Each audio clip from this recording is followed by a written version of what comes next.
Hello to my one viewer.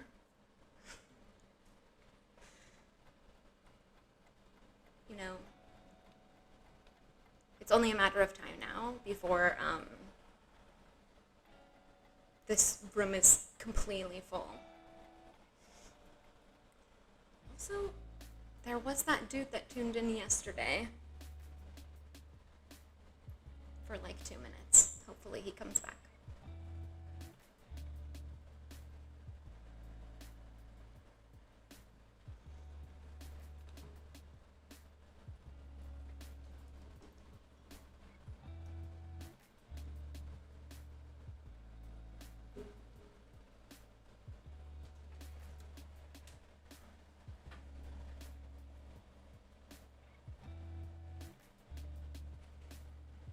Oh God.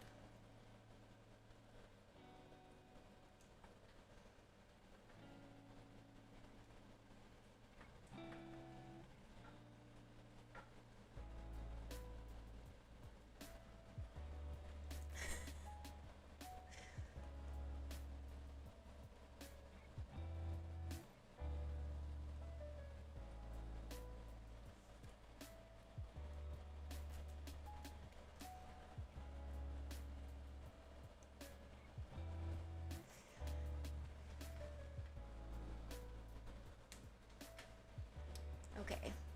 There has to be at least like one book of witchcraft that would be good to kind of read through while I'm waiting for people to come in. Just so I'm not, sitting here in silence.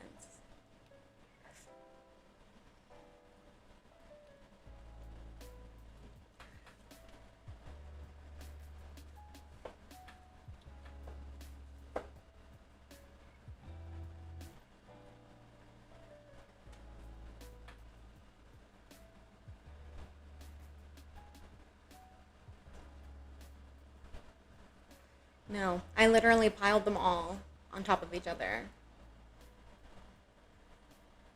Other than the palmistry Bible, I could totally get that one.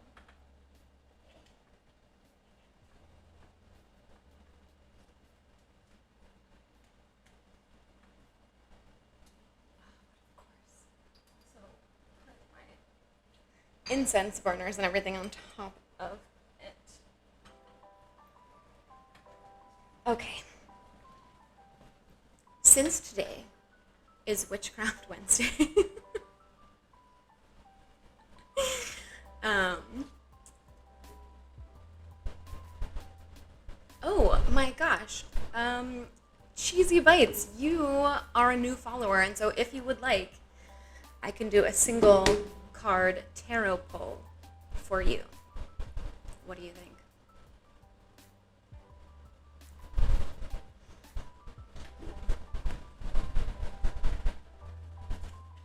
Also, by the way, thank you for the follow. I have to get used to shouting people out on here. That's what people like, is to be shouted out. Apparently. I don't like that. Oh, thank you. I moved all of this shit from this bookshelf was in the closet.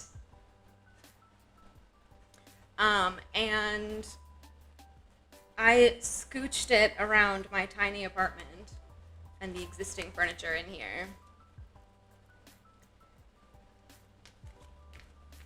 in order to get it back here to put all of my books on. So I look scholarly and learned.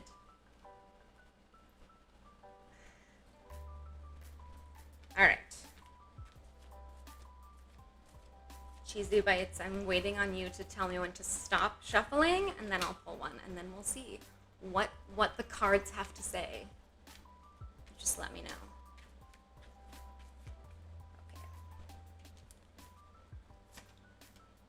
We have the Two of Wands. I can't remember what this one means. I do know that wands are the suite of fire and creativity and new ventures. So, the Two of Wands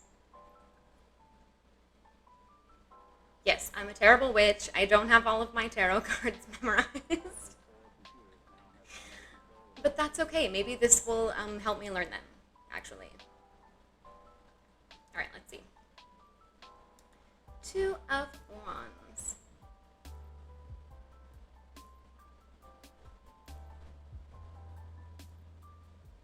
Okay. Oh, great. Okay, then I have the answer for you when you get back.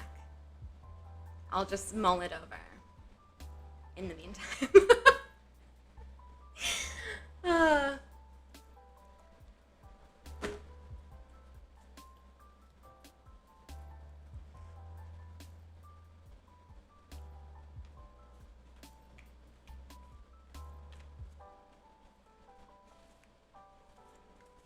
no, it's fine. You have things as well. And I mean, I didn't tell you till like the last minute that I was doing this today. I actually wasn't planning on inviting anybody that I knew to this because I'm like low-key terrified that it's just gonna be like a shit show. But so far, so good, I guess. We're what, like 5 minutes in? This is water, by the way. I'm staying hydrated. I'm not drinking yet, although I do have a bottle of desk bourbon, which may be making an appearance later in the evening. All right, I'll catch you later. In the meantime, for my one other viewer, I don't have my viewer list handy, but whoever you are, thank you for coming by. All right, so as I was saying before, because it is Witchcraft Wednesday, one of the things that I've always been super interested in and never really looked into is palmistry. I bought this book in a Barnes & Noble when I was living in Las Vegas. And I used to go in, well, I used to always get like my nails and lashes done every 2 weeks because I was working in like the club environment. And so I needed to look cute all the time. And so my lash tech had her studio like right in the same shopping center as a Barnes & Noble. And so what ended up happening was I would just buy new books every 2 weeks, like a large stack of new books every other week when I went to get my lashes touched up. So I have many books that I have not read, although I think most of the ones on this shelf I have read at some point. I would say it's probably like 70-30. I've read most of them. But the Palmistry Bible is one that I haven't really looked into at all. So we're just going to take a peek into this and see what there is to see. So, okay, here, what palmistry says about people. Your hands do not lie. You can disguise almost everything else about yourself, from the way you speak to the shape of your nose. What? The size of your stomach and the color of your hair. Well, that is true. Clearly. I was at an event a couple of weekends ago, and I saw my sister for the first time in, well, since like pre-COVID days. I think it had been a couple of years. And when I was working in the clubs, I used to wear a lot of wigs, like just to change it up from night to night. And so legitimately, she like walks through the front door of this event, and I go to hug her, and she goes, "Is that your real hair?" It's like, yes, it is. But luckily, she really liked it. So anyway, back to the palmistry. For a palmist, this is a blessing that hands don't lie, by the way. Because it means that your personality, habits, and instincts are written all over your hands, ready to be interpreted by anyone who has the necessary skills. See, that's where I wanna get to, is to have the necessary skills. Although there's only so much you can get from like a book on palmistry. Everything that I've kind of heard about it in the past is that the best way to learn it is to apprentice under someone who is like an established, skilled palm reader already. And that's tricky because, well, there just aren't very many, are there? Okay. When you begin to practice palmistry, you will discover how useful these skills can be, even if you do not want to devote your spare time to reading the palms of your friends and loved ones. That is something that I would do. You will learn a lot about them simply by looking at their hands. You will discover who is the bully and who is the victim, who is the shrinking violet and who is the life and soul of the party, merely by observing the shape and size of people's thumbs and fingers. You will learn a secret code. That sounds great. Okay, all right. We're skipping ahead here because I would like to know what exactly they're talking about as far as the shapes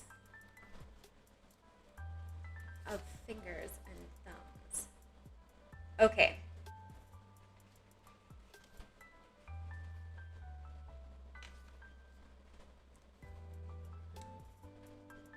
What the hand looks and feels like.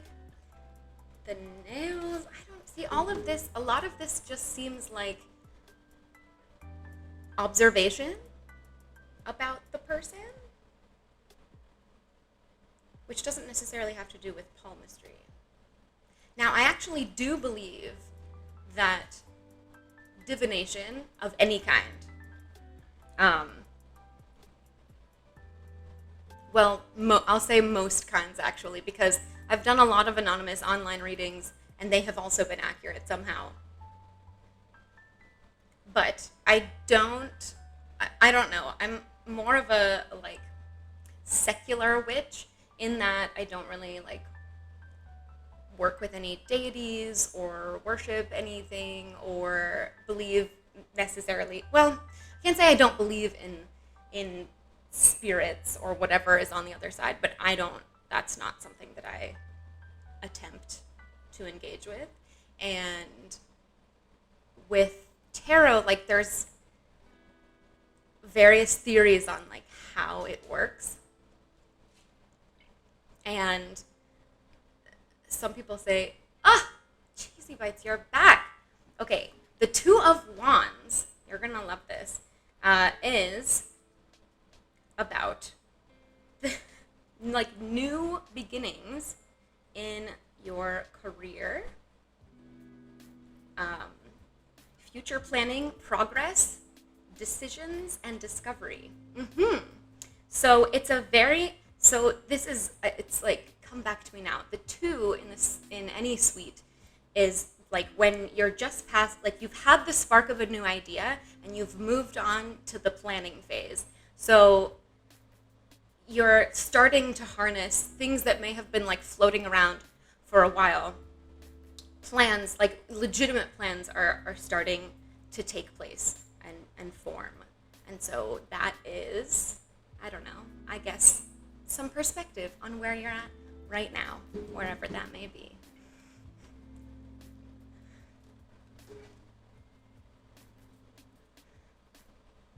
Now I'm just gonna shuffle.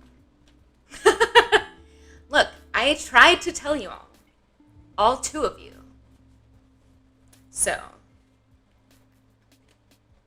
yes. Oh, but as I was saying about divination and how it works, I mean, there are people that say like, oh, the spirits pick the I can't even say it. The spirits pick the card for you, and I shouldn't laugh at other people's beliefs, so sorry if any of you watching are one of those ascribed to that belief system. I personally do not. I have seen tarot readings be too accurate too many times for me to be like, oh, it's a coincidence. I don't think that it is. But I also don't necessarily think that it's magic in the sense that you're necessarily engaging with like the other side, whatever's out there. Because what I think that tarot readings are brilliant. Hello, incomplete Alec. Are you a tarot reader? Yes. Yes, I am. Look, I never said that I was a good witch. Just that I was one. What I think that that tarot is really good for is whatever card gets pulled. All of the tarot cards are based on like very basic archetypes and human experiences and things that are like really common to people in general, no matter who they are or what phase of life they're in or where they are. And so because they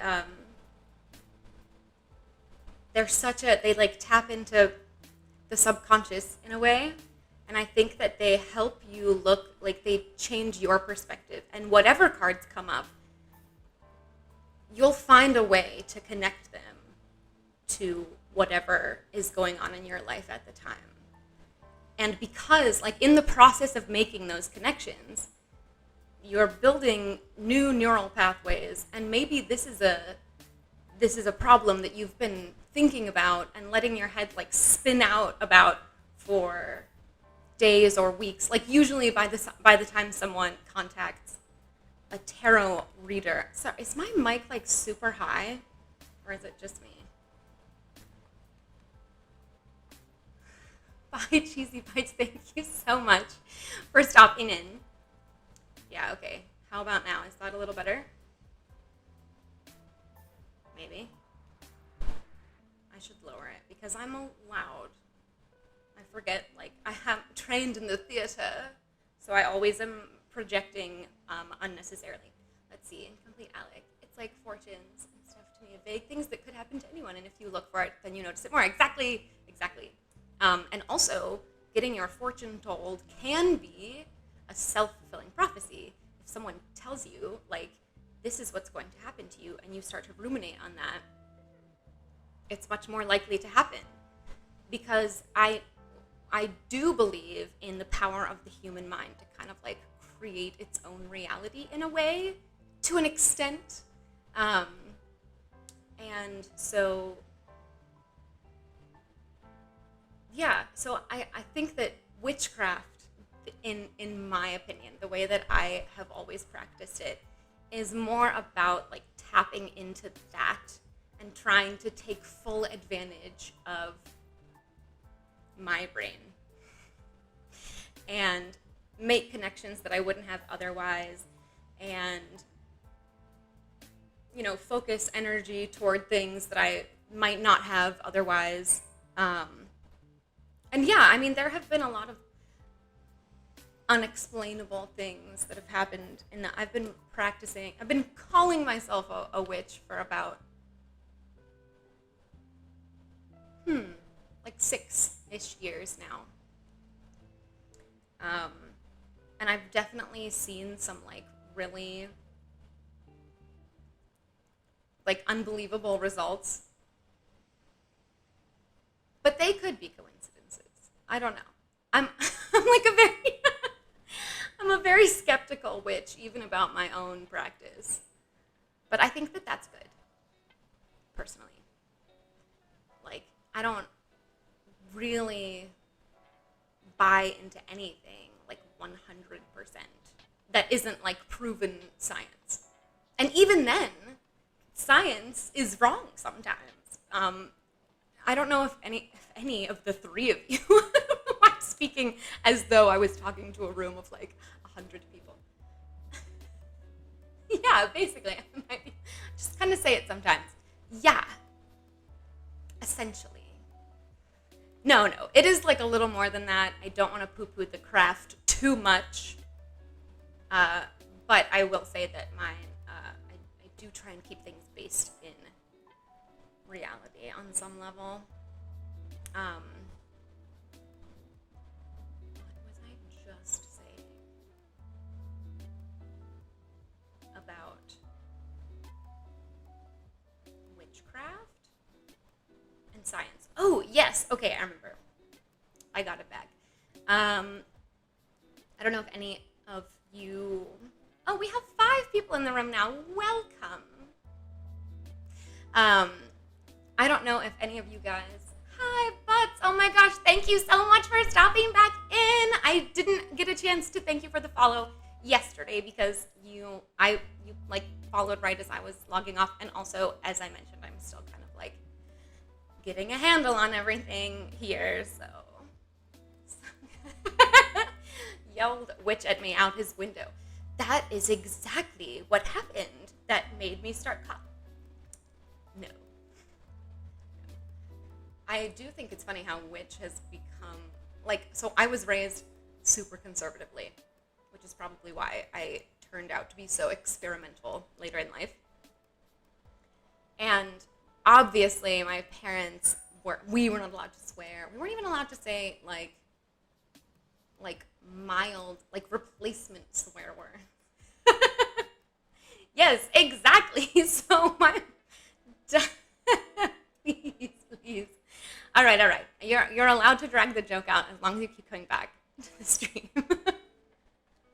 By which I mean like future streams.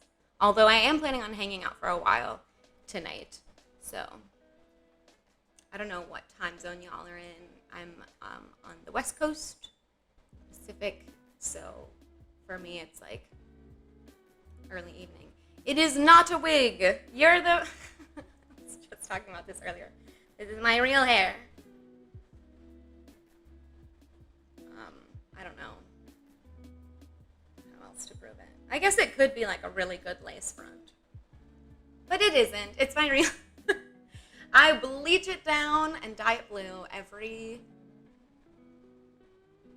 month or so. Didn't dye your eyelashes. Well, I don't know.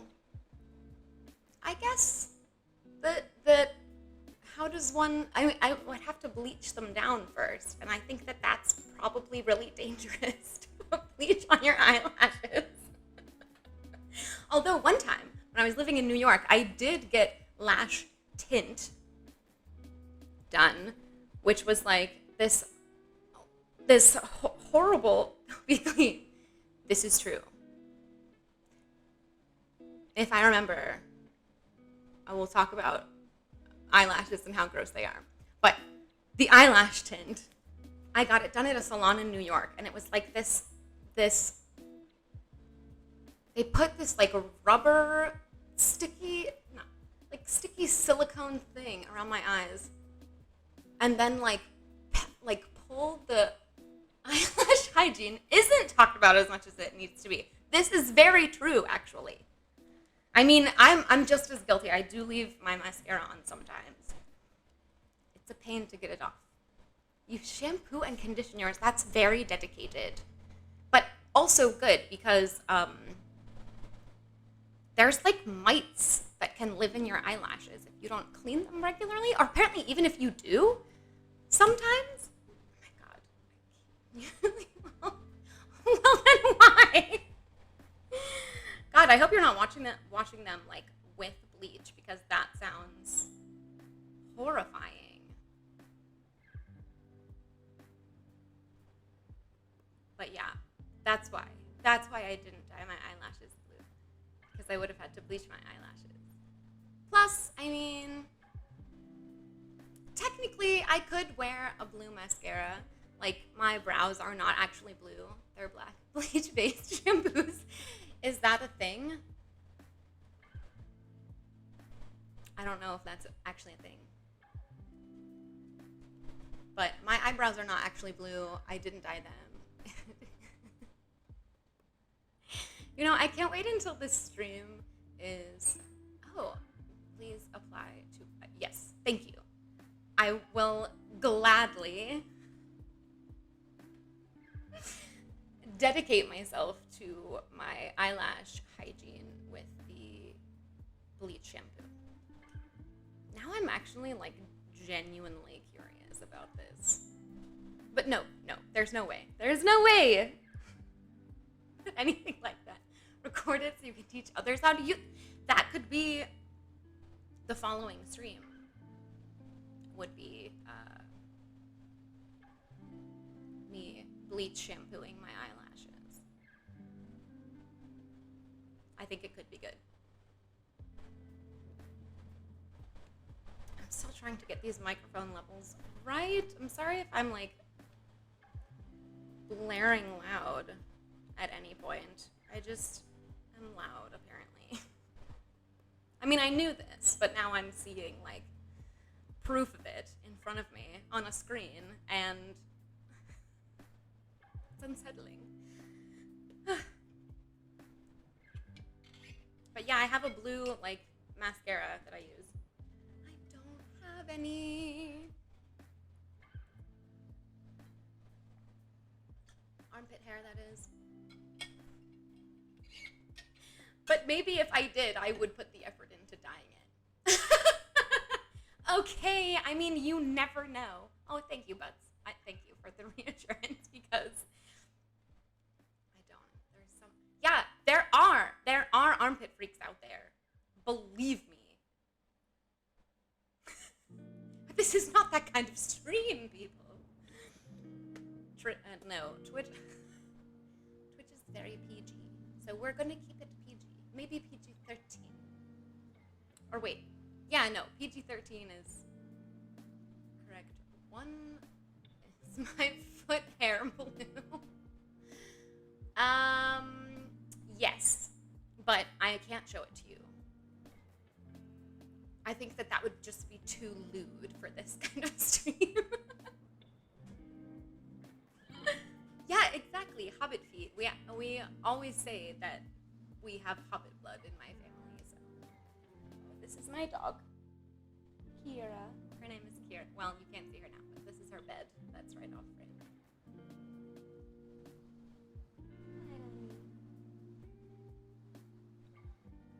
I shave everything down to my ankle. Yeah, but then you leave the feet hairy because they're just so cute like that. So, I mean, who doesn't like... This is so disgusting. Why? Why are we talking about this? Lord.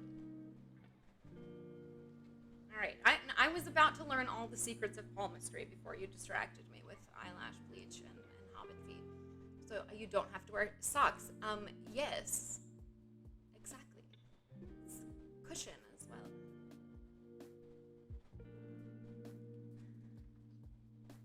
No, none of this is particularly... here we go. This is what I'm interested in. What the fingers and thumbs say. Oh. Yeah, exactly. And no one can tell the difference between the blue foot hair and like a beautiful pair of blue socks that goes with everything. Okay. Measuring the fingers. Oh, there's like a bunch of... Oh, So earlier I started chatting about palmistry. I'm super interested in it, and it's very easy to mistake hair for articles of clothing. So it's okay. I'll keep you straight if you get confused. So yeah, palmistry is something I've always been super interested in, and I never just like took the time to sit down and read this book. So that's what I'm doing tonight. Don't worry. I'm not. I don't know what you're talking about. Oh, ooh, okay. This is interesting. Look at these different fingertip shapes.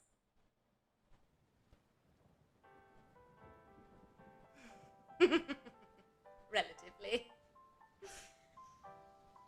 So apparently, pointed finger shows someone who is highly creative and usually lives in a world of their own. They're very sensitive and easily hurt, so it can be difficult for them to cope with harsh realities. Yeah, yes. Okay, so there's 4 kinds. There's a spatula finger, which widens before the tip. A square finger, which is flat and squared. Pointed and conic. Very interesting. A conic finger has a rounded... Yeah, that's... I mean, all of the fingers that I've seen, at least, are the last one. Let's see what that says. This is a less pronounced shape than a pointed finger, which is how you are able to see the difference between them. Someone with a conic finger is impulsive, impressionable, and changeable. That sounds about right. Strong instincts that guide them through life, whether these instincts are helpful or otherwise. Act on hunches, so may enjoy. Seriously, though, regarding the muffin top fingers, like, imagine. Have you... Oh, Lord, I don't want... I don't want to be responsible for the advent of finger shaming. Please. Don't put this on me, Alec.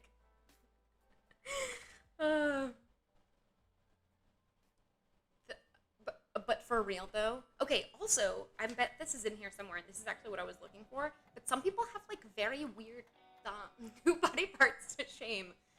It's true. We don't scrutinize each other enough.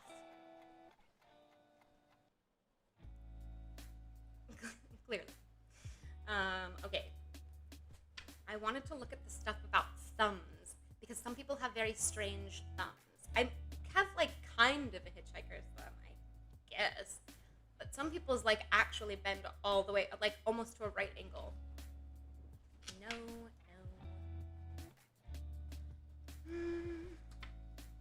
The thumb! Okay. Apparently, in palmistry, the thumb indicates character, willpower, logic, and temper. Okay, so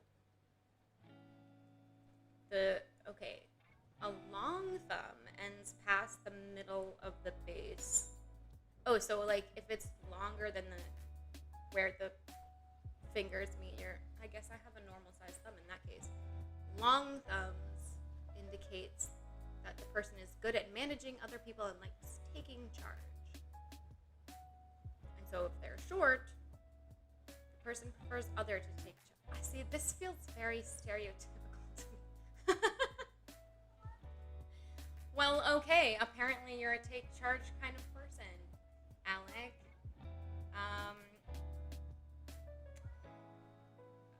This feels too similar to, like, what's that pseudoscience that the Nazis used to, like, I can call you by another name if you prefer. Just let me know.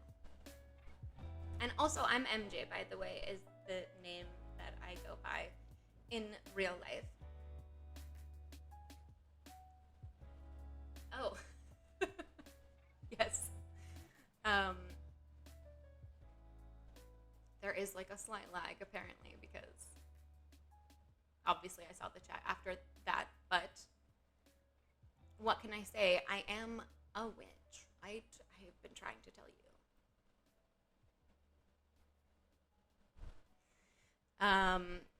Oh yeah, this, like,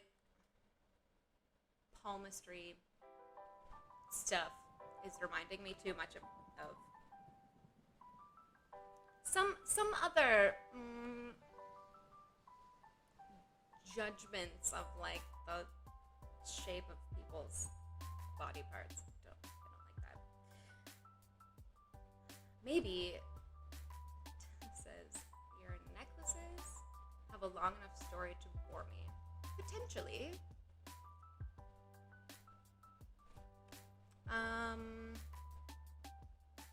Yeah, I mean, this one just says lucky, and I got it because I liked it. Same with this chain. This is an evil eye, obviously. And this is a tiny worry doll. So.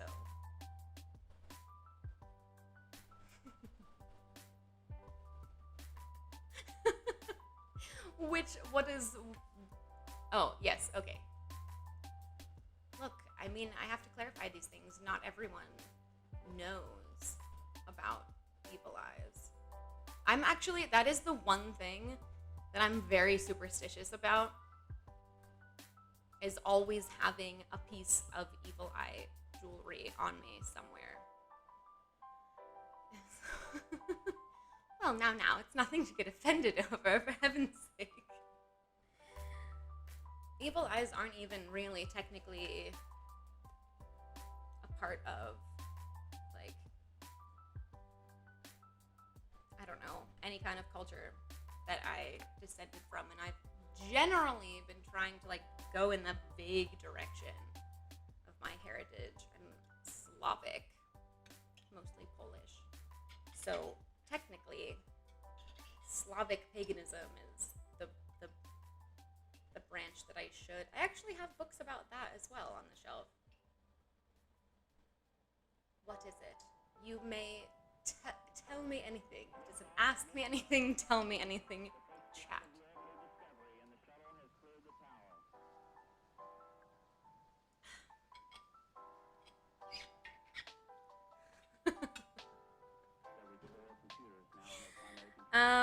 Well, that sounds like a really terrible problem. How could you be so deceptive to that poor girl? It's shocking. But I don't judge you. I just feel bad for her. Evil eyes are, I think, Turkish? I'm actually not sure about that, and I would need to look it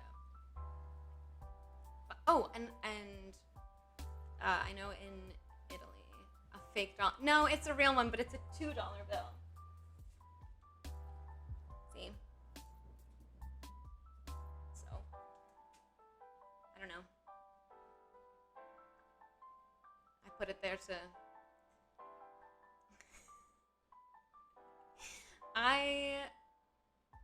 I'm superstitious about $2 bills as well. Well, I'm so glad that that's doing it for you. Between the $2 bills and the foot hair, I mean, this is turning into a much more risque stream than I had planned.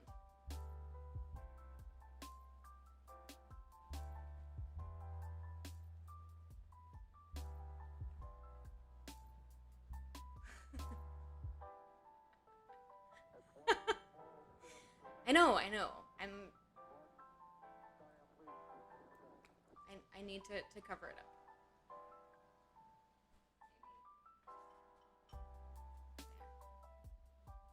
Now no one can see it.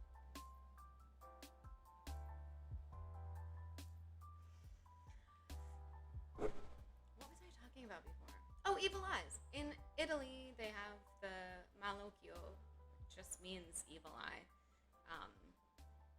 But in Italy, you're supposed to hang a pepper, like a chili pepper, in your doorway. Now, nothing can be bad juju if I don't want it to be. That's the best part of being a witch, actually. You just get to create your own rules for things. The black juju, like juju beans? I don't know that I've ever actually had jujubes. I've seen them, but I don't think I've eaten them. They're like jelly beans, right? Or like Mike and Ike's? Or no, they're like gumdrops?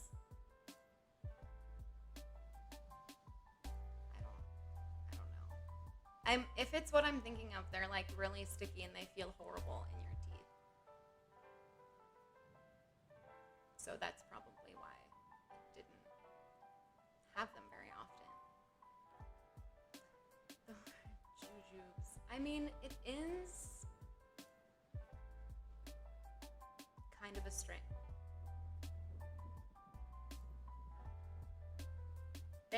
They are. So that is what I'm thinking of. The harder gummies.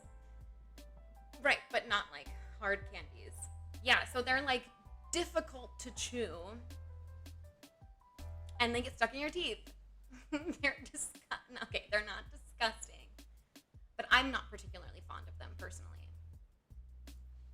Yeah, they're like fruit flavors, right? And I guess the black ones are probably licorice.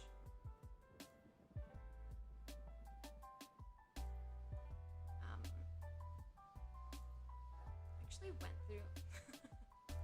Thank you so much. I can't wait to receive this care package with this array of miscellaneous items that we cover at some point in this stream.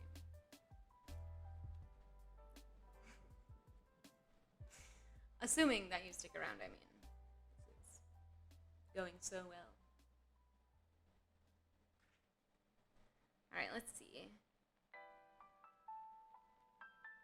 The minor lines of the hand. Like, yeah. Well, I mean, you're going to need all of my personally identifiable information if you're going to send me a care package. So I'll DM it all to you after this. But have you seen Midnight Gospel on Netflix? I have not. What is it about? Does it have to do with the witches?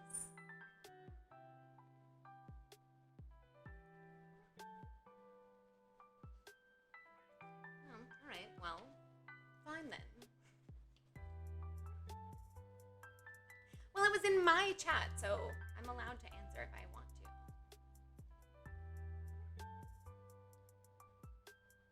Oh my god. The Girdle of Venus. What's this line? I don't actually think that I have one. No, I don't.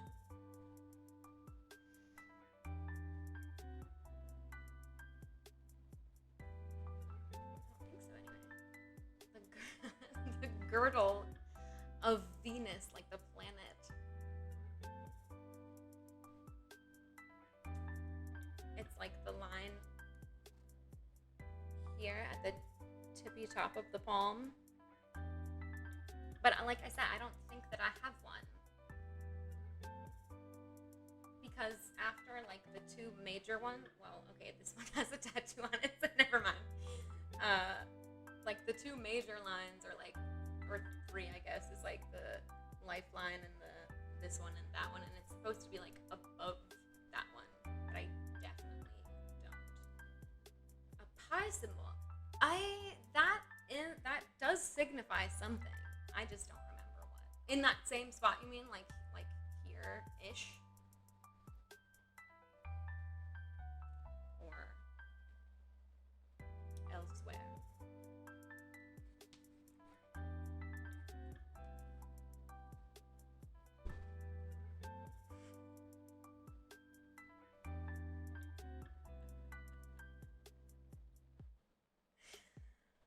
I'm really, really enjoying you watching you attempt to illustrate your palm lines via signs and symbols in the chat. I appreciate this very much. But unfortunately,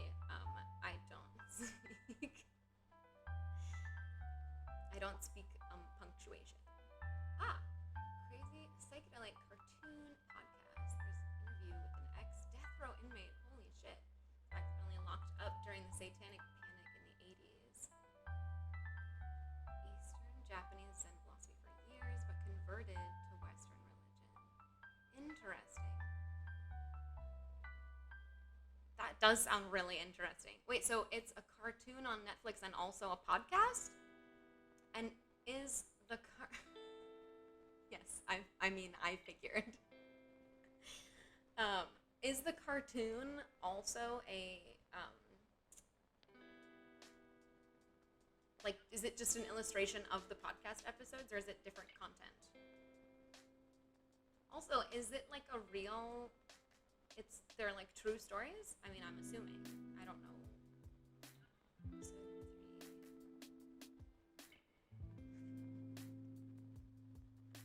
So okay, so yes, the content is the same, or yes, they're true stories, or both. I'm gonna have to look into this. This is why I want to know all about it before the end of the evening.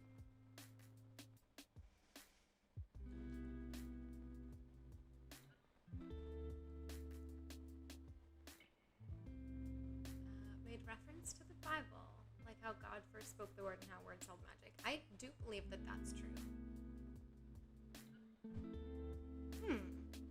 Well, because I do think, like, it's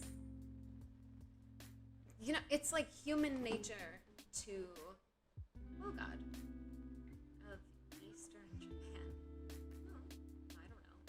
I actually don't know a lot about Japan, but, oh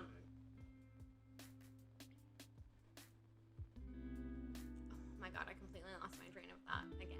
Good job. Oh, okay, I remember. I do think that it's human nature to like reach out for the divine. Damien Eccles, okay, that's good to know. And so we do, like, I think it's like everyone craves some kind of deeper meaning, and however, or like to connect with whatever is out there. And so how people go about that is like really interesting to me.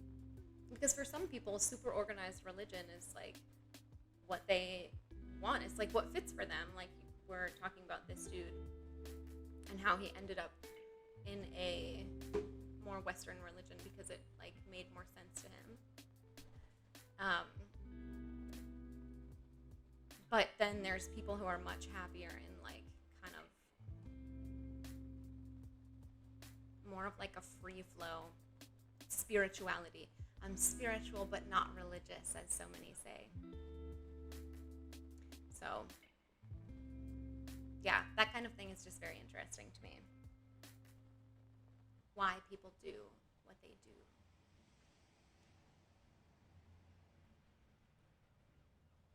All right, let's see. Oh shit, I'm sorry. I just bumped my mic with this book. This, Mark, is called The Medical Stigmata.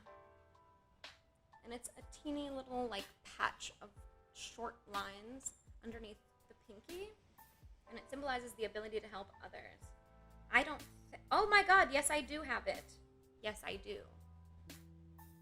On my right hand, but I don't have it on my left. Yeah, no. They say that, so I'm right-handed. They say that palmistry, like, that your dominant hand, okay, your non-dominant hand portrays, like, the traits that you were born with, and your dominant hand portrays traits that you have acquired as you've lived your life.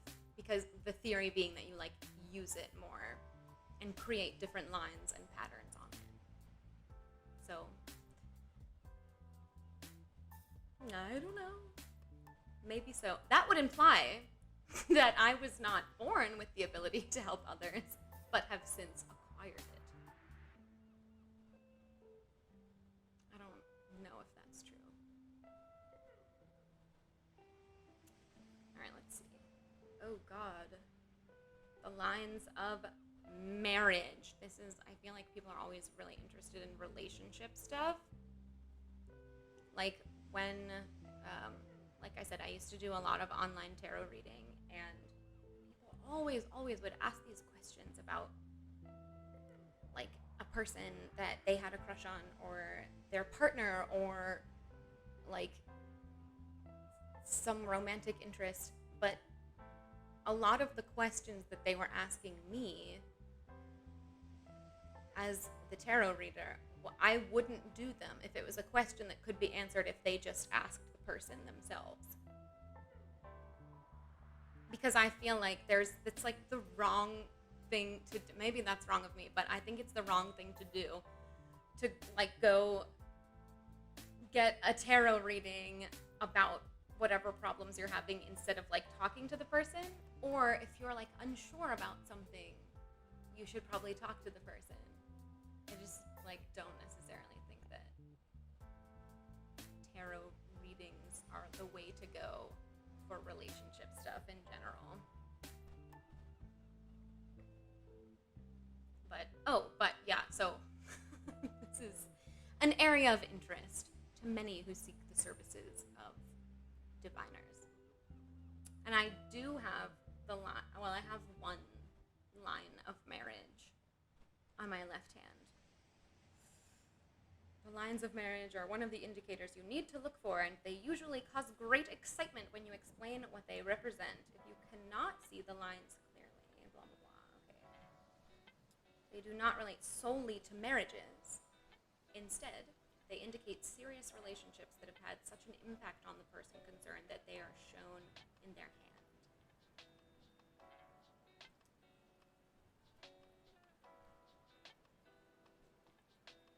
So, only one? Or, yeah, because there's like none on my right hand. Maybe these three like tiny baby ones. I don't know.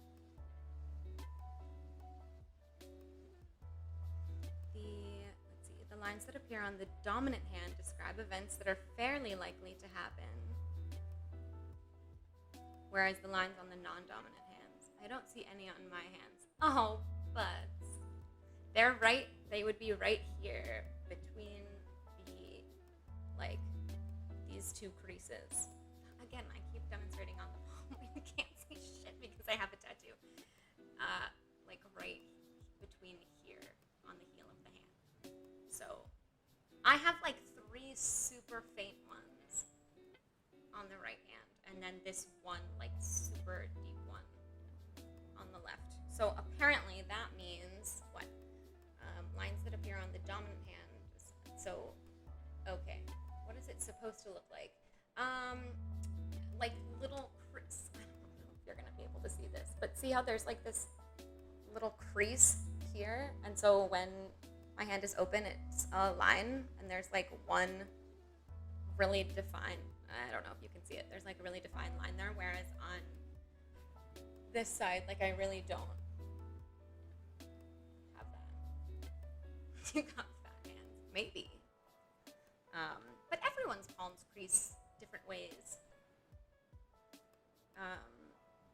Lines on the non-dominant hand. Okay, so this like one very strong line is only possible, and the three faint ones are likely. Got a bad crease. Where? Maybe we can figure out what it means. Random marks?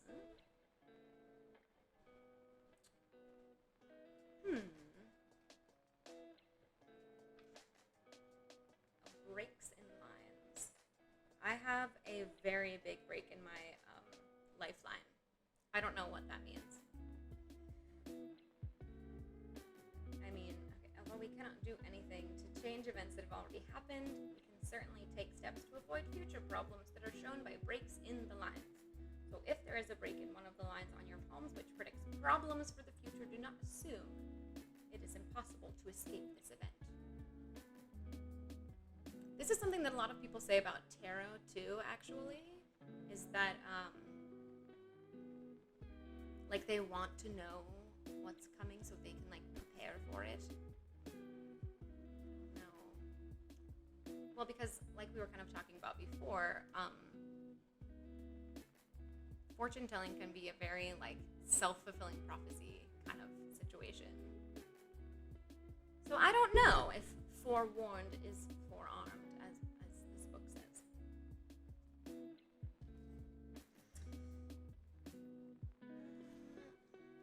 All right.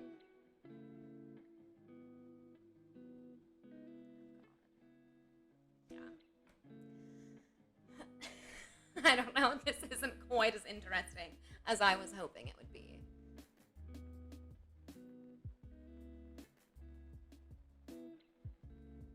Or maybe I'm just not in the right mood to sit and study palmistry at the moment.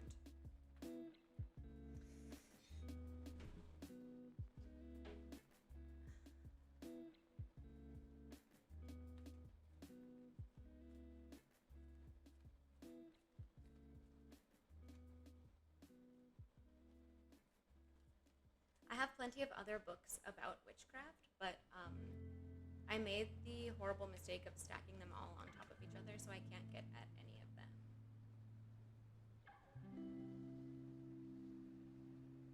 Actually, maybe I could. Since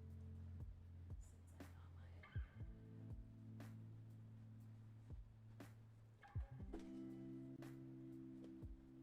Okay, this was also from one of those lash extension appointment trips to Barnes & Noble. Bargain priced at $14.98. Alchemy and Mysticism. I don't... Here's the incredibly... I am fairly interested in alchemy, I will say. There's a lot of, like, symbols that we still use today that came about from alchemy. Also, like modern day chemistry. Because honestly, I actually was just talking about this with a friend of mine this morning who is a professional chemist, that before science was really a field, anything that people were able to do that wasn't understandable, like anything that was beyond the realm of easy understanding, appeared to be magic. And so, in a way, I think that science and witchcraft go much closer in hand than people would think. Because both really are about pushing past the boundary of what we already know to try and figure out, like, what's beyond that point.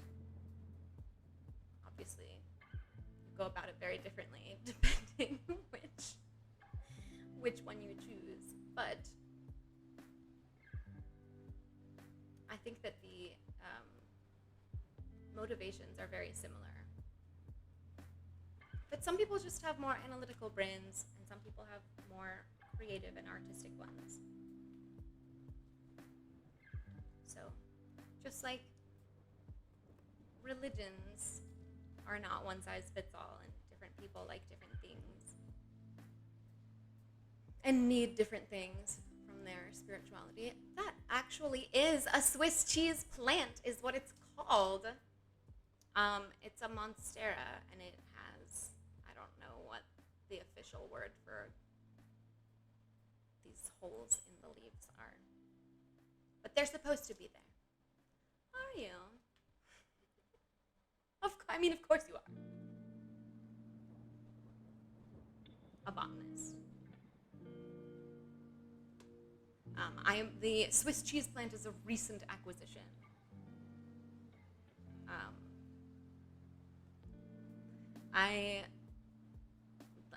Yes, because I am a witch, and so I know everything before you even tell it to me.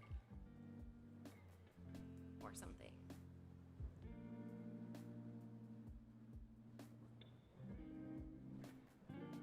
I've been accumulating plants at an alarming rate since I moved into this apartment. But it doesn't actually get that much natural sunlight. It's on a very shady side of the building.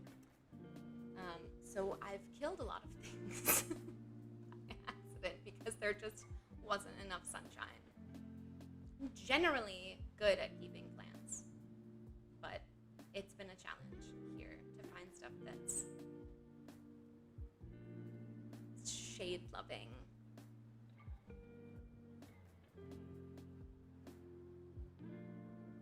But I've done all right. I think I'm doing okay with the monstera. There's just this one yellow leaf. We can just... Oh no, there's another one. Okay. Wait. Oh my god, there's one back here too.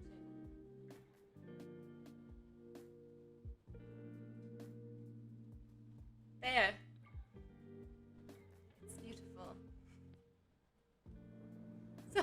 fresh and so green. Look, for a while I was overwatering it. And so I took a break from all the water and maybe took a little too long of a break. But it's still doing fine. It just lost a couple of leaves.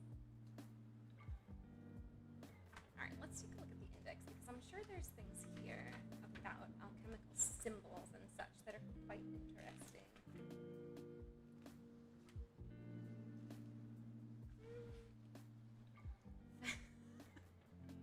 What?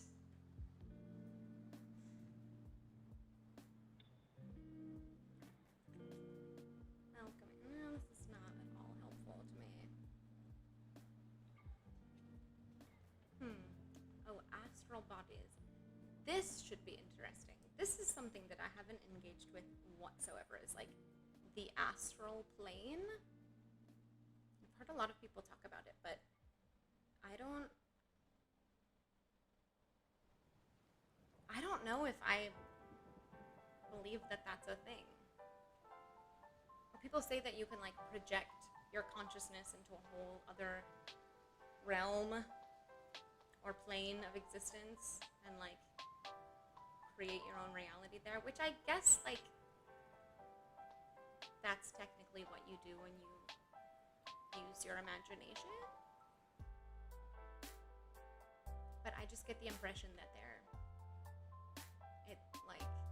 they're talking about more than that somehow.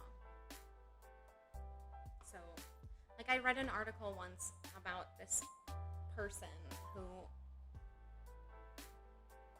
like astral projected, and in the astral realm she gave herself this like huge pair of angel wings, and like they protected her from bad energy.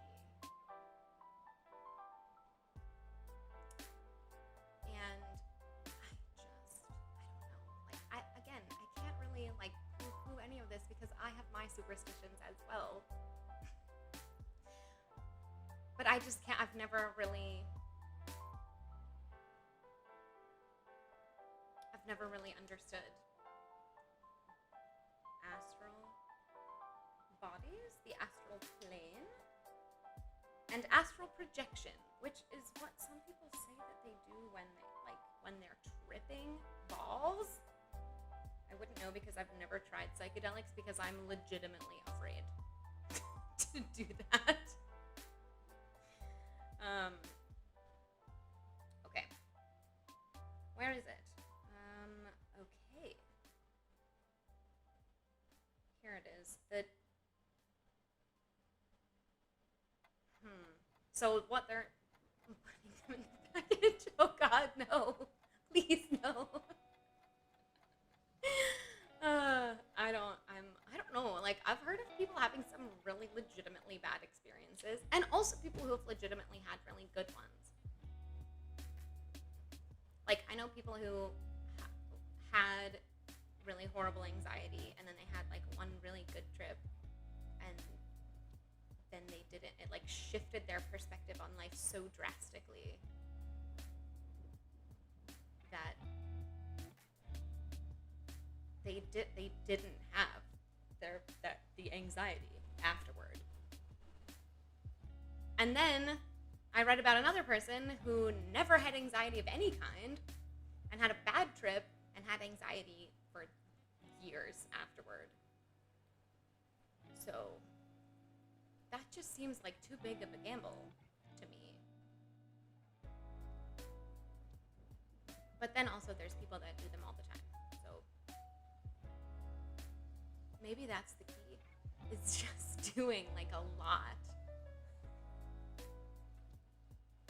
Is this in terms of service? I don't want to get suspended on my first stream. That would be so bad. I'm not encouraging any kind of illegal behavior to you. 5.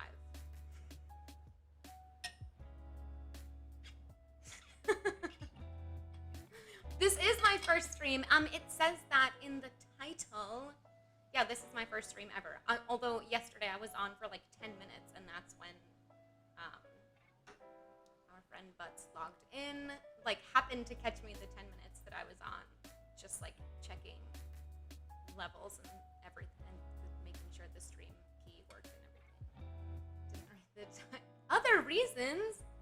What reasons could you possibly be referring to?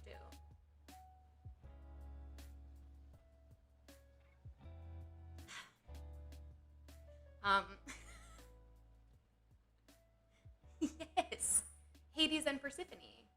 You're also a big fan of them, right? I'm sure that as soon as you saw it in the thumbnail, you were like, yes, this is the stream for me. I would feel the same. But yes, it's my very, very, very first stream. Hopefully I'm doing all right with the endless prattle, since, I don't know, we have heard of Phoenix Aurelius. The name sounds vaguely familiar. Oh, I cropped out of the shot. That's all that really matters. Okay, no, I don't. Ah, the guy who dabbles in alchemy and stuff. Is he a historical figure or someone who's currently alive and doing things? Current? Huh. No, but I'll have to look him up. I'm getting so many good recommendations for media and information consumption during this stream. So even if you guys aren't getting anything out of it, I absolutely am. A podcast with Sam Tripoli. I don't know who that is either, but I'm writing all of this down. Actually, what is this? Nothing. I'm going to write it down right now on an actual pad of paper.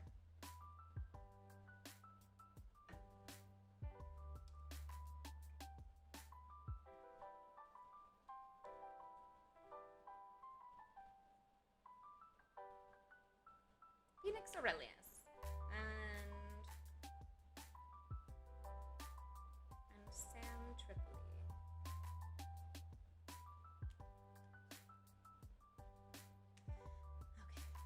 Okay, they talk about sacred geology. Yes, I mean, you can't deny what is the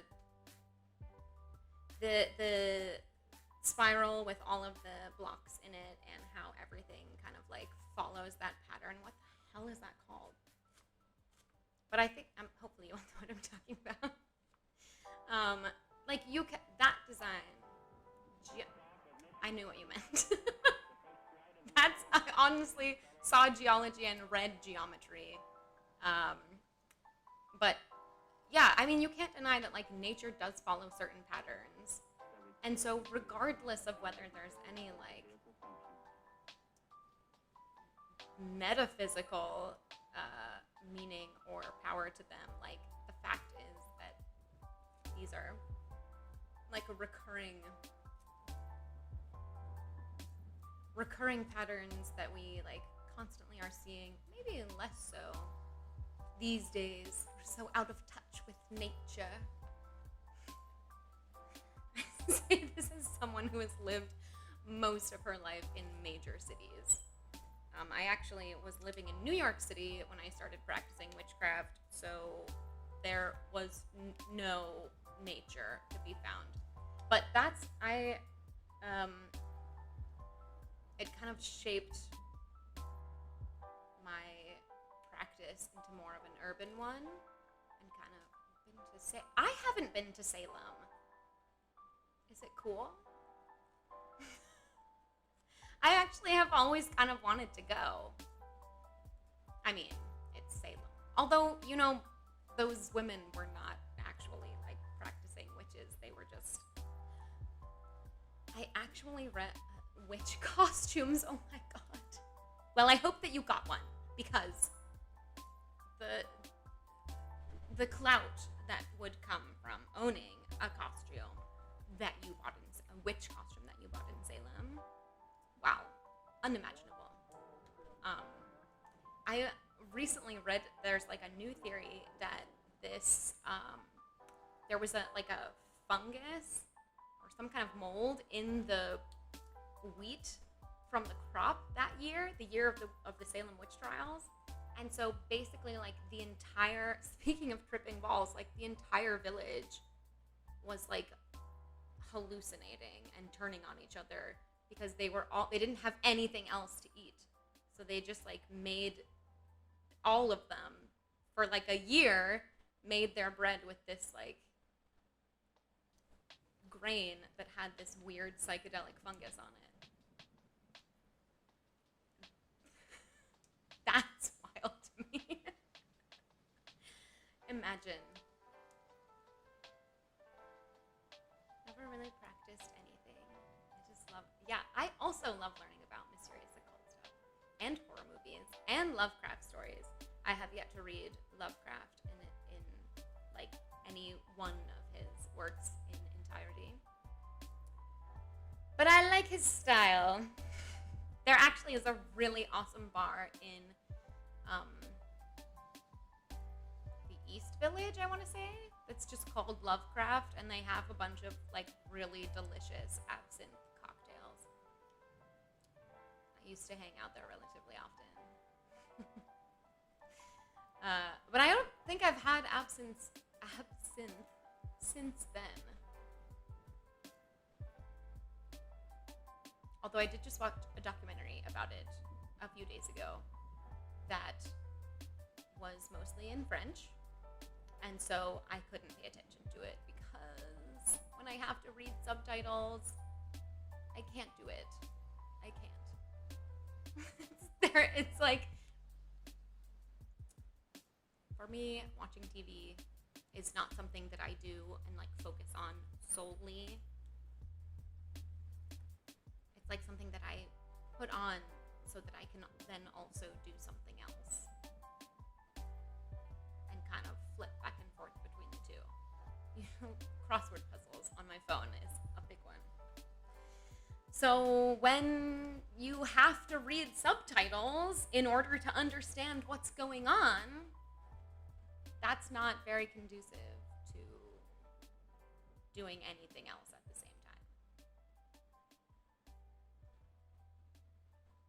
So I watched like the first third, I should probably say, I watched like the first third of a documentary about absinthe that was mostly in French.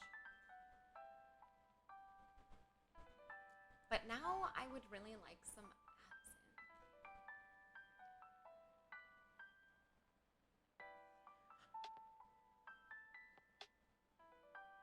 Where does one even buy absinthe? Do they carry it in like average liquor stores? The statue in the background is the kidnapping of Persephone. Well, okay, I don't know where y'all are at. I don't think I've ever seen absinthe in a liquor store, personally. In the package. Oh, my care package. Perfect. Thank you. I'm gonna experience so many new things. And some not as new. So the statue is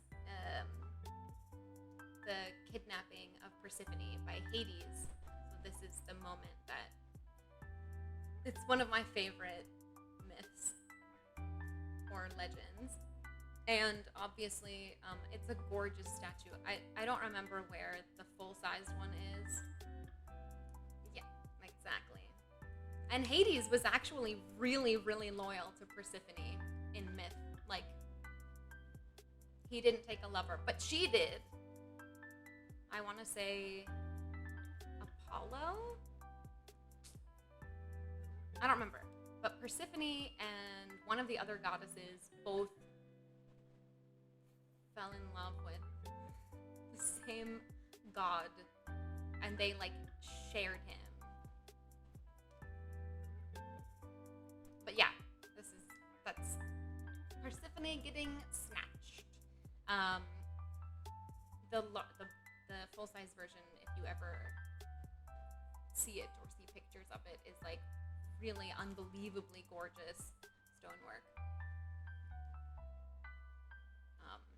I would like pick this up and show you. artist was 23 years old when he created it. Holy shit.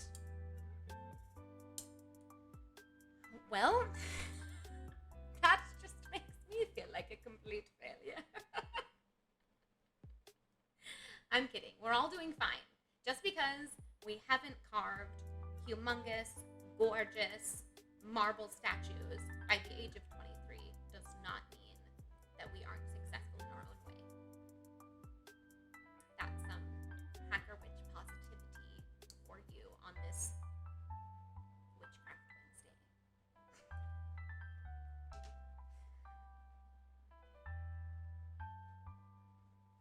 The artist was Italian, right? I don't know if I'm remembering that correctly. All of those sculptors were Italian.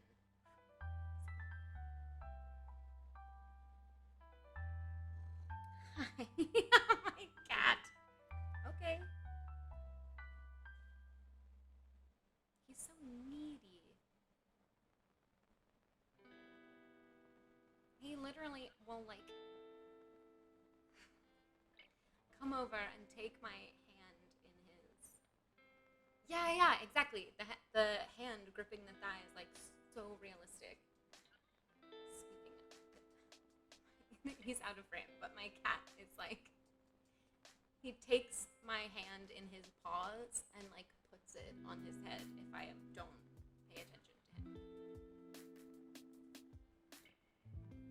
He's old. He's 11. My cat.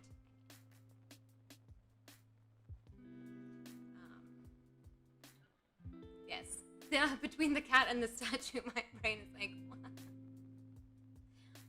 what? What are we talking about? No, it is a beautiful, beautiful work, and it's a bucket list thing of mine to go see it in person someday. So I should probably look up. I am the streamer. I should probably look up where the statue is located so that when I plan my trip, my bucket list trip to go see it, I know where to go.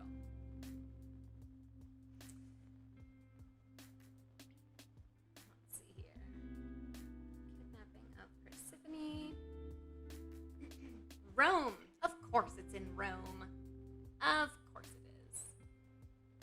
This surprises me not at all. In 1621. Oh, and I'm sorry, it was commissioned by a cardinal, like, of the Catholic Church? Yeah, Cardinal...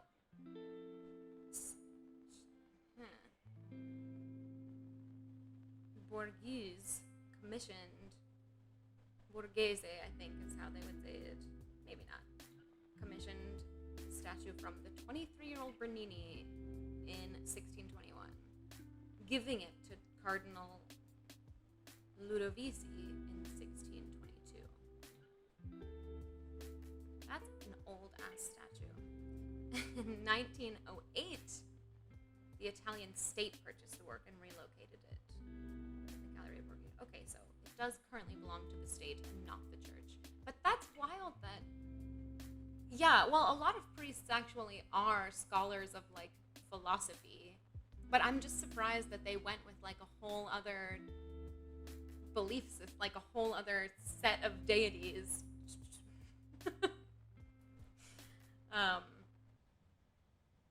Because I feel like these days Catholics and Christians are, like, much more close-minded about crossing streams of worship.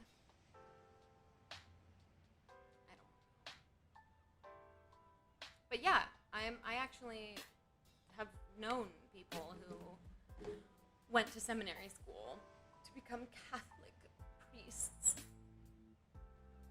And they generally have to get bachelor's degrees in philosophy and then, like, master's degrees in, like, in addition to whatever priest training.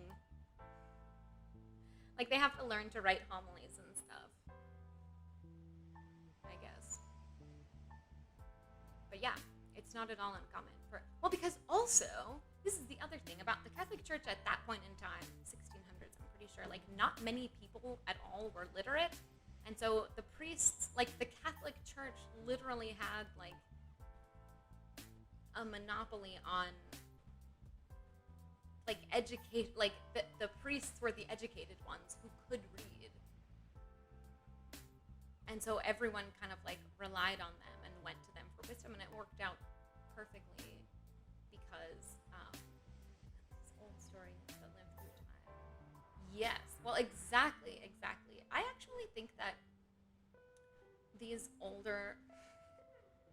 Hi, Chester. These older gods are much more, like, because they're from a time when... I don't know what you are trying to do, but I don't appreciate it. He's going to kill my Swiss cheese plant. This is Chester, everyone. He's my little old man.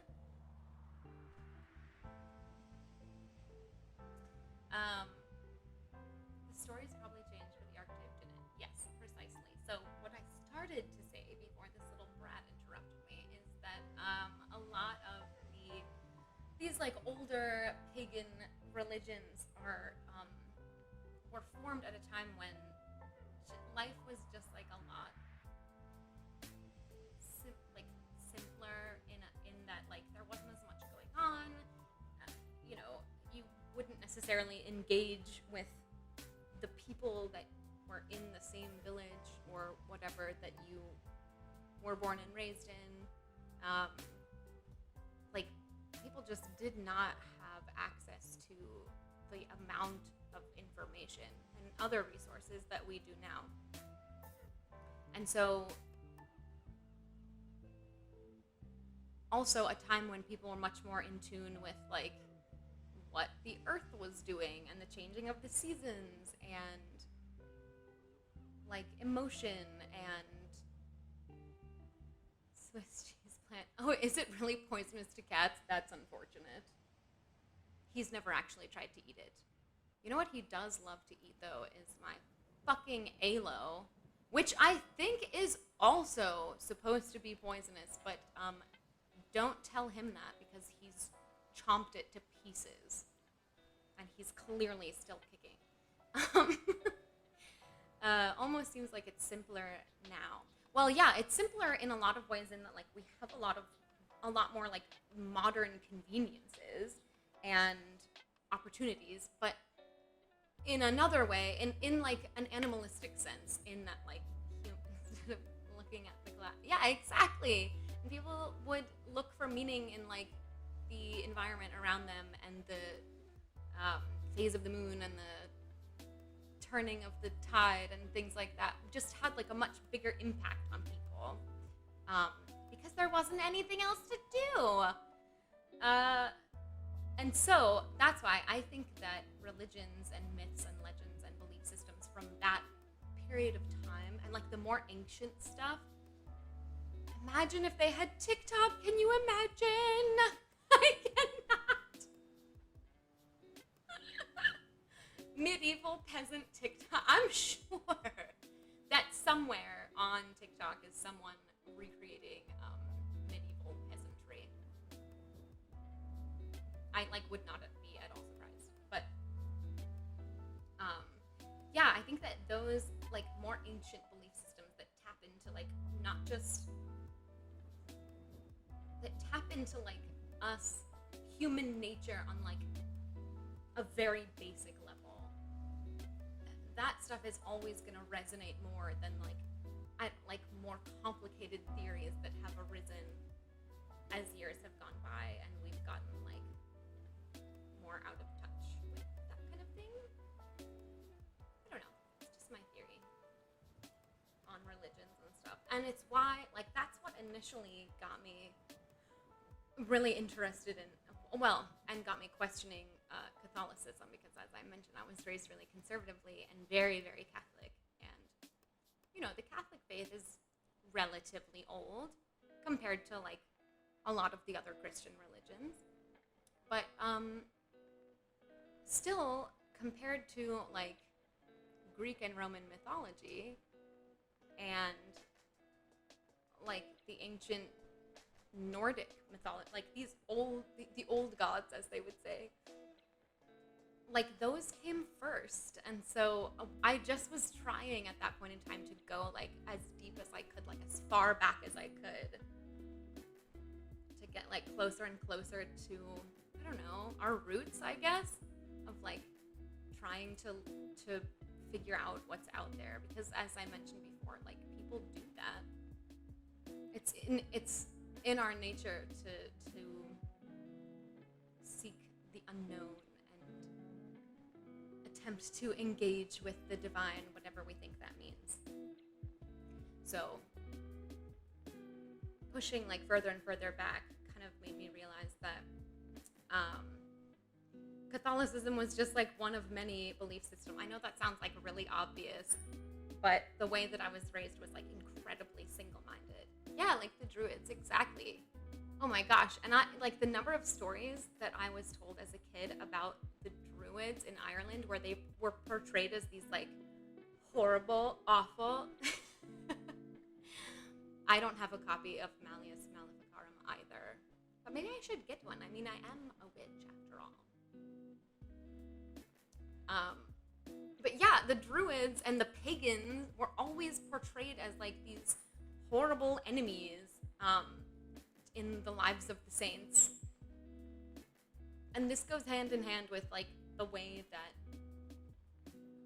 Roman Catholicism like made this huge power grab, because it used to be one of many sects of Christianity, and then I don't remember exactly what the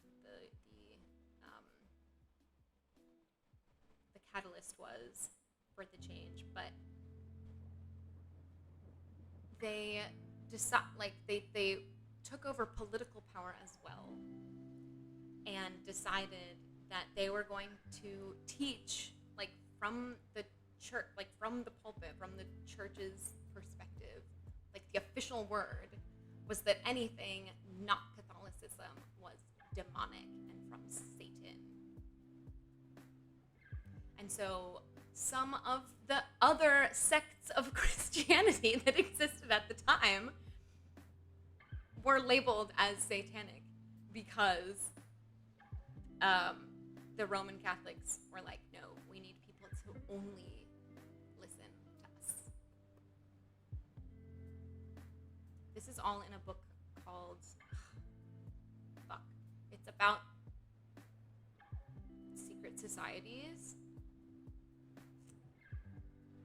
And I can't remember the title of it, so that's useless. But reading that book was what like started me thinking about, like, just completely shifted my perspective on the Catholic faith. The worst, yeah, I have a pretty bad memory. I mean, I do okay. Clearly, I get by, but it's like not great. Not for stuff like dates or names or book titles.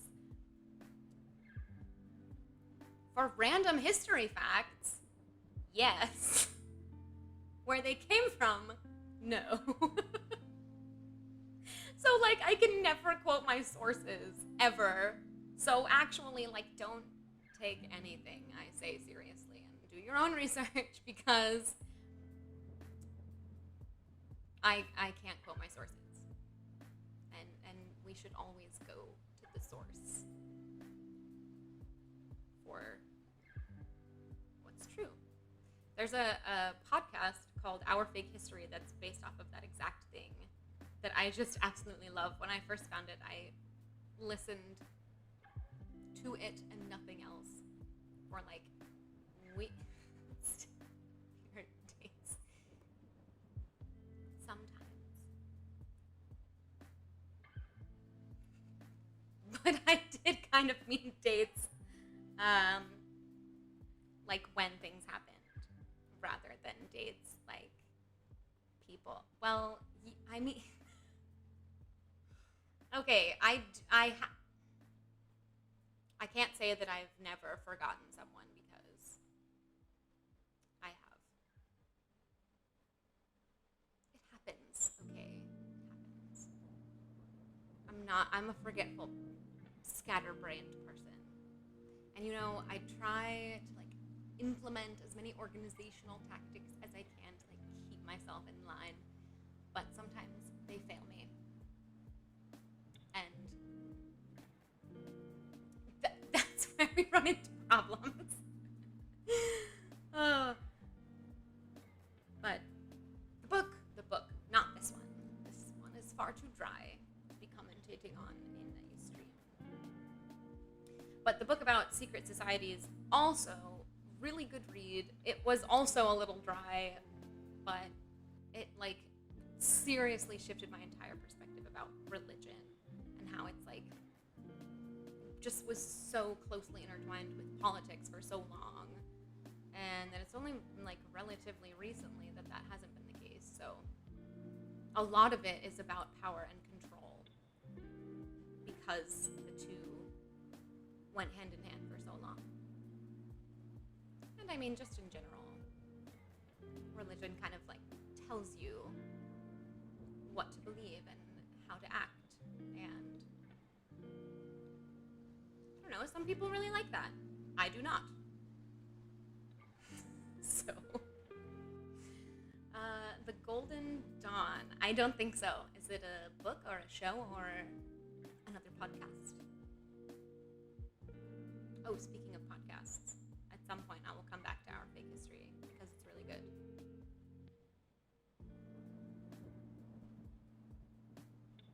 Or I could recap it right now.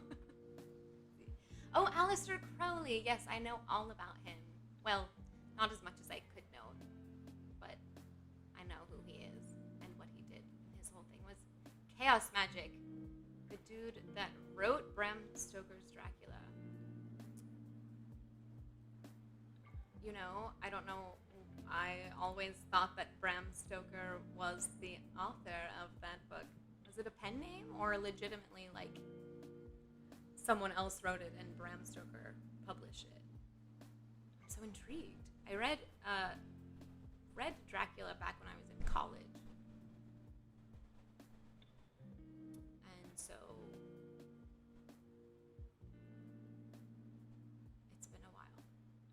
The writer, and they made a movie. Oh, yes. Oh, the writer for the movie?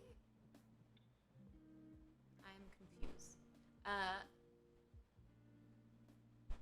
I've always loved the Dracula story, but the Dracula book itself, I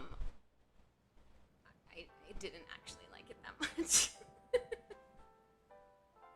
I used to really love books that were like styled to be like recreations of true events with documents.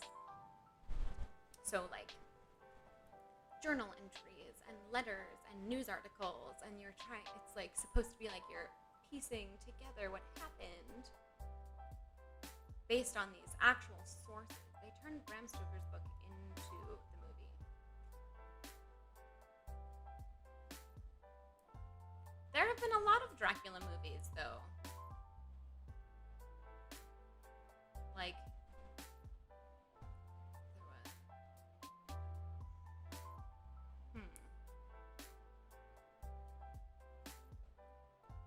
I'm not sure. But yeah, the whole like formatting of the collection of documents, I used to really, really love it when I was younger. There was one called Dracula. Yes. There have been a few of those. A few. Well, there was that one with Keanu Reeves that was bad. Sorry if you liked it. I did not. I did not like that movie. I feel like Keanu Reeves didn't really come into his own until later on in his career. A lot of his younger stuff, or his earlier stuff, is like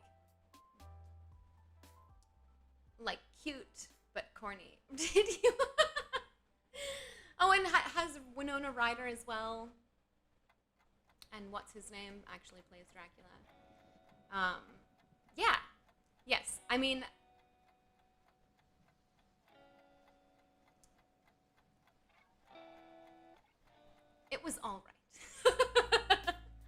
concede that it was okay. And obviously, like, I watched it all the way. I enjoyed it enough that I watched it all the way through. And I do really like the story, as I mentioned. So I've watched a few different Dracula movies. Was that the version that had, like, the Mina, no, not Mina. What's the redheaded girl's name who, like, he kills first so that you know what's up before he actually gets to the main characters? I forget. But if I remember correctly, the girl who played that character in the movie, reeling it back into Golden Dawn. I was just about to say that the actress who played that character in the movie was gorgeous, and that was my main takeaway from that film. I have not heard of the Golden Dawn, The Secret Society, but now I'm going to have to look into it.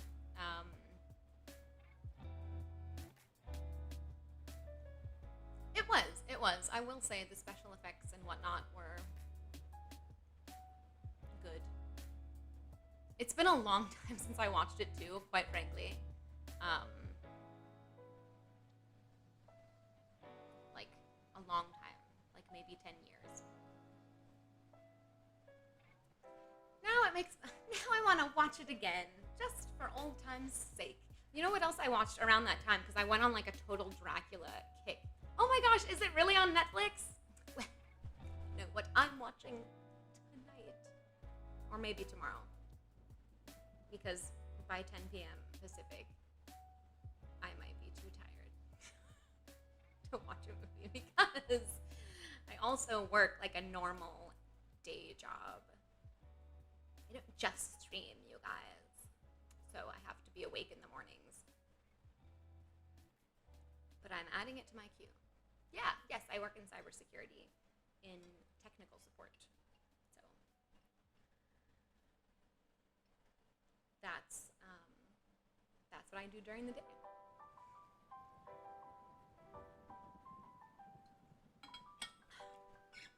Oh, are you really?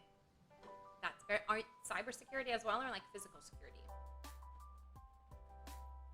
Although people tend to forget that physical security. Ah, okay. I'm not entirely sure what that entails. I'm like, my mind goes straight to the ER, but I don't think that's what you meant. People do forget that physical security is also part of cybersecurity. Because if someone can just, right? I like don't want to give away too much.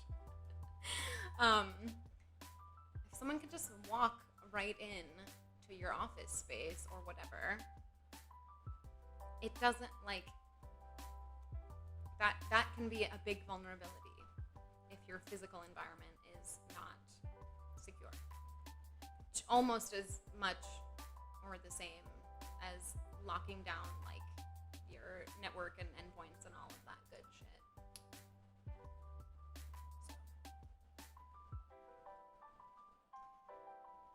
Lock your doors.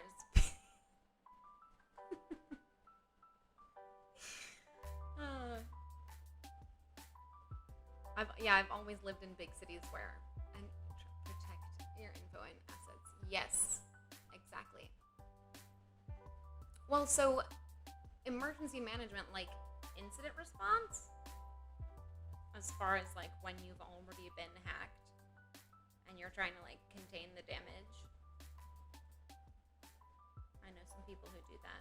That sounds really stressful to me though. And also mitigate. All right.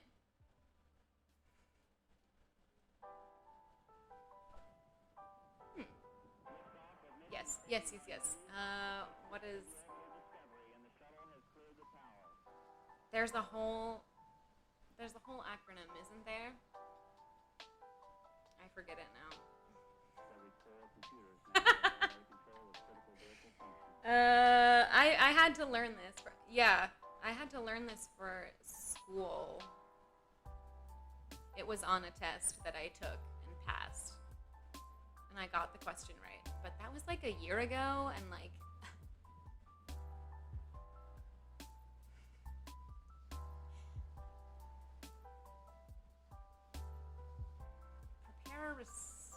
no. Well, I know that the last step is like regrouping. It has been a while. Is like learning from, like, analyzing what happened so you can prevent it from happening again. But I forget, is it like prepare, respond, contain, mitigate, analyze? Those are not the right words, but it's like something to that. Yeah. Yeah. But that's where digital forensics comes into play. That was something I was really interested in when I started studying cybersecurity. But now that I'm in it, I don't actually know how much I would enjoy that kind of work. It's too, like,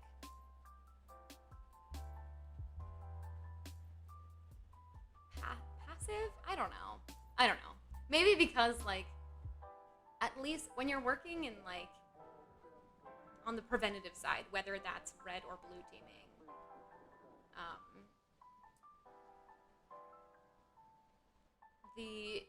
there's like the feeling that you're like helping to, like, there are threats and vulnerabilities out there that you're helping to prevent against. Waiting for yeah, exactly, and you don't really have a job to do until there's been something that's gone horribly wrong. And also, like, by the time you get the data, like, whatever happened has already happened, and there's like nothing you can do about that other than like analyze it and try to make sure it doesn't happen again. I think that would frustrate me the most, like looking over stuff and being like, oh god, no, like, I can't believe I let this happen.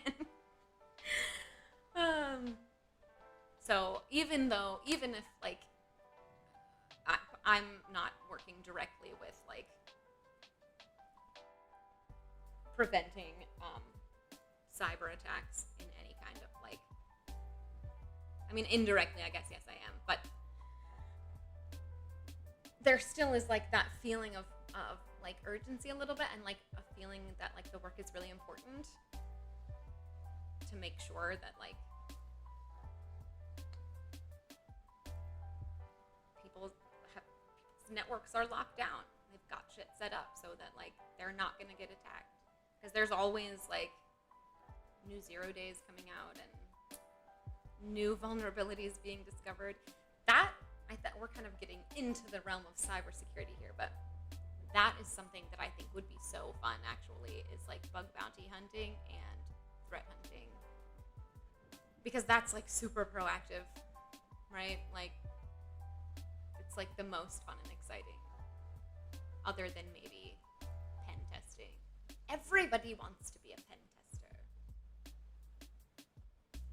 I also want to be a pen tester. Learning about backdoors that existed and were never told. But the OS system, well, yeah, yes, exactly. That's the fun part. It's like finding the way in, or at least I think it would be. I'm very much a baby at hacking. I've done like 2 very simple capture the flags in my day. So that's what I'm planning on streaming on Mondays. And it's going to be a humongous shit show. Like, I have absolutely no idea what I'm doing when it comes to these companies. Oh my god. Tell me about it. But yeah, so the capture the flag challenges are not going to be, how shall I put this, good. In fact, I have a strong suspicion that anyone with any kind of actual hacking skills who attempts to tune in is just going to be watching me, like, screaming and tearing their hair out. Like, oh my god, someone take her keyboard away. But that's fine. You know what? If I struggle through capture the flag challenges, then, and I'm terrible at it,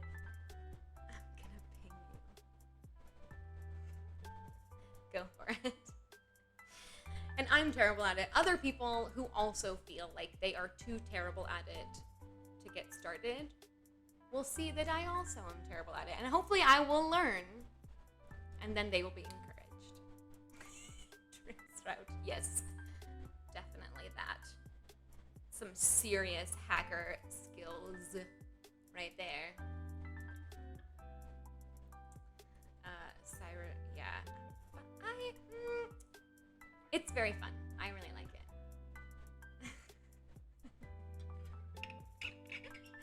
I can't with you.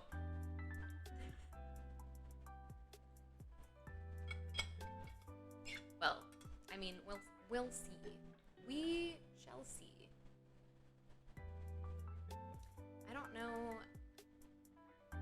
See, I'm hoping if I like stream the capture the flags, that it will like hold me accountable to doing them. Because this is something that I've been meaning to do for like a long time. Well, I've only been in the industry for like a year and a half, so maybe not that long of a time. But I am like,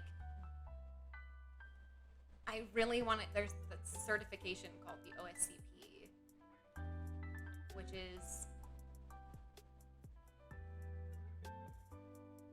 I forget what it stands for. It's like offensive security something professional. And basically for, I know, we're off to a great start here.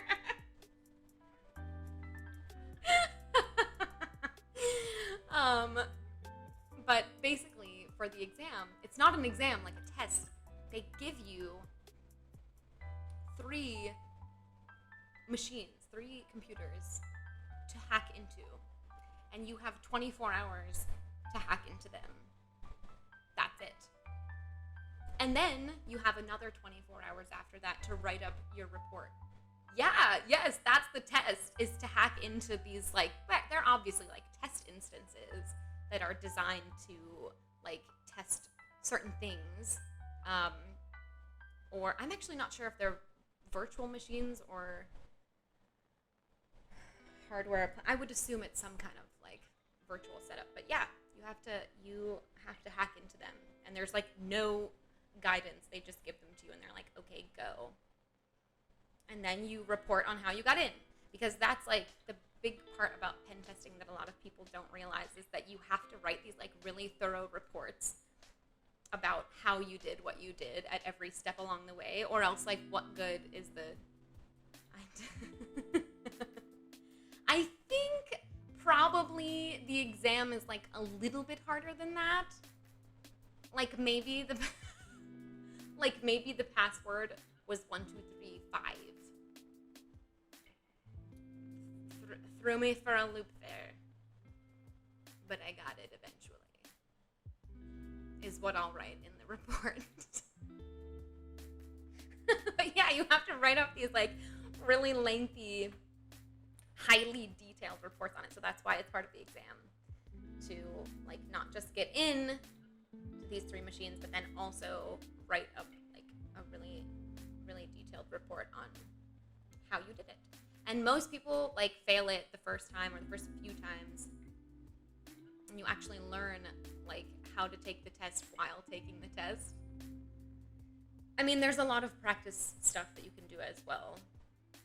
And the starting point for that is to do these like capture the flag or like hack the box or those types of challenges, because they do work you up like from a more. Oh my gosh, incomplete Alec, I totally missed your follow. I'm sorry, I'm bad at shout outs. I'm still learning to watch the activity feed. To be fair to me, it hasn't exactly been active, so, or maybe that's all the more reason that I should have noticed it faster. Oh, okay, I'm sorry, I take it all back. Oh, by the way, today, for a limited time only, I can do a single card tarot card draw for you, if you would like, since you're a new follower. actually, Butts, I can do one for you too, since you followed me during my test setup. If either of you are interested.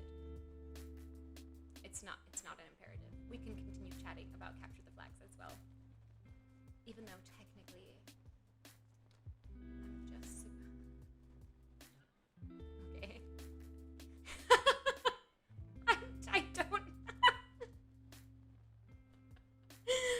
I don't there actually are not any cards that say you're gonna die. The death card in tarot, this is a common misconception actually, just means that oh.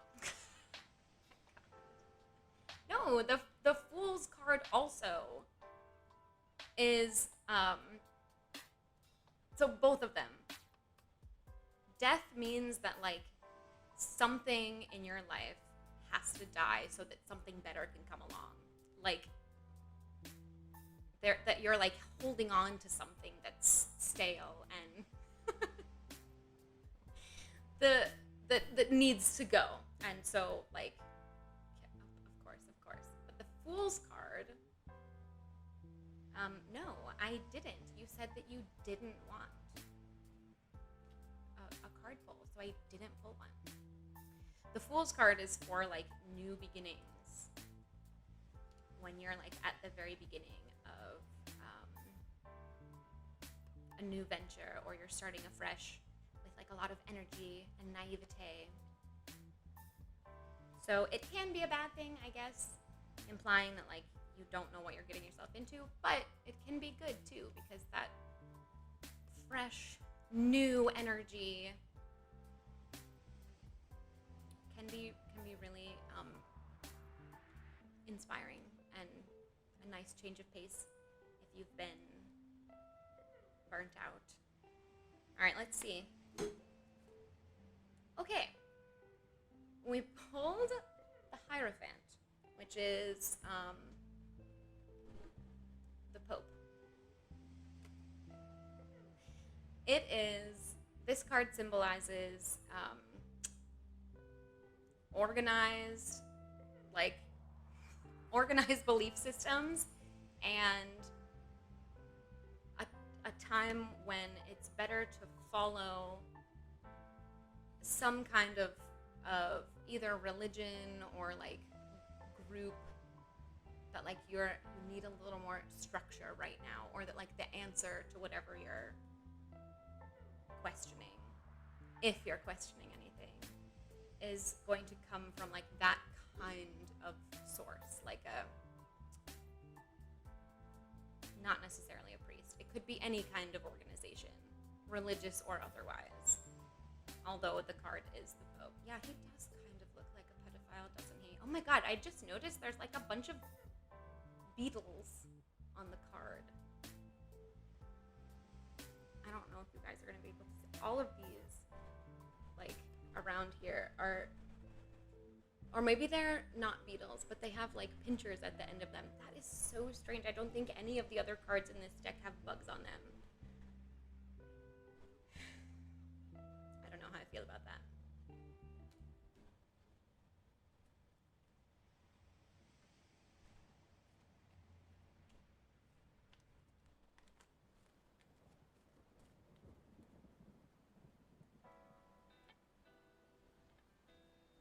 Join a cult. Yes, that would technically fall under an organized religion or group. So, religions aren't structured enough. I feel you. Sometimes you just need like that extra little spice of mind control. And brainwashing. Man, I went on like a huge so I kind of cycle through interests, and I went through a huge like cult phase where I just wanted to like read and watch and listen to everything I could about cults and different cults and like how they came about and how people, like how they did it, like how did they do that? Like how did they get all of these people? But I guess, like, in most cases, it's like not Midsummer. No, I actually have. Midsummer came out after my cult phase, and I haven't seen it. I heard it was kind of terrifying.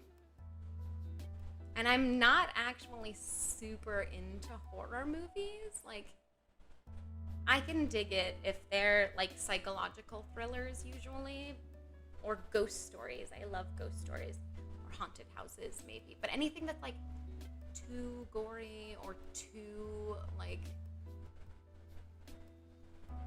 realistic, like the one movie where the deaf lady is home alone, Conjuring 3. Oh, that might be something to look into actually. But this one, I forgot what it's called, but this deaf woman is home alone, and this guy is like stalking and tormenting her because he knows that she can't hear him, and her house is like mostly windows because she lives in like the forest. I don't know. That movie terrified me because it like just is too. It's just like a little too realistic. That the woman is going about her business at home, and some sicko decides to like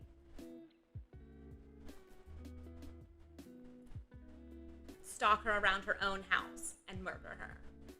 It's so creepy. So like I can't with that kind of thing. Like if it's too real. If it's too real, I can't dig it. It doesn't get the best review. It Follows. I haven't seen It Follows. I love ghost stories. And yeah, slashers are like ew. But they're not, honestly, slashers aren't even scary usually. They're just like kind of corny. But ghost stories, books, Patrick Swayze. Oh! Is that, yes, I do. Is that, no, I'm thinking of the movie Ghost. I think. Not, except Evil Dead. I haven't seen that one, so I don't know. I haven't seen most horror movies. Like, not the classics, anyway, because, I was very, like, oh, okay, comedy horror. Like, Cabin in the Woods, was it? I loved that movie. Because, yeah, comedy horror. There's another one like that, too, that I enjoyed, and I can't remember what it's called now, but 70s horror. Oh my god. I watched the best horror films this past October during a movie, like a virtual movie fest a friend of mine back east threw. He used to have them in his home. Because of COVID, they went virtual, so I was finally able to attend one. On the third week of October, we watched this horror movie called Chopping Mall. Like chopping block and shopping mall put together. And I don't know if any of the 5 of you are familiar with this cinematic masterpiece, but it's like basically this mall is being patrolled by robo mall cops, and they go crazy. And while they're going crazy, there's like a group of teenagers who have snuck in to the mall. It's like party after hours. And so they're all like drinking and smoking and having sex on the display beds. And these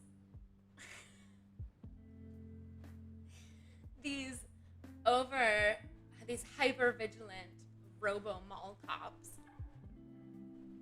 decide that they need to hunt them down and kill every last one of them. The entire thing is just like so incredibly corny and stereotypical that it's delightful, honestly. I enjoyed every second of it. That kind of movie is really fun to watch in a group. It was very fun. We were all streaming it on Discord at the same time. Frankenhooker, very bad, but worth watching. It sounds like exactly my kind of film. Gonna have to write that down too.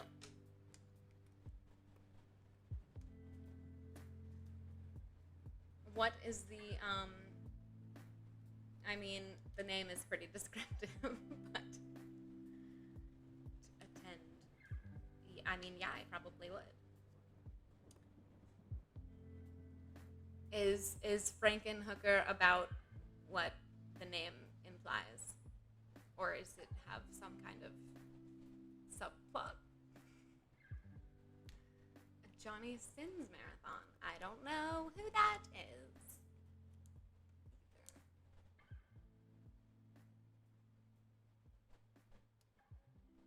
All right. Yes. Yeah, I'd be down.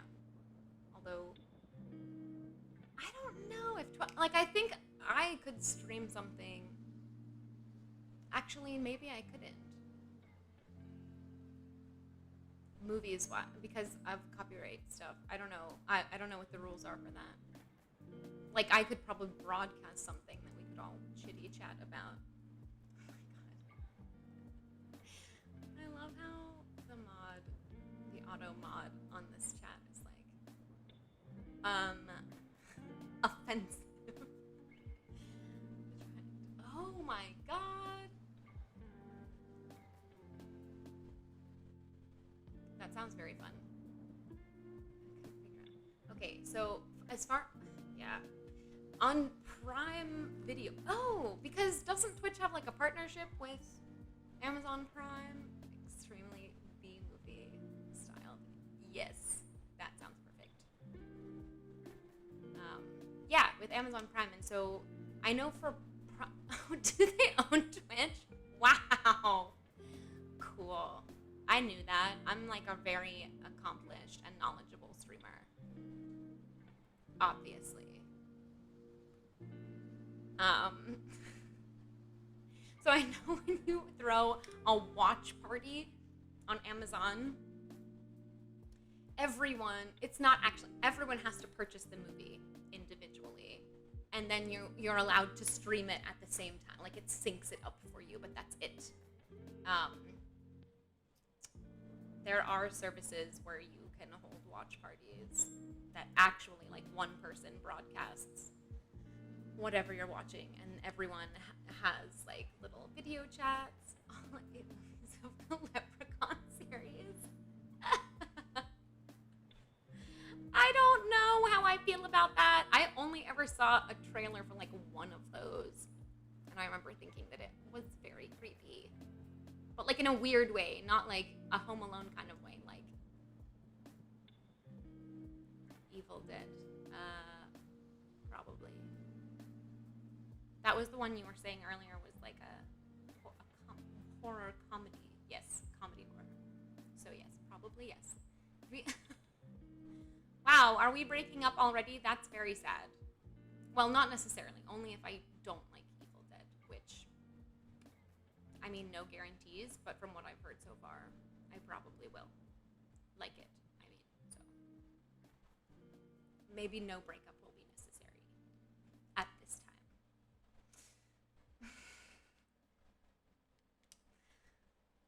I would love to stream Chopping Mall for you guys. I'm gonna have to look into that. Well, because like a watch party stream would be so simple. Just like put it on and go. But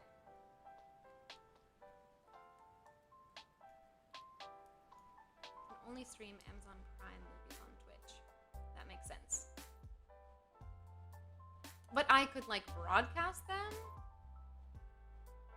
to people who weren't Prime members. Like that would be, that's what I was just gonna say. All right. So Do we want to do something that exclusive? Probably not. I mean, this is a pretty exclusive group that we have here. Us, me, and my 5 viewers. So, I mean, it's a pretty elite group already. I don't think there's any need to, like, continue down that path with Prime-only watch parties. I probably shouldn't talk shit about Amazon Prime on stream. I'm gonna get suspended.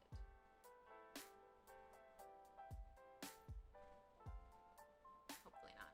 I probably also shouldn't joke about getting suspended so much.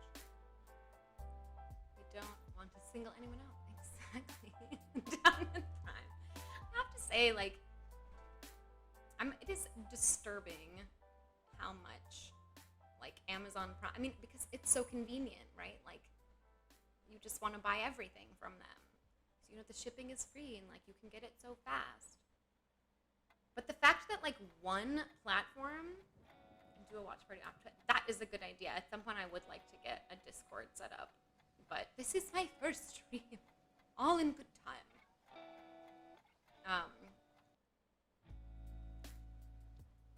Yeah, the idea of, like, one platform knowing all of my shopping habits does not sit right with me. So I try and shop at other vendors whenever possible. Sometimes you've really just got to go to Amazon though.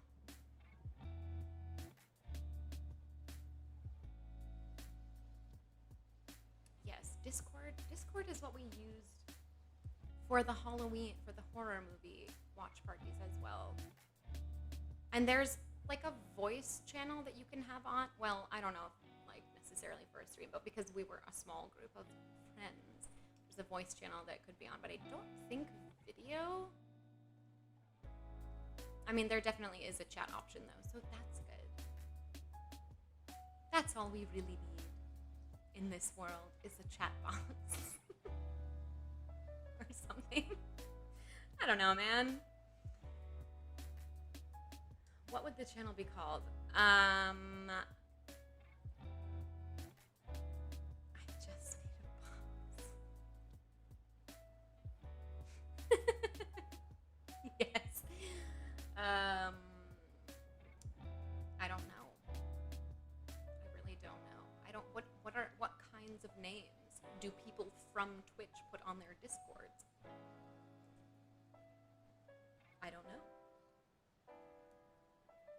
I actually only watched a handful of streamers before I decided to do this. So, I don't know what people do on here. Or how they do them. But the friend who recommended it, Save a Room Witch. I do quite like that, actually. Poggers, Cyber Witch. I mean, all right. These are both, like, really viable options. I like what we've got going so far.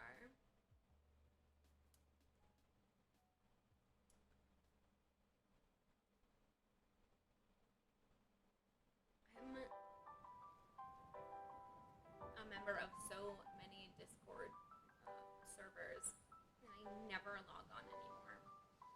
That's something that I'm probably going to have to change. Maybe. Maybe not. Maybe I'll log on just for our shitty horror movie stream nights or watch parties.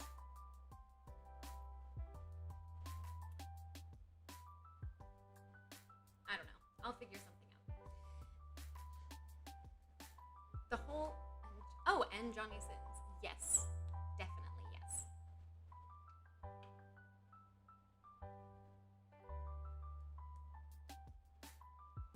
I'm gonna have to look up who he is, though, so I know what to expect.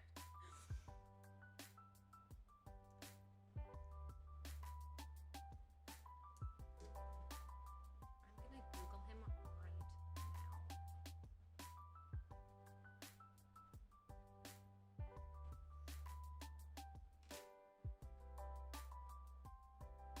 Alright, let's see. Johnny Sins. Famous birthdays. What? Stephen Wolf, known professionally as Johnny Sins, an American actor, director, and YouTuber. Cool. Oh man. This does look pretty good, I will say. Thank God I didn't share screen Google that on this stream. Can you imagine?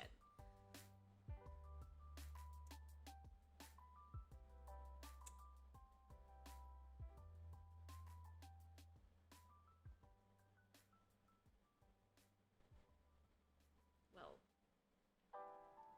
what a delightful little sidebar that was. So glad I know of Johnny Sins now.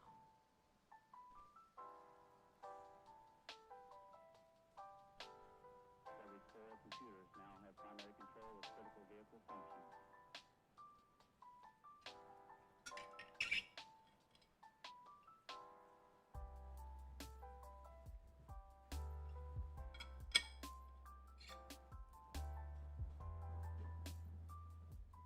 I will say, the desk bourbon is looking real tempting right about now. I keep a bottle of it on my desk for emergencies. This is not an emergency, but it is like a good and chill time that I would like to have a cup of bourbon with. How many? I do have a cup. Looks like Steve. I am routinely and consistently having existential crises, so welcome to my channel.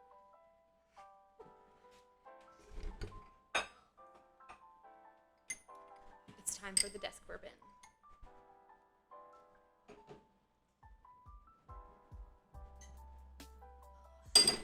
Personally,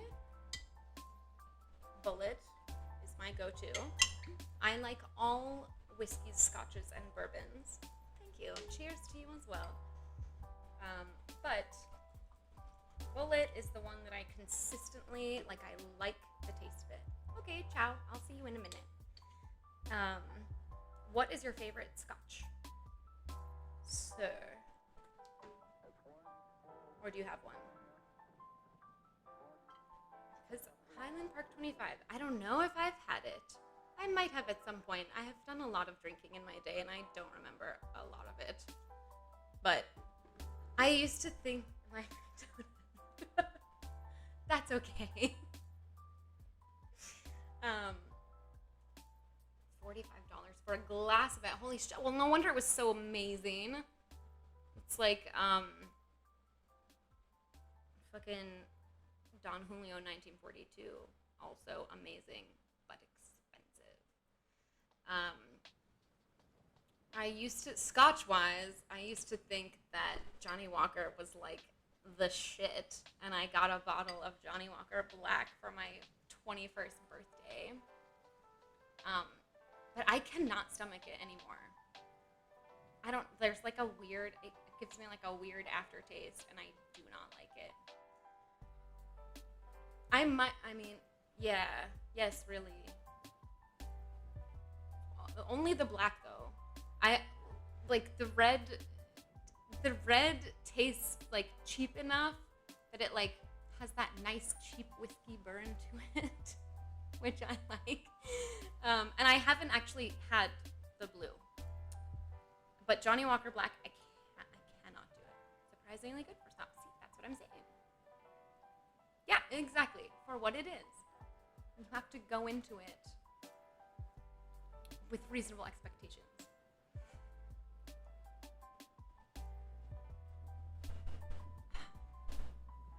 So good.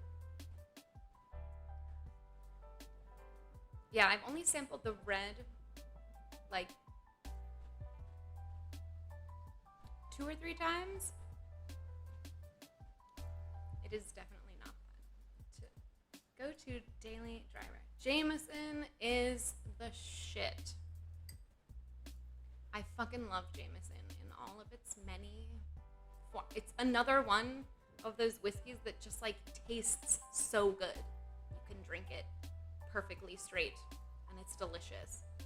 I don't know, maybe that's not normal, but there are just like a couple of whiskeys, bourbons, and scotches that legitimately just taste so good on their own. You like don't want to add anything to them.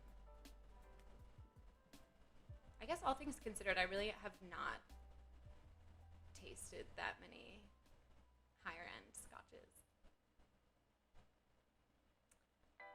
But I've had a lot of really cheap whiskey. It's in the package. Excellent.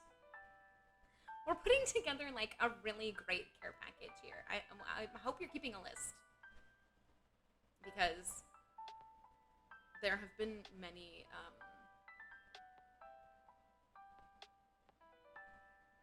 many items that have come up over the course of this chat that I need in my life, apparently.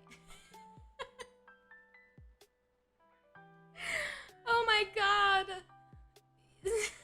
Seeing it written out is so terrible.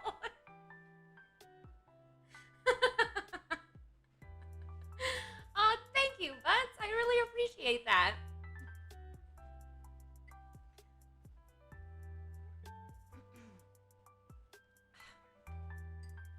I'm still going to be hanging out for a little while, though. I will stay here until it's dead. No, I'm not till it's dead. Till 10 p.m. at the latest. Because then I'm going to need to sleep.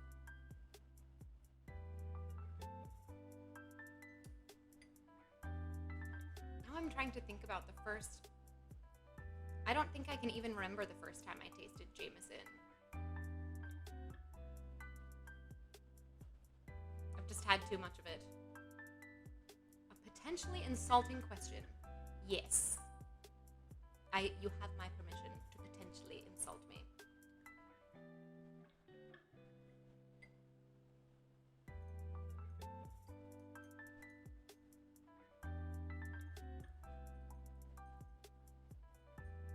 Have their volume level a little screwy. Seem like a decent balance. Oh, thank you. I really appreciate that as well. You're dressed like a Twitch. That is a good question. I don't know. I just like this top and the setup because my desk is so good. I disagree.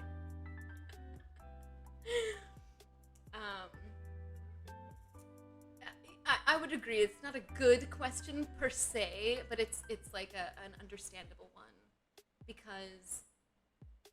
Yeah, the way that my setup is currently, everything is just like too close together.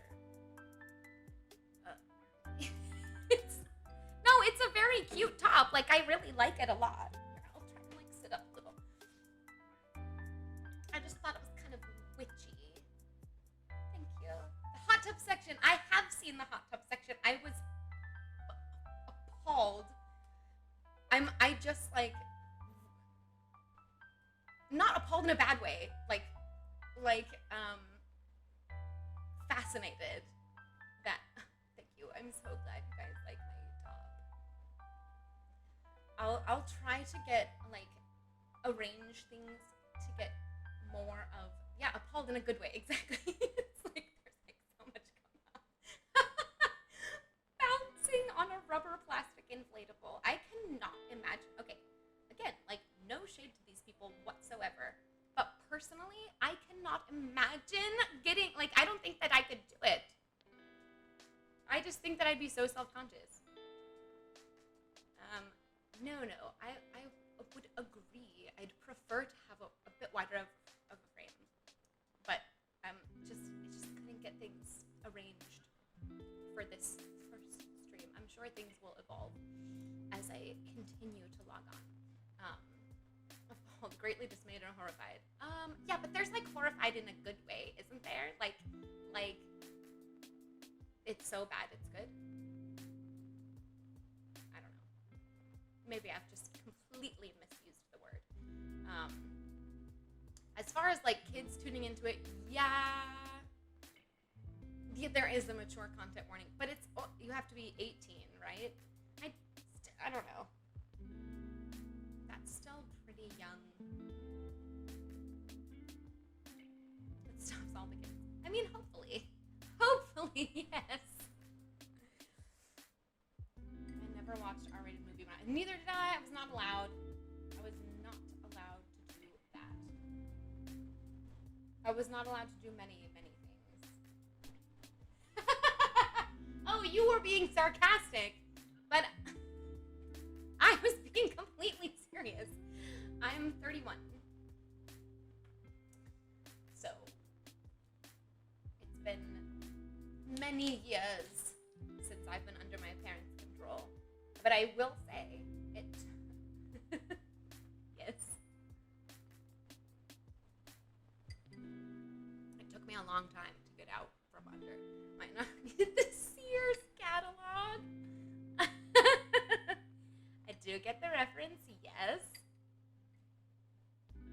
It's too bad that we didn't have Twitch back in the day. Do you have Sears in the US? Yes, we do. I don't see a ton of them out here, out west. In like the Midwest where I grew up, there were a lot. And then I never really saw them on the East Coast. It seems like I can't speak for the South.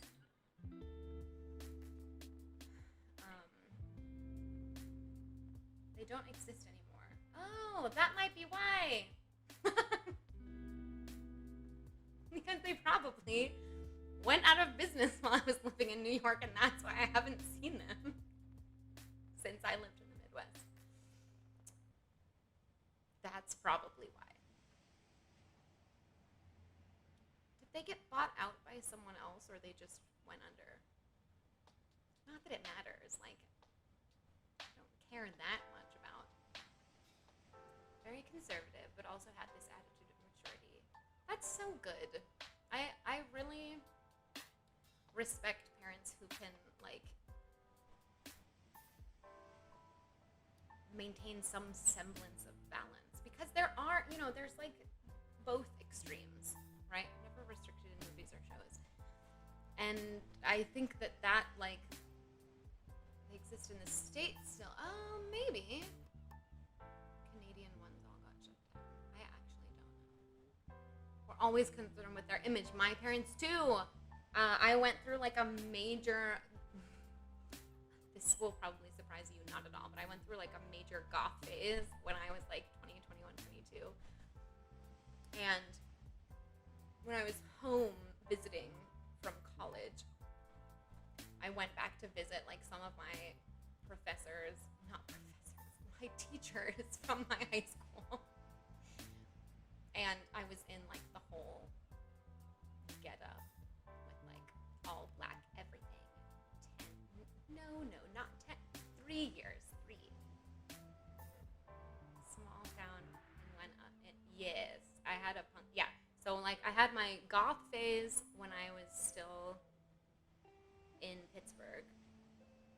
Then I moved to New York and had, like, a punk grunge phase. Then I moved to Vegas and had more of, like, a edgy glam thing going on, because everything in Vegas is so, like, glitzy. That, like, even though I still had, like, oh, now I get it. Yeah, I mean, yeah, that's definitely true. I have, and the black heart, that's the most important part.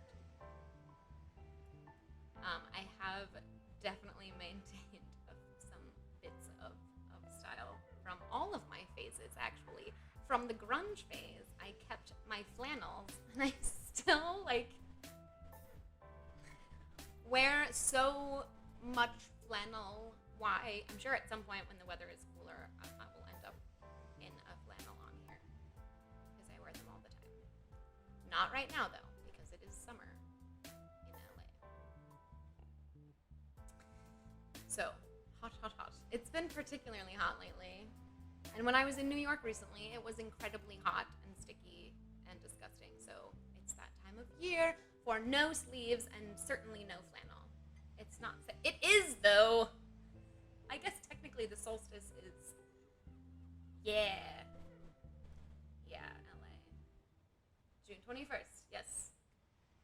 Coming right up though. Very soon. Yeah, moving to LA was not a choice that I made. Fate kind of like brought me out this way. I still consider myself to be. I know. I'm such a stereotype, right? Oh, there's plenty of weird witchy stuff with solstices. Like so much, actually. So much. I don't know if the 21st falls on or close to a Wednesday, but I could probably dive into that. It's a Monday. Mondays are supposed to be for cybersecurity according to the schedule that I have set for myself. But perhaps I will make an exception for the solstice. But yeah, I definitely consider myself to be more of a New Yorker. I don't love LA. Solstices only matter on Wednesdays. Yes. That too. They only count if they land on a Wednesday, actually, so since this one isn't on a Wednesday, it's not actually going to be somewhere on the 21st. We have to wait till next year.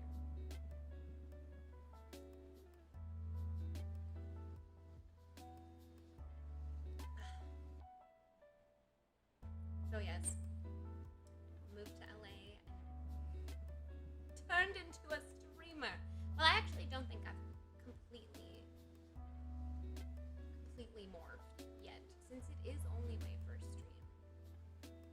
But like, give it some time, and I'm sure that I'll be. You know, LA. Okay, LA is like so full. It's a Tuesday next year. Oh no! No summer for us next year either. Then I guess it's got to be on a Wednesday. For 2023. You know what this reminds me of? Like the way the seasons change in the Game of Thrones universe, how they have like summer for many years and winter for many years after that.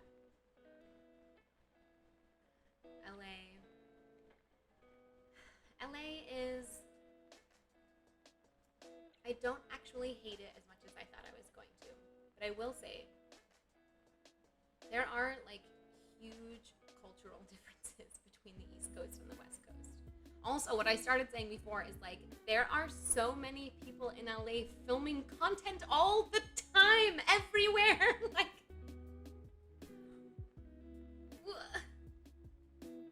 why? I don't know. I've not ever been a content creator before, so I cannot relate to this. Like, I don't know. I guess I went through like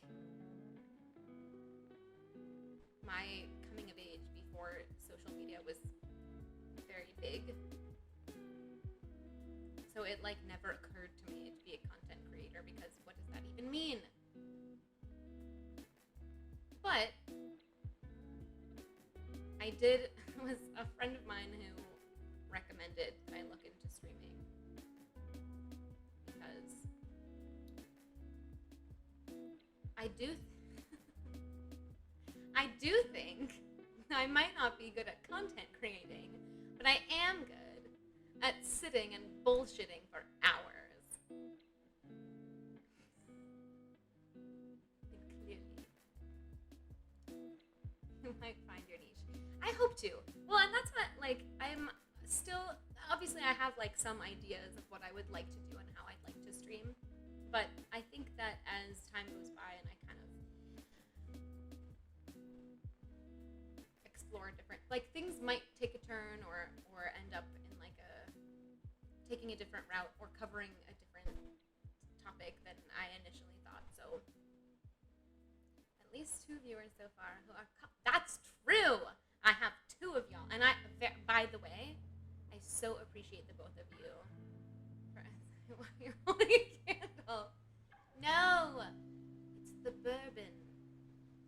grandmother's glasses. How many subjects have we been through? Oh my god. So many. But this is like what I do anyway. Like,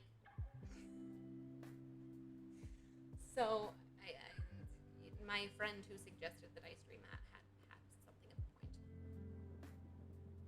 Cheesy Bites! You're back! I'm drinking Bullet Bourbon as per usual. And yes, we are off to a good start. I've enjoyed this so far, and we still have an hour and a half to go. Three. Now we have 3 engaged viewers. This is so exciting for me.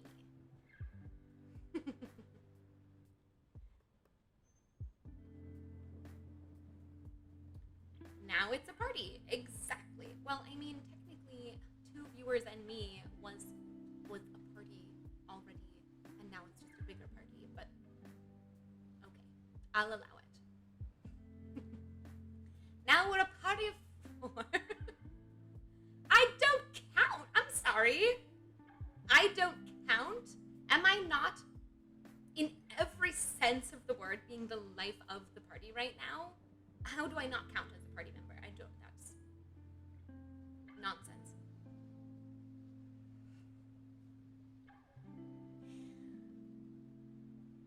What are these emojis in chat? They're little robots?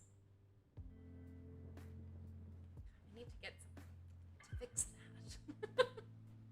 There's like so much fucking customization to be done to like my page and the overlays and the website and the everything else. Like, it's quite frankly, it's a little overwhelming.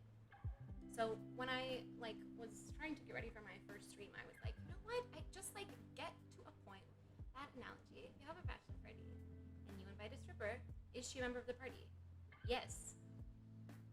Like, how many people are in the room? I don't read into the choice of analogy.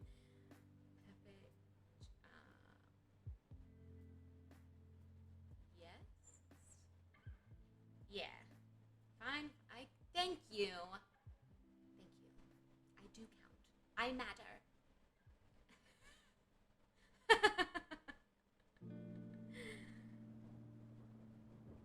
What was I just saying? Oh yeah, getting set up to stream for the first time. It was actually very similar to, so my years in New York, I was oh yay, it's a Bullet Bourbon party. Butts and Alec, I wish that you also had Bullet Bourbon. Cheers. So that you could. Oh, good. Yeah, I think this with like some distance between me and the mic is a little better. Why? Well, I guess it is a Wednesday, so never mind. I'm not gonna pressure you into drinking. Just kidding. I like the idea of a bourbon party, but it's not that serious. So, yeah, something is the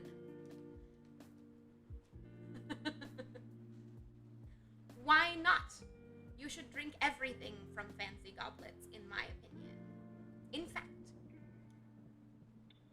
for one of my birthdays, my best friend that I grew up with gifted me an engraved wine glass. It had like my initials engraved on it. Gorgeous. At the time, I was not really a drinker. So this must have been when I was like 20, like 19. A crystal on display. Okay.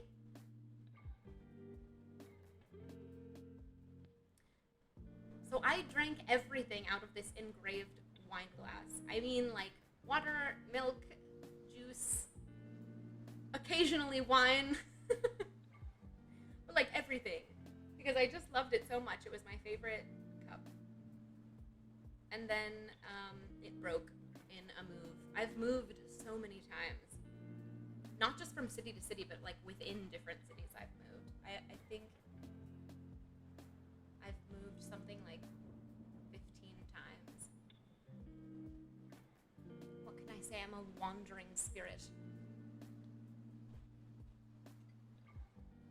Do you mean Cristal like the vodka? I read that as...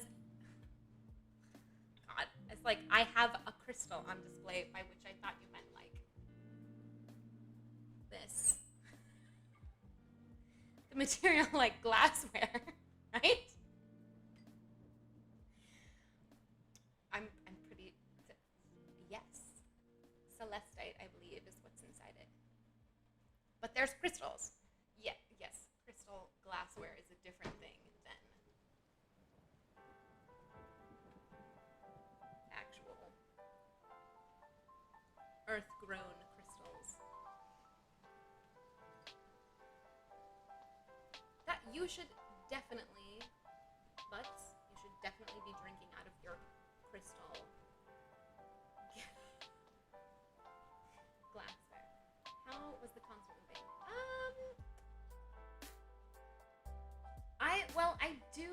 I did lose a lot of stuff, and actually there were a few moves. My air conditioning is just ruining my hair. There were a few moves where I like completely purged my belongings.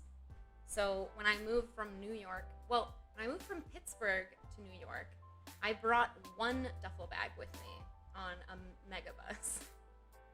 One duffel and a backpack. Because I was stopping... This actually is very nerdy. When I moved to New York the weekend of Philly Comic-Con, and since Philly's like kind of on the way to New York from Pittsburgh, I stopped in Philly and went to Philly Comic-Con. I had to do it. I had to.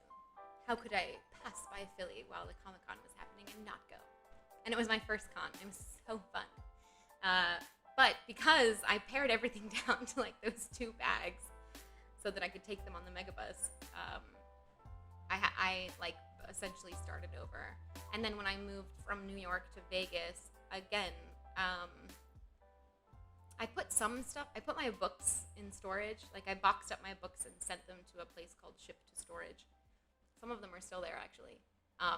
Because at the time I was driving this like really tiny 2-door sports car with no backseat and like no trunk space.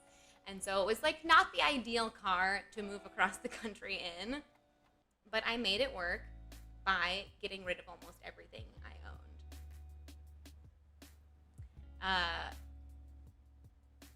I really did. And I really did. But the thing is, like, what car was it? A 96 Honda Civic Del Sol. I loved that car. I fucking loved that little car. I drove it into the ground. Like I drove it till it wouldn't drive anymore. I miss it still. I still miss that car. But yeah, I've always had like kind of the impulse to pack up and go after like a few, I don't know, it depends. It depends what else is going on, but I like the like fresh start feeling of like purging my belongings and moving somewhere new. But now, okay, so I've lived in 4 different cities during the span of my 20s. So the spirits don't find out where you are. Exactly. I'm being haunted and chased down. So I have to continue relocating.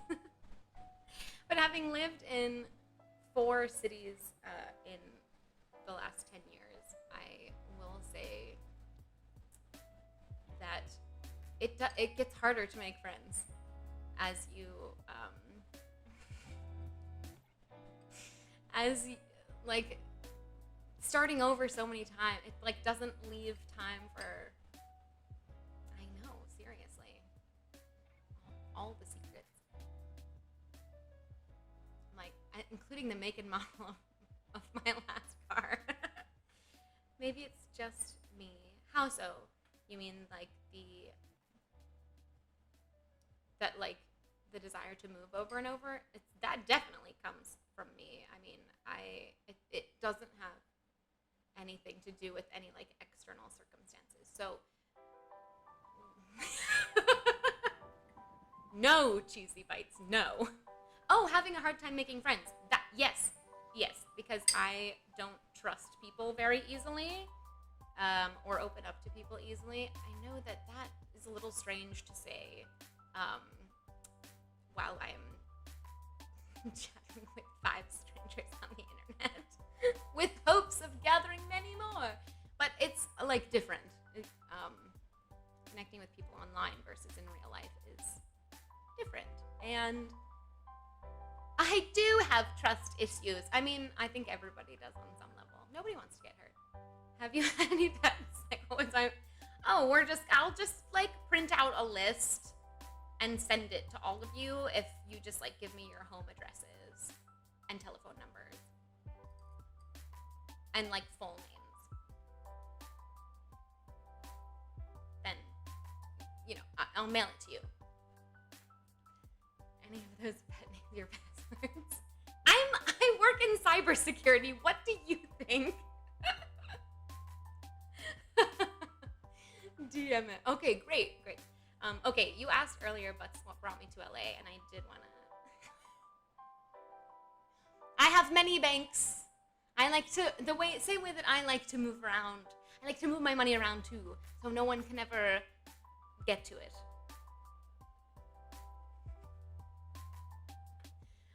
Actually, currently I'm using a service called MoneyLion, which I do recommend. I mean, my birthday. No, I don't even tell my birthday to people. That's how paranoid I am. And I always have been that way, so in a way, it's like really great that I ended up in cybersecurity. Oh, you were born in '89 too?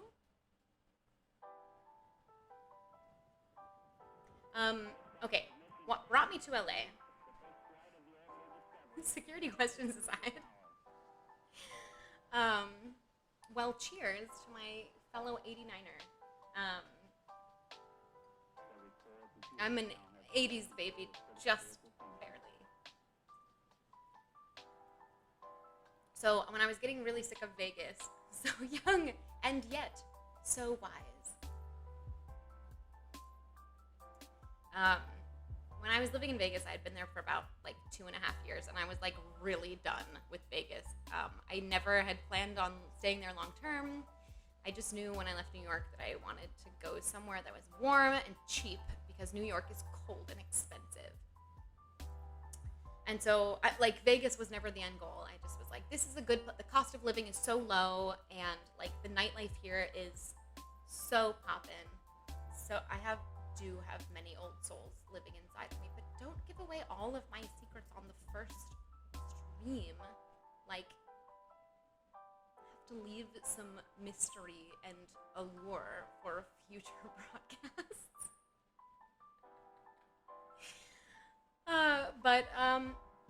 But yeah, so I started looking for jobs like literally anywhere else.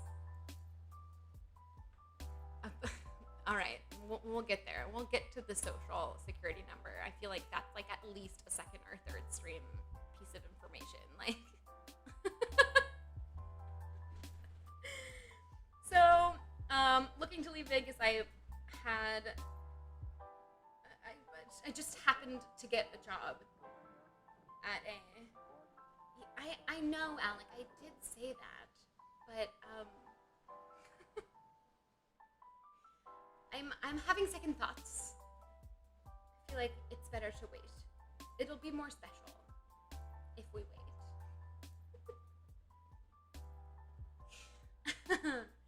So, okay. I happened to get a job in Orange County. In Newport Beach, actually. And I was like, you know what? Fuck it. I'm gonna move to California. I do not want to move to California, but I sure as hell don't want to stay in Vegas. So that's what initially brought me out to Cali, and then I just recently moved a little closer to where I currently work.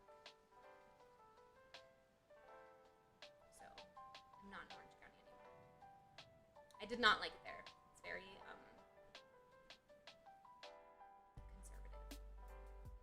People are really selfish in Orange County, like really fucking selfish. Yes, my the AC that is running is blowing. My hair is blowing in the wind from the air conditioning unit. I'm like afraid to turn it off because of the lights that I have on right now. I'm worried that it would get too hot and I would be sweaty. It is very cool here. A place to stay. Like when I first moved to Cali or when I moved up to LA? Or like in general, like moving in general? Because yeah, moving, LA, actually like surprisingly not. Because I moved, yeah, actually I bought a set of photography lights for a completely different project. And so I have this one, the big like umbrella looking lights, because I have the there's a small ring light on my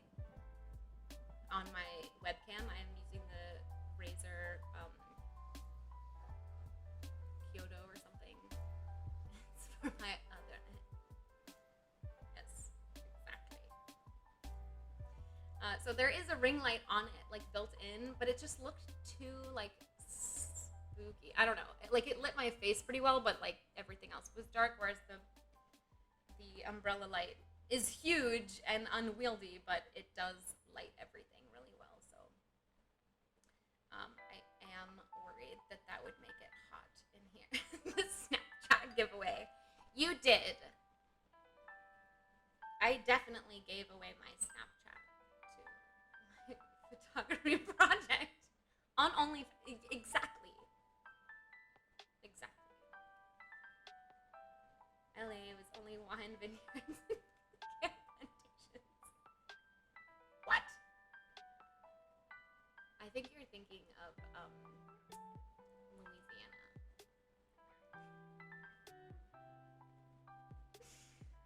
Yes, Cali. Well, Cali does have quite a lot of vineyards,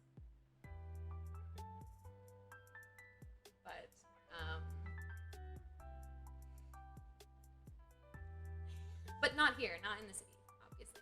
And finding a place here, it was, this is what I started to say, that it wasn't actually that difficult because I moved right during like the winter of COVID when everyone was leaving LA, and so all of the apartment complexes were like, oh my god, please move in here. We will give you discounted rent for the entire year. So I actually think I got a pretty good deal. And I love my new apartment and my new neighborhood. It's I will say, it's probably good that I moved to Orange County first, because I hated it in Orange County, and by comparison, LA is much better than Orange County. But it's objectively worse than New York City. So, if I had moved straight here, I would have hated it. But now, I appreciate it, because I had to spend a year and a half in Orange County. I don't have a pointy hat. I should get one, though. Any friends in LA so far? A couple of work friends. And yeah, I've gotten like pretty close with a couple of them. But other than work, I have not really met people out here. So, no. Like, I don't have like a friend group in LA, you know? I mean, I haven't had a friend group since I left New York. Do people even have friend groups in their 30s, or do they just hang out one-on-one? I did move during the pandemic, so social gatherings were not allowed. So I've just been like sitting at home by myself for the last however many months. One-on-one.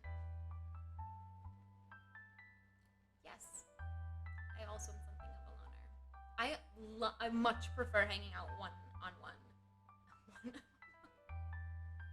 I much prefer hanging out one-to-one.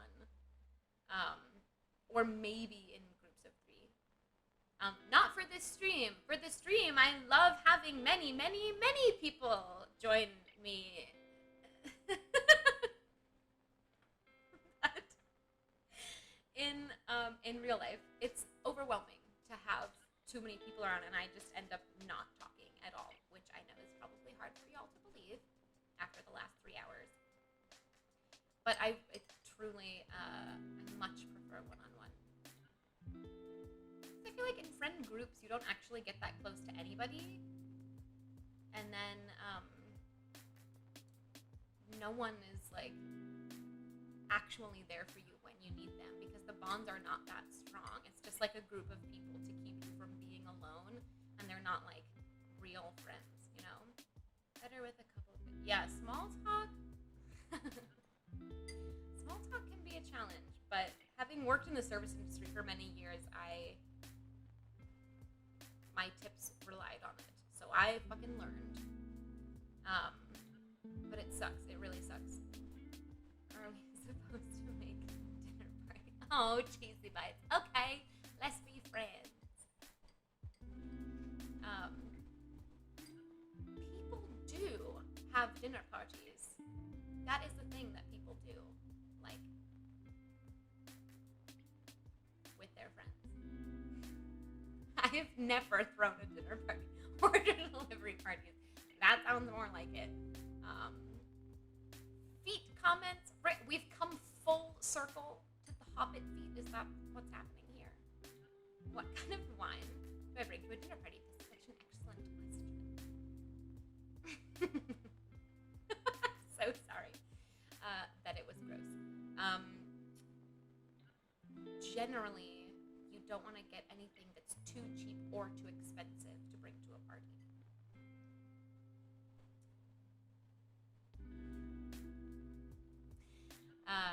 Best to ask the box wine.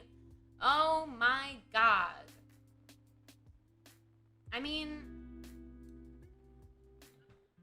here is the truth of the matter. Once you have had a few glasses of a good wine, it really doesn't matter what you drink after that. So, it could be boxed or cartoned or anything else. And really, like, after a certain point, it's all the same. Bag wine. Well, that's what's in the boxes, Cheesy Bites, is bags of wine. We used to pull them out at the college parties. We used to pull the bag out of the boxes and, like, carry them around, pouring it into people's mouths directly.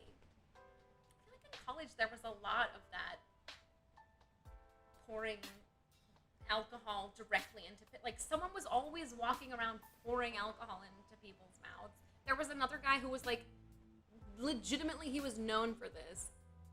He would show up at every single party with a bottle of peppermint schnapps and, oh my god, what's the other liquor in a peppermint patty shot? I am having a humongous brain fart, but he'd show up with a bottle of each in his hands and then just walk around the party like creme de cacao. Maybe, or maybe it was Bailey's? I don't think he was sophisticated enough to purchase creme de cacao from anywhere. Creme de menthe! I think that's what it was. I think that might have been what it was. I don't know. There was something that, like, gave the illusion of some kind of chocolate flavor. It really doesn't make any sense. I don't remember. This was so long ago. But I do remember seeing this dude at every single party with the same 2 bottles of liquor in his hand, pouring them at once to mix peppermint patty schnapps directly in your mouth. Creme de cacao, peppermint schnapps. Instant cocoa mix. Oh my word. Well, we definitely didn't have that. Cognac, sweetened whipped cream, chocolate shavings. Yeah, that sounds very fancy. We're talking about pouring alcohol directly into people's mouths here. So maybe it was creme de cacao and peppermint schnapps. That's so much sugar if that's the case. Ew. My alcohol. You right. I know. I shouldn't have. Disaronio. That shit is so good. But isn't it more like hazelnut flavored? I don't. Is that a ranch dressing emoji?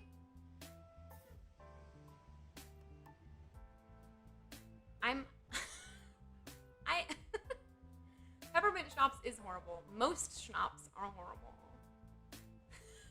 I have never in my life seen a ranch dressing emoji.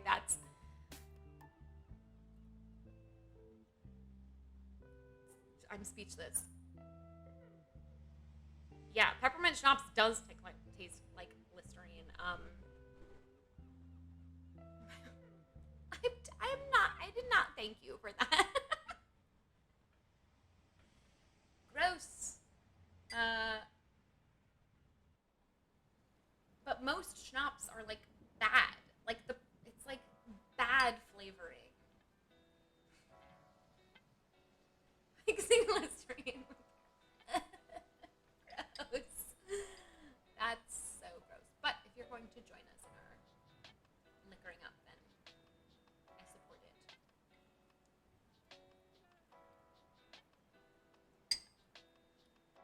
Oh, my tattoos. These are some good stories, actually.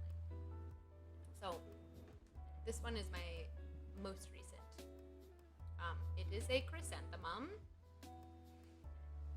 I'm trying, okay? I'm trying to keep it PG, but y'all are getting me all riled up over here, so. God, I fucking love this tattoo. It hurt so bad.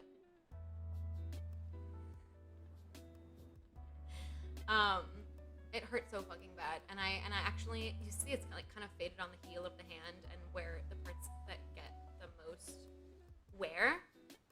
But look how good of a job she did. Like, you can totally tell what it is, and like all the line work is still really clear. But that's because the first time I got it, most of it healed out of my skin, so I had just like a little flecks and remnants left. Exactly, I had to prevent that from happening ever. No palm readings, at least on my left hand. I don't want to know what traits I was born with. No, actually, that's part of the reason for the placement of the tattoo came from palmistry. So chrysanthemums are a symbol of strength, resilience, prosperity, and long life. And I got it at a time when I really felt like I had zero of those things. And so the chrysanthemum on my left palm specifically, aside from the fact that all my tattoos are on the left side, that whole idea of like the left palm is what you were born with. That like all of those things, that like strength, resilience, prosperity, that I've had it like all along. It's mine. So, chrysanthemum is clearly a type of flower, commonly known as mums. My mom always used to plant mums in the front yard in the fall because mums are very hardy and they can last through like frost and winter, and that's why they symbolize like yeah, kind of.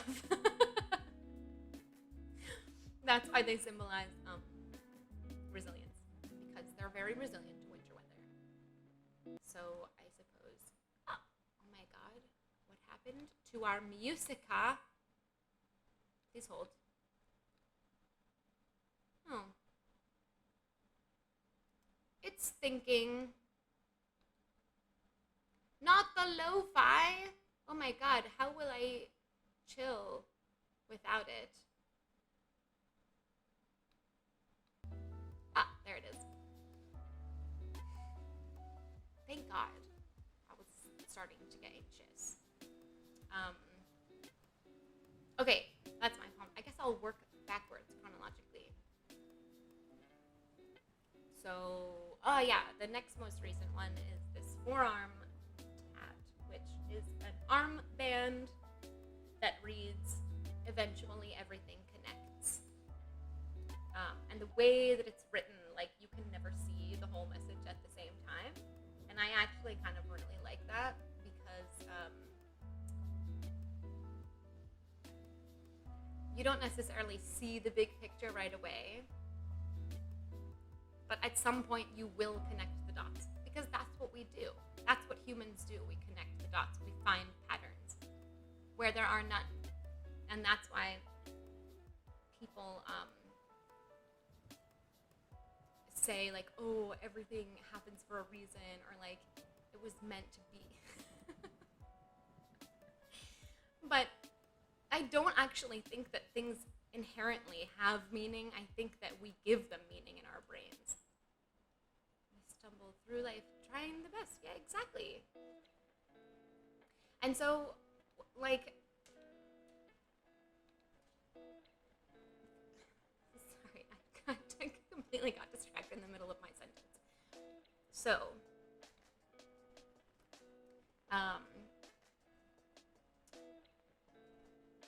talking about things connecting. Oh, yes, okay. Things don't inherently have meaning in and of themselves. But we do assign meaning to things to make sense of it all. Because scientifically, like, a lot of what happens to us is completely random and, like, could easily have gone the other way. But we love to think that, like, there's this master plan, that, like, something out there knows what's going on. It's easier to, like, cope with life that way. And so we make these patterns and we make this meaning out of things. And so that's why that's kind of like, eventually everything connects. Not because it has to, or like because it was always going to, but because we connect it. Like, we do that as humans. So that's the forearm tat. Follows some path, for sure. Yes. Yeah, exactly. Just like slightly, some kind of like guidance. Well, what is your philosophy? If you care to share. You don't have to. Shit happens. Well, yeah, I mean, that's similar. But, like, even the shit that happens, people will, yeah, people will say, like, oh, but if this bad thing hadn't happened, like, this good thing never would have happened. And so it was meant to be. It was meant to be. But I don't necessarily think that anything is meant to be. But I think that, like, when you make that kind of, like, when you approach it in that way mentally, it becomes that, like, if that makes sense. What about us? What about us? What do you mean? I agree. Oh, things being meant to be. Yes. It was... Oh, us! You mean our relationship that we now have? Yes, and what about it?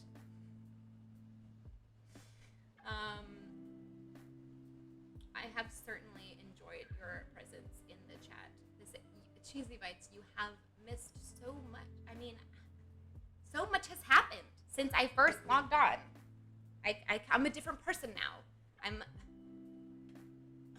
truly, my life has been changed in so many ways. Is this a 4-way date? Yes. Yes, it is. Oh, wait. There is someone. There is a fifth person on the call at the moment. So that's okay. They're just like chaperoning.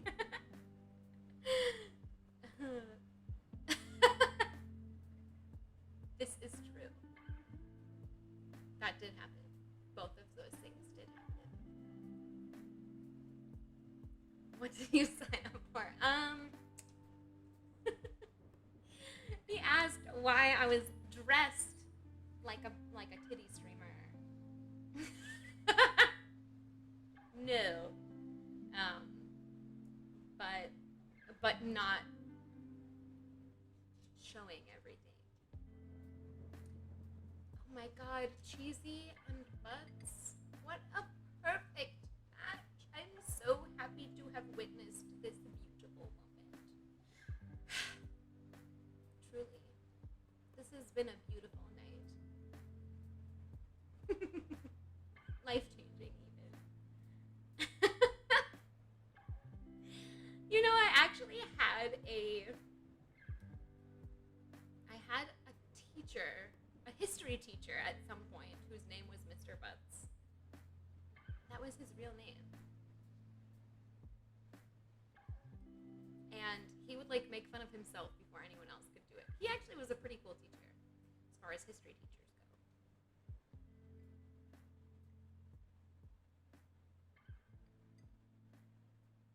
Yeah. Not that, I mean, I'm assuming that isn't in assless chaps. I don't think that would be allowed. I just can't see that. I just really can't see any head principal going for that. I'm sorry to crush your dreams. Oh, those were two completely different topics, cheesy fights. There's been so much that has passed between us.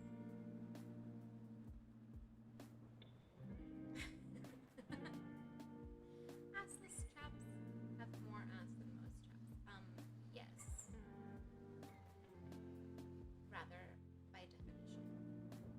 No, the porn star thing came about. No, Cheesy Bites never did ask if they were real. You did. But the whole porn star thing was this. We were talking about horror movies, and how we needed to have a watch party because I only like really corny, cheesy, bad horror flicks, or oh my god,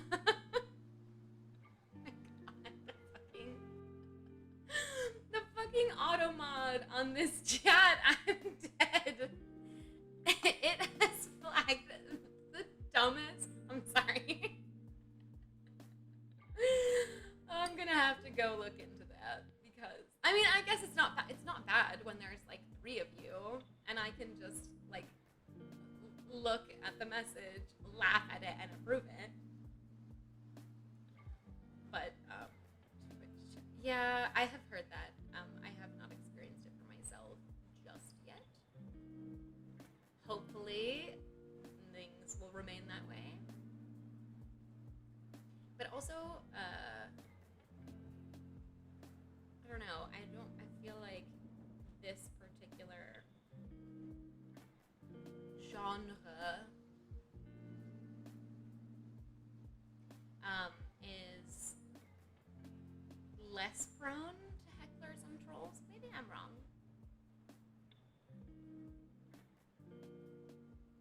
A movie person. Honestly, no. Honestly, no. I prefer TV shows only because they're... Once again, this has to do with my inability to ever pay attention to anything ever. With TV shows, it's like a very, very, very long movie if you watch like all of the episodes in a row, and you can kind of like pick up on what's happening just by tuning in once in a while. And it's always the same people, and it's always like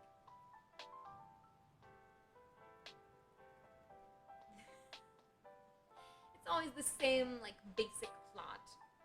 And so that for me, like movies are too like I have to focus on them. And because they're over in an hour and a half or 2 hours, whatever.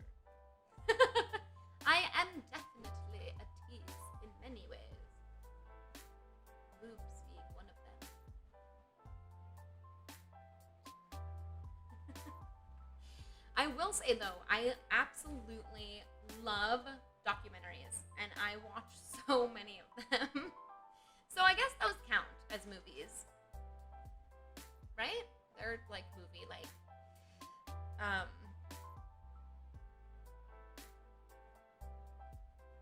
It's like not unusual for me to watch like multiple documentaries in one evening after work while I'm like eating dinner and getting ready for bed. Usually, a lot of history, true crime. Yeah, a lot of true crime. Although I have had to lay off that recently because it's just got a little too dark for me. I started this one documentary called The Poughkeepsie Tapes. I don't know if any of you know of that story, but Matt Cox. Okay, I definitely will. In general, I love true crime, but this one doc was just like way too intense. Oh shit! #1 most wanted. Well, I must wait. Let me write this down on my list of things to look up after this stream.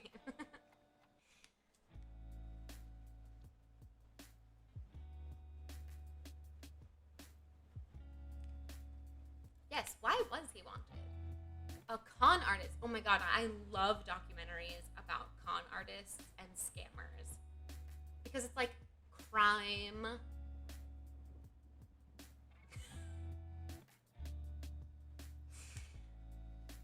It's not violent crime. It's not necessarily victimless crime either, but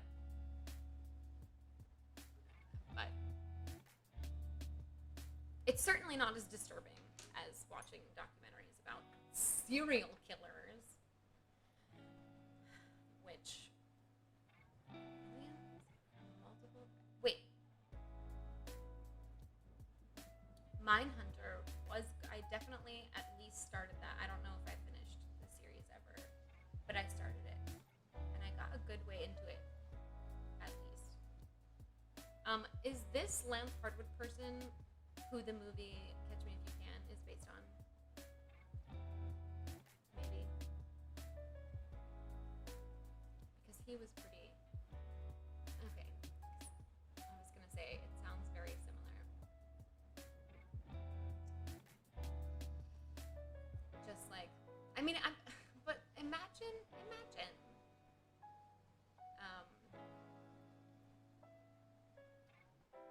Yes. Yeah, that... Okay, so what Matthew Cox did was similar to the Catch Me If You Can film, is what you were saying. Not Lance Hardwood. I mean, I'm going to look them both up anyway. But it's just like so wild to me watching these documentaries from like the 70s and 80s of serial killers and like the 70s and 80s, because they could just get away with anything. Like the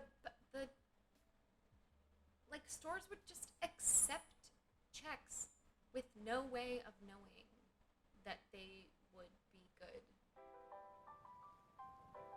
And people left their doors open all the time.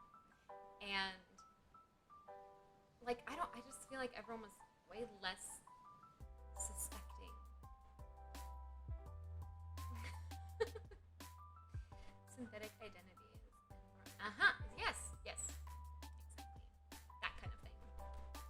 But it was easier to get away with before the digital age. So,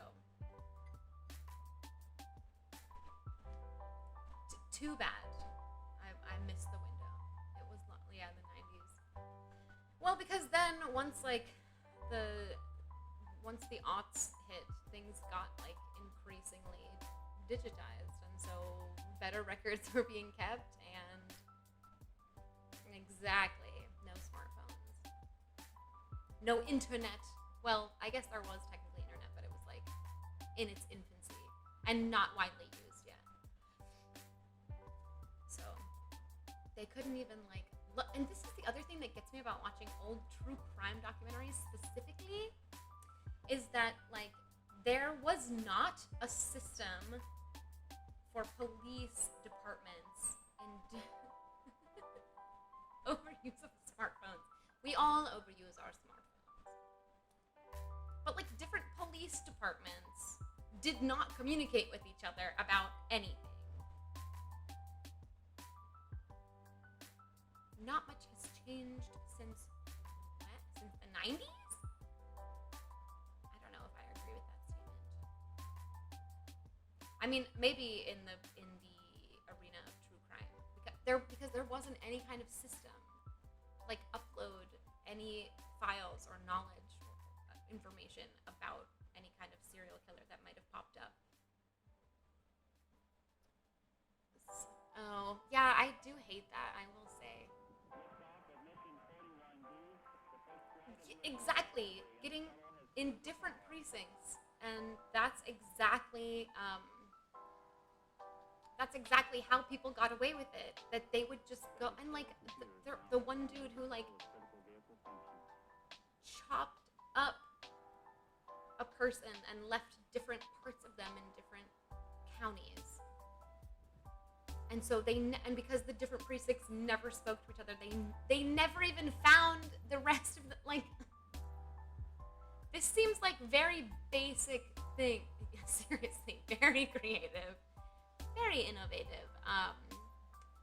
And they got away with it for years and years because they took advantage of the ineptitude of the police department and the lack of communication.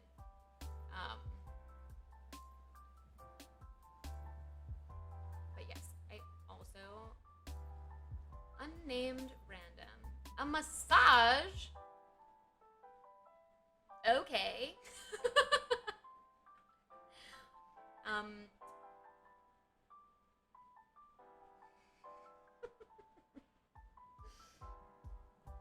Maybe they meant like message. Maybe they come bearing a message of some kind. The miniseries, unbelievable. I don't think I've seen it. Is it about serial killers? Because I probably would like it if so. Yeah. Oh, we get a grace period of 1. Yes, I think Butts would really like a massage. So maybe the two of you can link up somehow.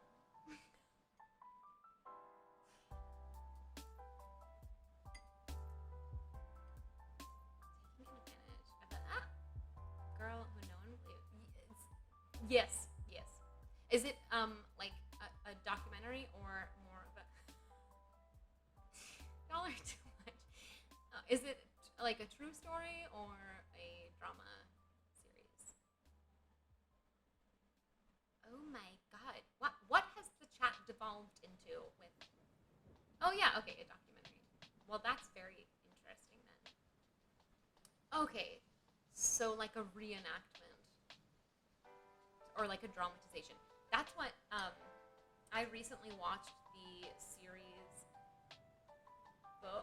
A Kiss Through the Screen. I don't even know how that would work, quite frankly. This past weekend, I binge watched both seasons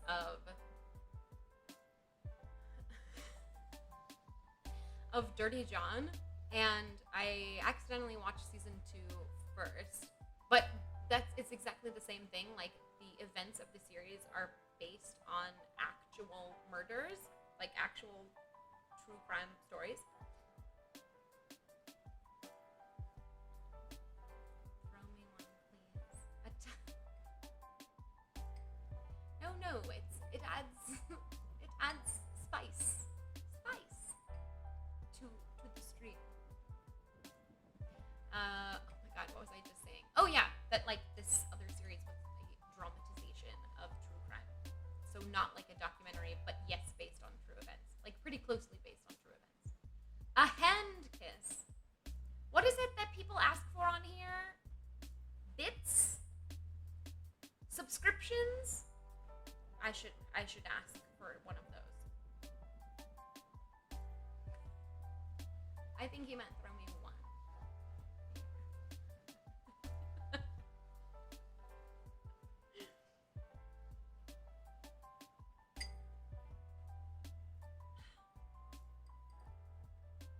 Yeah, all the bits, whatever those are. God, I need to like look into this more. A virgin and 28. No. Lonely and sad. Okay. What? I'm sorry. Cheesy, are you calling me a wee babe? Because, that is true. Twitch is not the place to get laid. It's actually quite literally impossible for that to happen. So,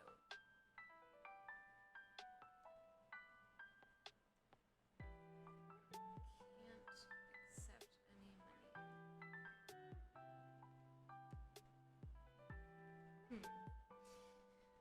Well, oh yes, definitely new friends. It's definitely possible to meet people, meet affiliate. Ah, okay, a certain amount of regular streams. That makes sense. You couldn't even sub me. That's so sad. All right. Well, in that case, I definitely cannot blow you a kiss because that's just. Do I have a Snapchat? Actually, no, I don't. I used to have one, and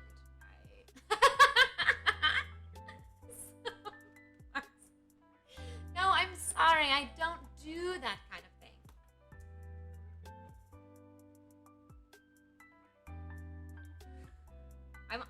I will say I'm surprised. There's an MJ community. There needs to be a Discord in the future.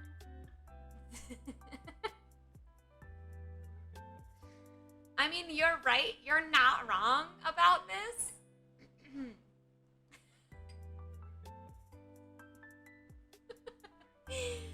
Yes, at some point, I think it would be really fun to have a Discord. But yeah, it is more work. Just today, I was watching a YouTube video about how, like, instead of just uploading all of your streams to YouTube, what people really want is, like, highlight reels. And so after you finish every stream, to go through and edit it into a highlight reel to put on YouTube. I was like, you know what? You know what I'm not gonna do ever? Is edit my streams into a highlight reel. No! Random, that is too far. Please. Get it together.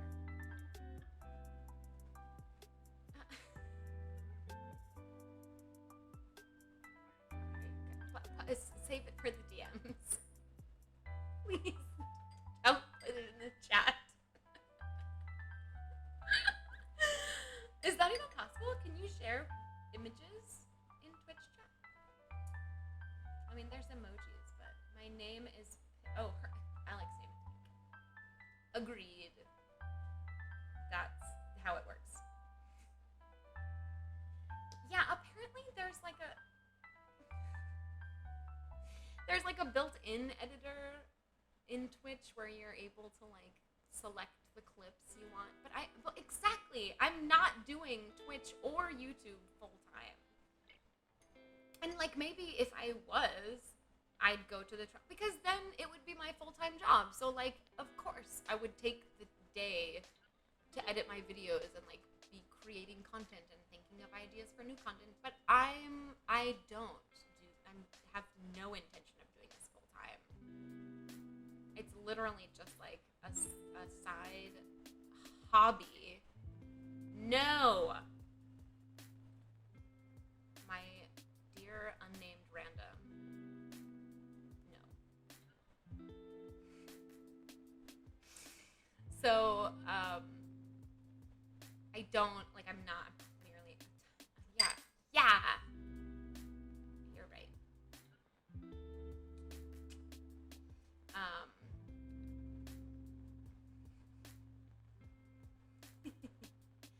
A mod. Who's joking? I don't think anyone is joking. What is this? Oh, okay. What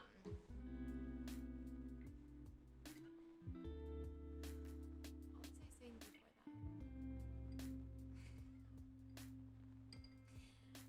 that? So sophisticated. Oh yes, time spent on streaming. Thank you, Buds. Thank you for getting me back on track. I have no intent, nor do I even have the time to spend time on, I don't have the time to spend on doing things like editing streams down into highlight reels. A tarot reading. I mean, I could.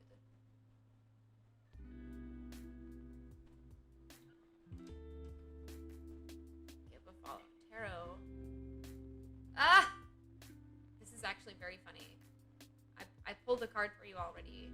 So, download Twitch streams and upload. Yeah, you can. Because it's not the Fool.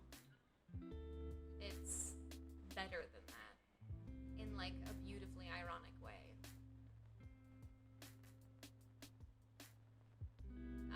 Okay, you mean the follow button, right?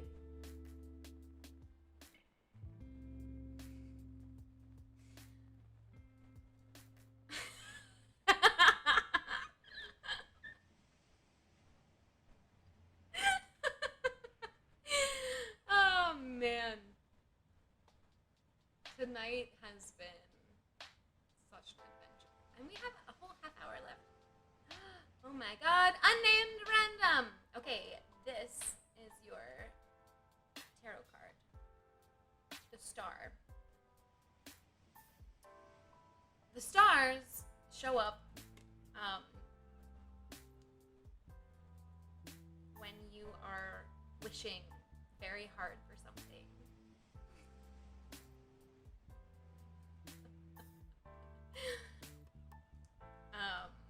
So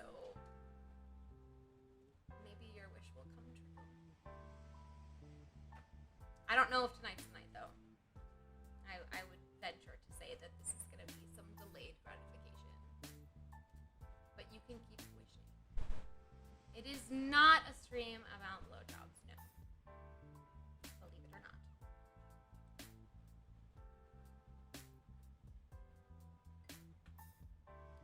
But thank you for the follow.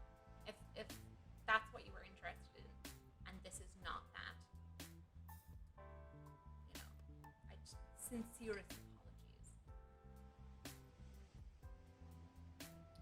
But we're mostly just chitty-chatting about life and spirituality. And is that hair natural? Yes. My hair is naturally blue. Very rare genetic trait that, you know, very, very small percentage of people who have naturally blue hair. Just lucky, I guess.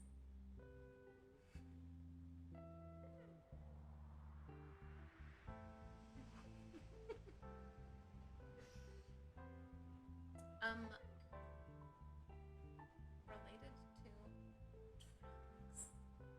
Oh, that's assuming that there is any other hair, Alec. Like, that's kind of a big assumption to make. Oh, are you referring to my foot hair? my blue hobbit feet?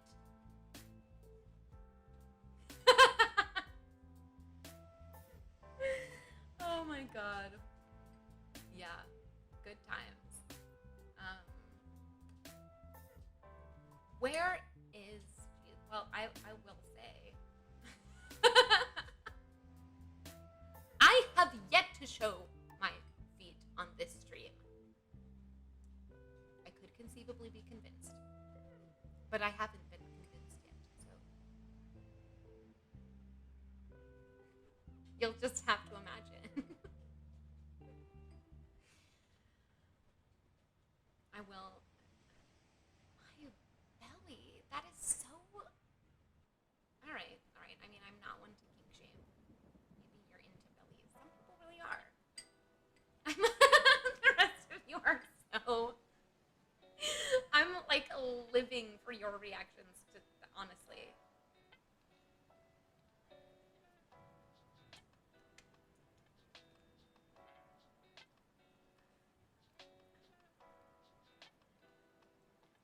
A Buddha. No, I'm not pregnant or a Buddha.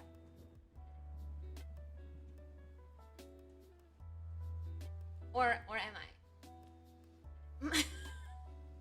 Look, I am very lucky, but I don't think that it's like localized to my stomach necessarily.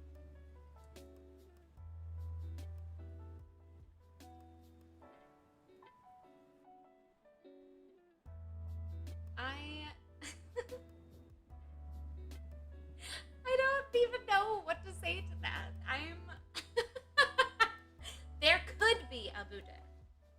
You will never know. Nose tickle means no. I don't want to know. I don't want to know what you think it means.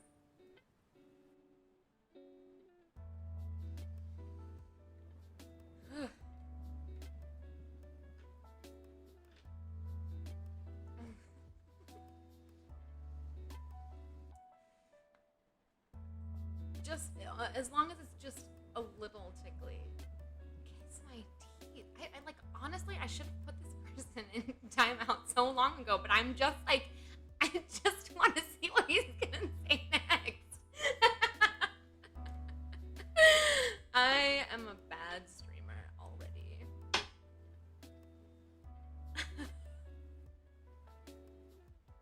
It is.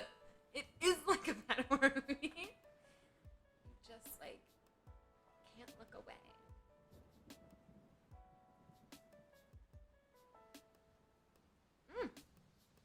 I've drunk the last of my bourbon. All right, I'm gonna have just like a nip more. A big fucking troll. Well, yes, I mean that's very possible as well. Trolls are always a possibility on the internet.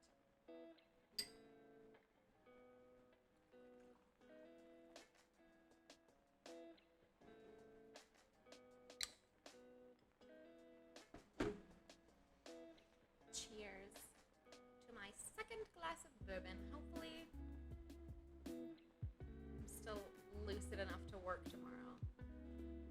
I will be. I will be.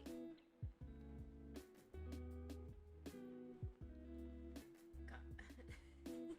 I don't know what you are, sir. I don't think any of us really care.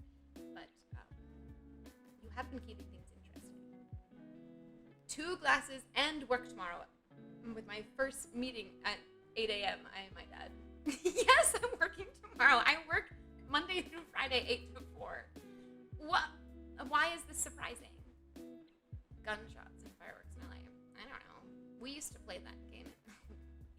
Yes, 8 a.m. I'm an early riser. Oh yes, I am West Coast. So it's not it's No.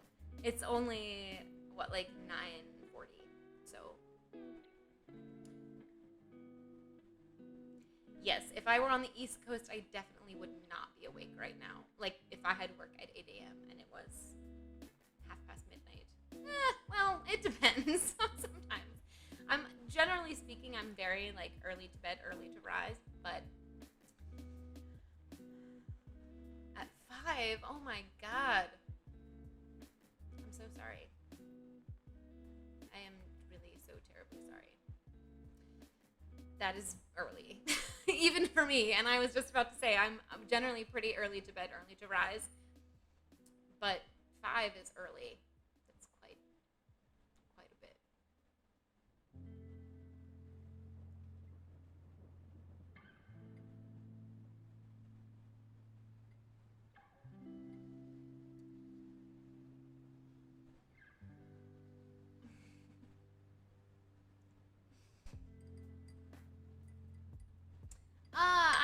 See, the trusty snooze button. See? Okay. Ciao. Yeah, I generally, especially in the summertime, I tend to wake up like when the sun rises, regardless of when I fell asleep the night before. And then once I'm awake, and I know my alarm is gonna go off in like an hour or less than an hour. Yes, random, you do owe Alec a steamy pic in his inbox, so make sure he gets that.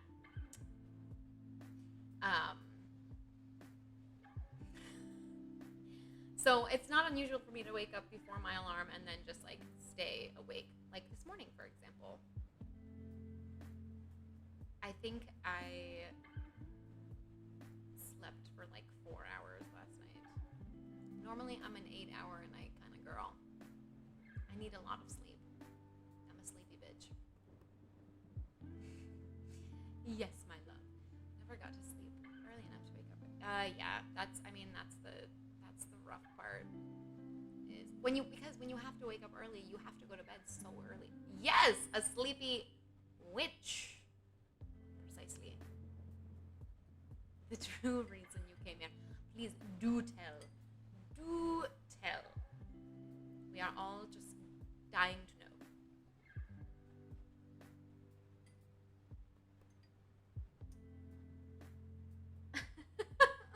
Please no. Please not that. Please no.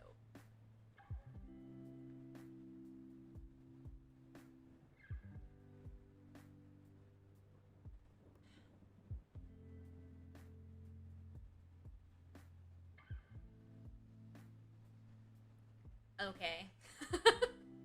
Never mind about that, I suppose. Oh, okay. So you're into like the cuck thing. I mean, that's cool and everything, but I'm definitely not the person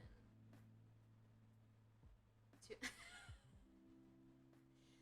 not the person who's going to fulfill that fantasy for you, and I'm so terribly sorry, and I hope that you find someone who can, but it's not going to be me. Best of luck to you, sir.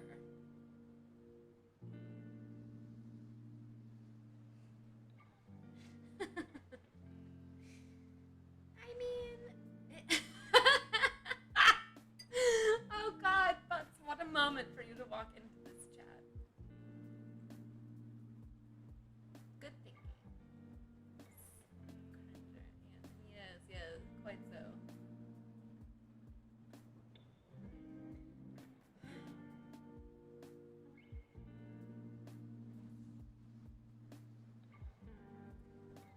Never mind. I was about to tell a story that was completely inappropriate for Twitch.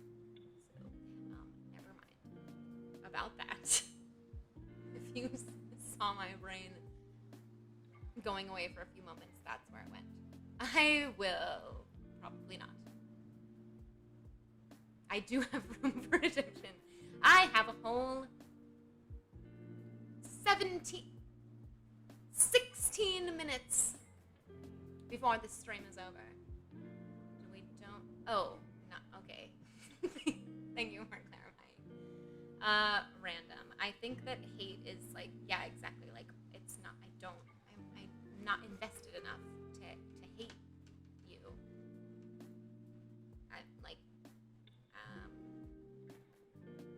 You're here. You've definitely kept things interesting.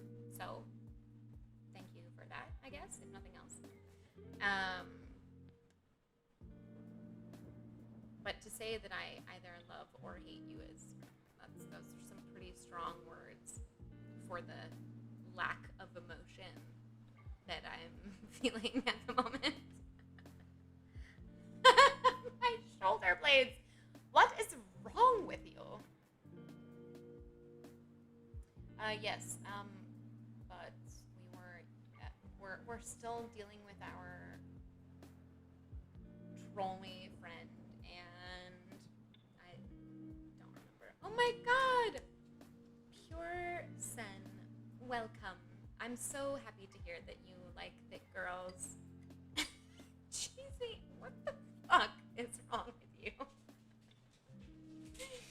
Oh. Elbows.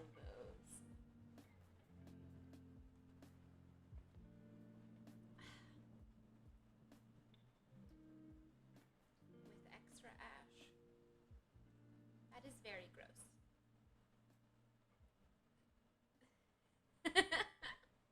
The Buddha of Twitch. No, I'm not currently cosplaying, but do I look like this character? I'm very intrigued to know now. Maybe the Buddha of Twitch is gonna be the name of my Discord channel. When we all migrate over there.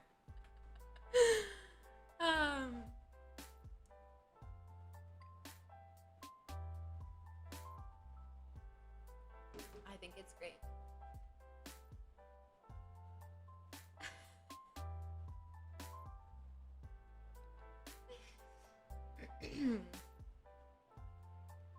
It has certainly been an interesting first night, if nothing else. No Country for Old Men. Actually, no, I have not. Yes, Butts, you are more than welcome to be in all of my streams all the time. And Cheesy Bites and Alec. I'm incomplete, Alec. The other two of you, I don't know how I feel about it just yet. But, you know, I'm still happy you stopped by. No one is kink shaming. That's did I not say?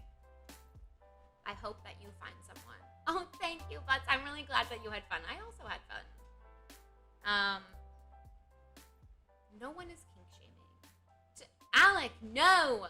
This is a safe, sex-positive space. We don't kink shame. But I do hope that you find your someone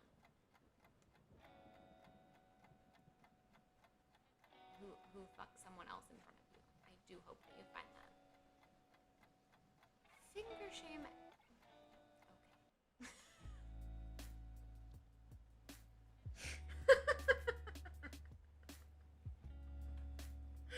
My thoughts on Ladyboys.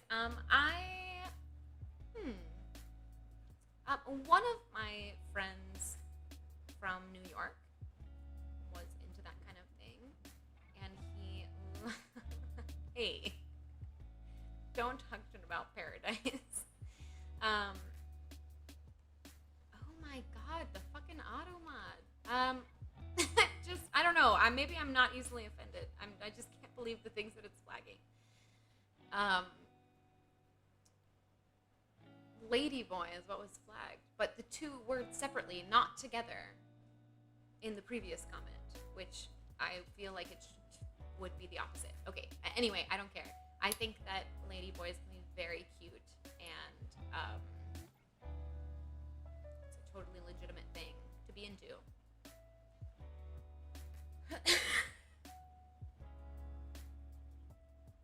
Are we really discussing full service sex work on my chat, on my first on the first chat of my first stream?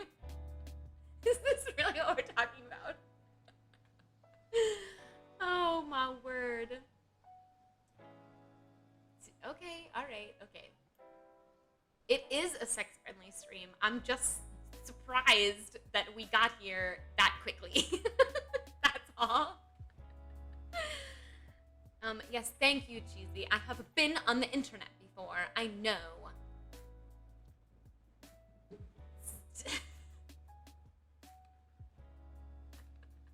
Yay, Automod.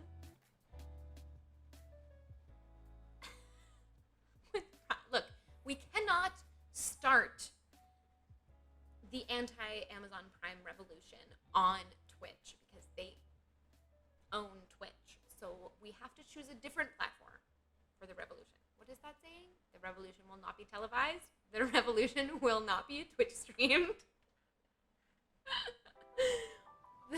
Everything went in that direction. They can't censor their own revolution, or can they? Yeah, I guess that's true. Watch party. This is a very good question. I actually need to figure out how to get set up on Discord so that we can do that. I don't know. Oh, here you mean? I mean, yeah. So okay, we discussed this briefly earlier. Cheesy. That you can do a watch party on Amazon Prime, but everyone who's at the party has to purchase the thing that you're watching. So like, I can't broadcast it to everybody. No, Alec, we are not. So sorry, but no. And so we were thinking of Discord as a possible alternative to a place where we could all like stream a movie together without all of us buying it. So yeah, that was the logic behind Discord over Twitch and Prime watch parties. What? Is someone like setting off firecrackers by you or something? That's what we used to literally, like, especially in the summertime in Brooklyn. I lived in like a bad part of Brooklyn. It doesn't feel like a date anymore. I'm sorry. Was there a point at which it did feel like a date? Is what I would like to know. It's been this active since you joined. I don't know what you're trying to say. I do have Stephen King in the background. I didn't mean for that particular book to be like so visible. To be honest, I just put this shelf up like yesterday so that I wasn't streaming with like a blank wall behind me. And so I just pulled, well, because I moved fairly recently into this apartment, and so a lot of my... Yes, Cheesy Bites has a point. Get it straight. What is it that you want? So yeah, I just like pulled all of my books out of boxes and like threw them on the shelf in no particular order. Although I did try to cluster my witchcraft books into one specific area that is off camera. But yeah, we've got Stephen King so clearly displayed. Change the platform and get into it. No, we cannot, because I don't really stream or create content of that kind on those kinds of platforms. So once again, I really do hope that you find someone to engage in that with, but it's not gonna be me. Good luck to you, though.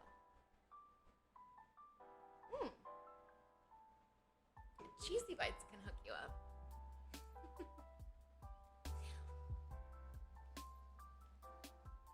Oh my god, technically I was gonna stream from 6 to 10, and it's almost 10. But I'm having a really good time. I should go to bed, though. Probably. I did start a little late. Like 15-ish minutes. Eventually I might play some games, yeah. Alright, fine. I will stay until I finish my drink. If you guys want to hang. If you don't, then like, feel free to drop. But I have to at least finish my drink.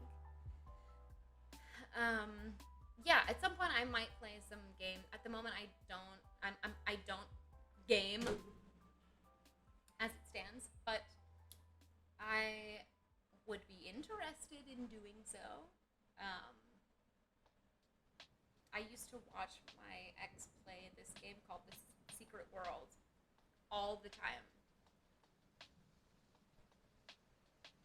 Aw, thanks, Butts. I think there's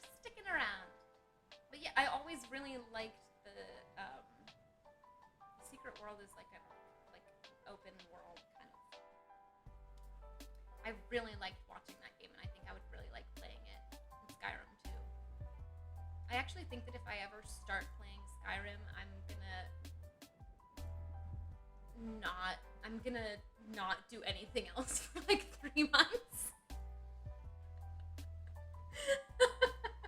It'll be so good for my Twitch stream though. I'll be streaming like every day, multiple hours a day. Yeah, I think that when it comes to like those kind of open world fantasy games, that's exactly the kind of thing that I would get completely obsessed with and do nothing else for approximately 3 months, because that's like how long it takes me to get bored with things. So, yeah, that's why I've switched jobs so much and switched cities so much. Although the job I'm in now, I actually really genuinely like cybersecurity. Okay, random, you can leave if you need to. What would be fun to watch? Me descending into a pit of obsession over Skyrim or The Secret World. Maybe.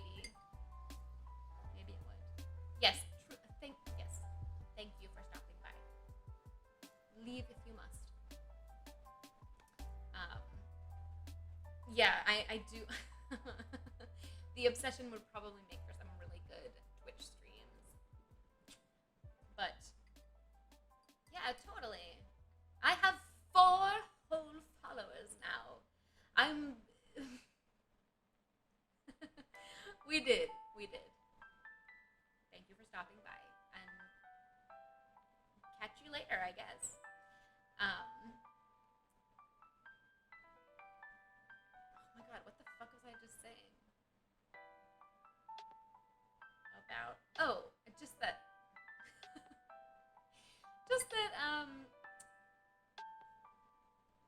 the obsession, spiraling into obsession, as I am wont to do, would make for like a really full streaming schedule for about 3 months, and then I would never want to play that game again. Oh, that's what I started to say. I am, yes. I don't think you were here earlier when I was chatting a little more about the cyber component of this channel, but basically, I work in cybersecurity in more of like a technical support role, but I would like to obviously like build some of my skills to be more of a like threat hunter, bug bounty, that kind of thing, or potentially pen testing. But like I really like the bounty hunting is really intriguing to me, and I would like to do shit like that. So this like Mondays are gonna be for cybersecurity stuff. I'm gonna try to hack some boxes, and as I mentioned previously, oh man, they're going to be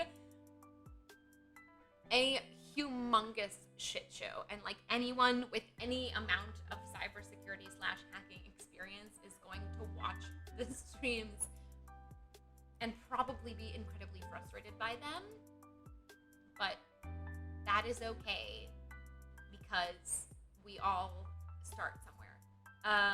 Like virtual machines? Yeah, yes. I haven't actually, I need to get that set up on my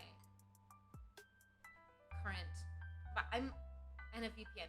I am not currently using a VPN, and I probably should. As far as virtual machines go, right. I probably will use VMs when I start practicing hacking a little more.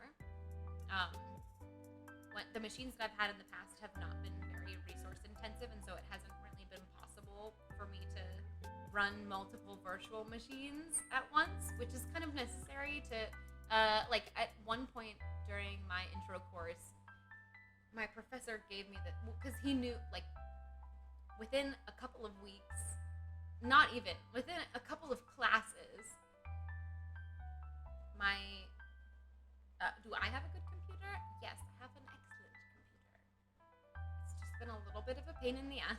It's running Fedora, so nothing works on it without a certain amount of customization. But my intro course professor, like a couple of classes in, realized that I was like super passionate about the industry and the stuff that we were learning in class, and so he would give me these little like side projects to work on in addition to the classwork, which was like super easy base level stuff. And so one of the side projects he gave me was to spin up a Kali Linux and Windows 7 virtual machine, and like essentially execute the Eternal Blue attack from the Kali Linux box onto the Windows box. And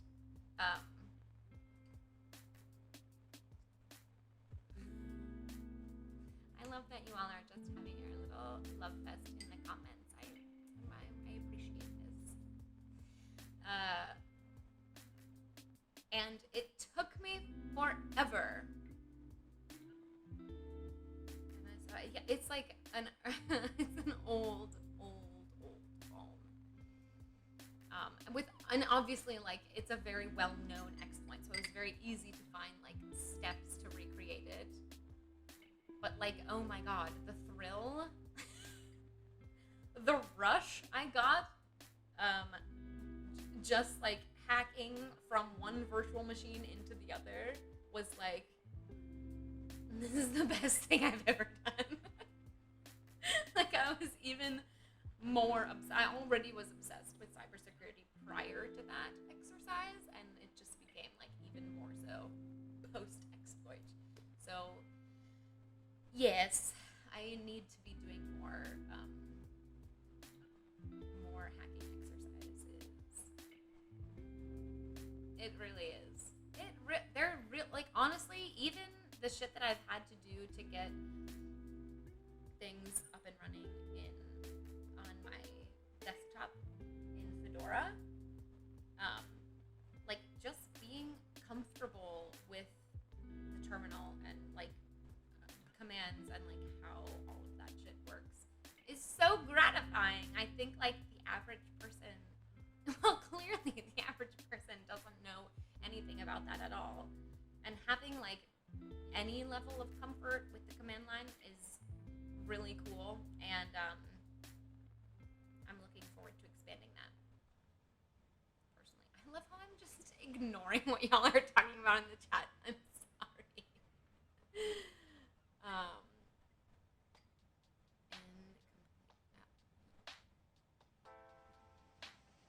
I'm not sure what the are you. I just realized what that said right before you posted that.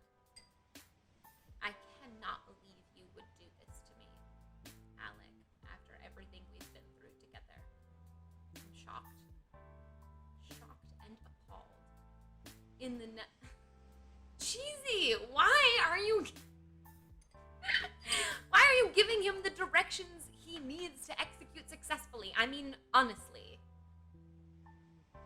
Whose side are you on?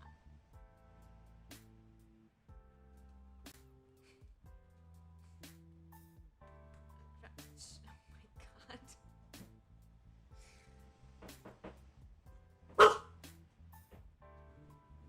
my god. Someone is knocking at my door at 10:15 p.m.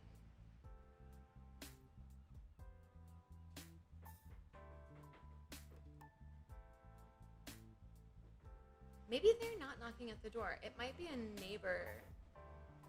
I mean, the music is playing through my headphones only.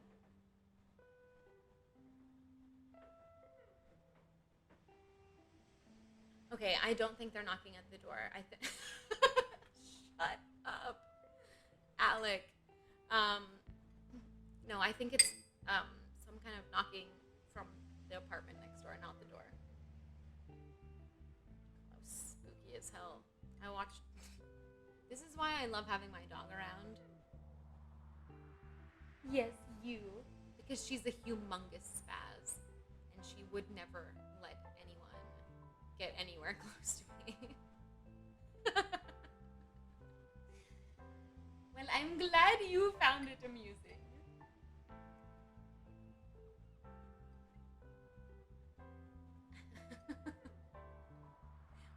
Okay, actually though, like, dead ass, I'm just gonna go make sure my door is locked. I'll be like right back.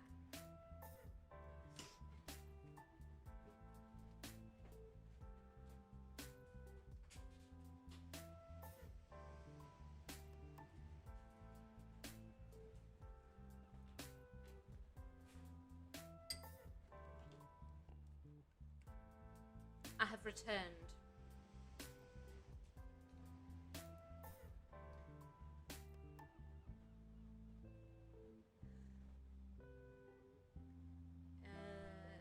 Well, you guys,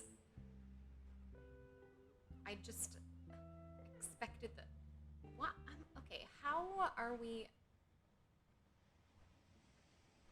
up to 7 viewers for the first time this stream as soon as I go over the 4-hour mark? Is this what I have to do to get views? Just stream for hours and hours at a time about nothing? Oh, okay. Well, I mean, as whatever it takes to get views. Cheesy, just spin up those bots.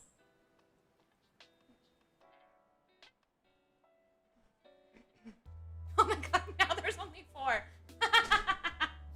They all were like, oh my god, not this bitch.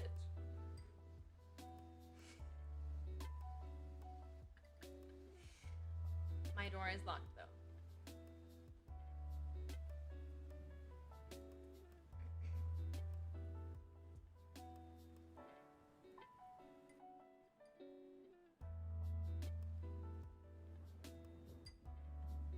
We are a bunch of wannabe hackers.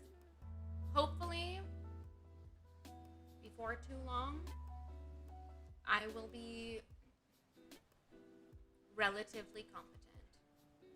Vaguely competent, somewhat competent at hacking into things like boxes.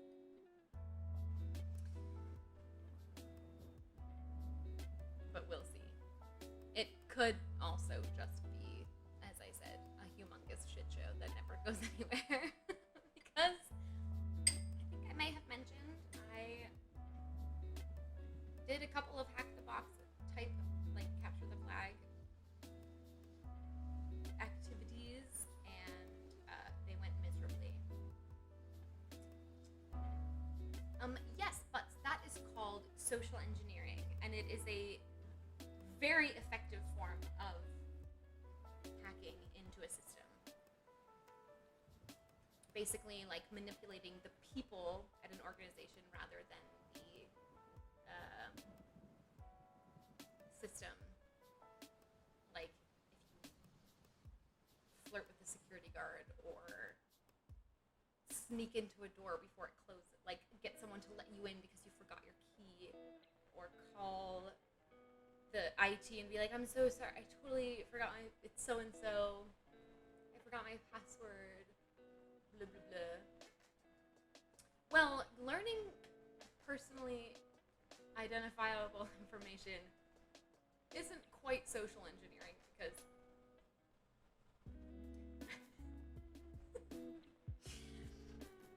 oh yes, if you all need to send me your home addresses, first, middle, last names, and social security numbers, and phone numbers, actually every phone number you've ever had, in the DMs, and then I will mail you like a sheet of paper that has all of my information on it.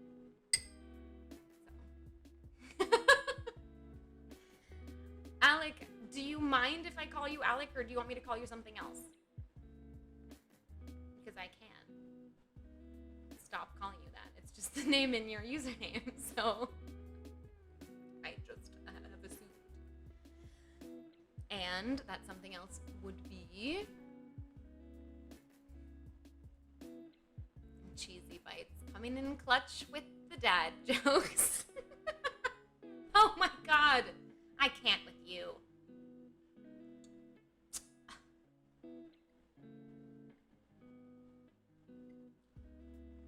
Yes, but I do need your Strungle, thank you so much for the follow.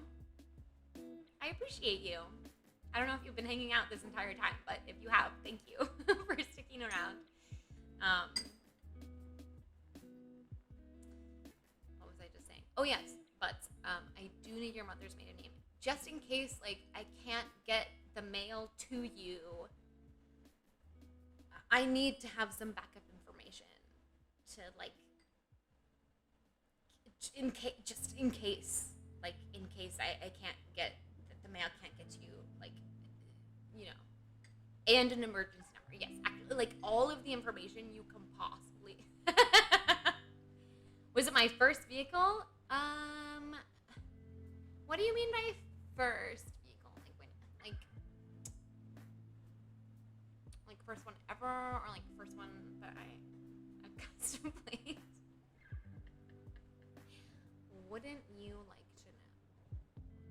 Yeah, I had a custom plate that spelled out like green beans because at the time I just really was into green beans. So,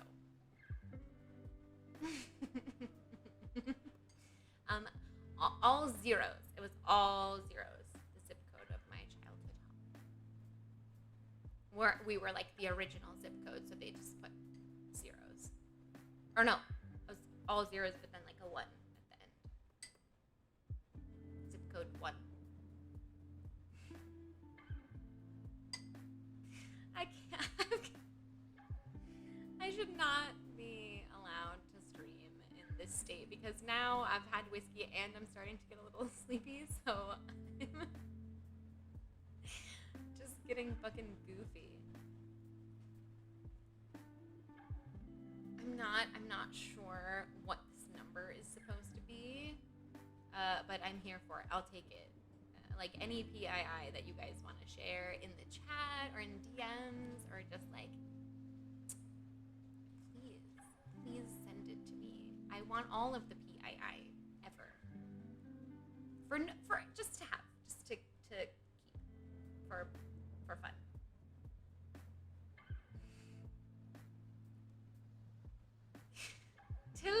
Tilting where?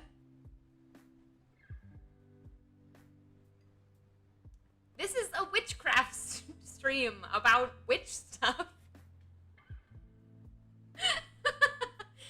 Clearly, we've stayed so on topic. Learning about tarot and palmistry. Real talk though, I legitimately feel like the whole palmistry, like the shape of your fingers and like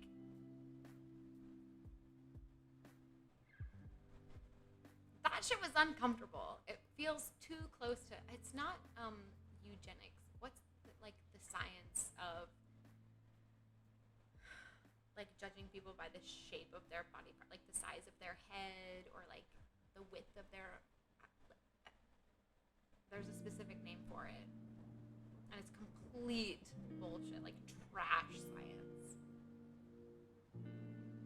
I guess I shouldn't be like super surprised that a metaphysical book echoed some trash science. But you know, I like to I want to have faith in this witchcraft community and the spirituality community in general. Did I tag this stream with spirituality? I might have, or I might not. I like vaguely considered it for. I did. I did. A cult does exist. Well, yeah. Trash science and cybersecurity. I will tell you what. Flagrant ignorance does link trash science cybersecurity in the sense that nobody knows things and they pretend to know things but they don't. By which I mean, all right, I don't want this to turn into a rant about people that I encounter at work. But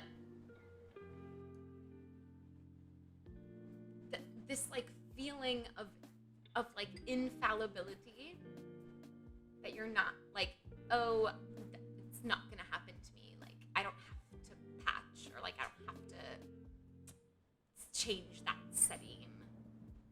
Like, okay, maybe not. Oh my god, I hope none of my coworkers ever hear this, because wow, I think they would think less of me.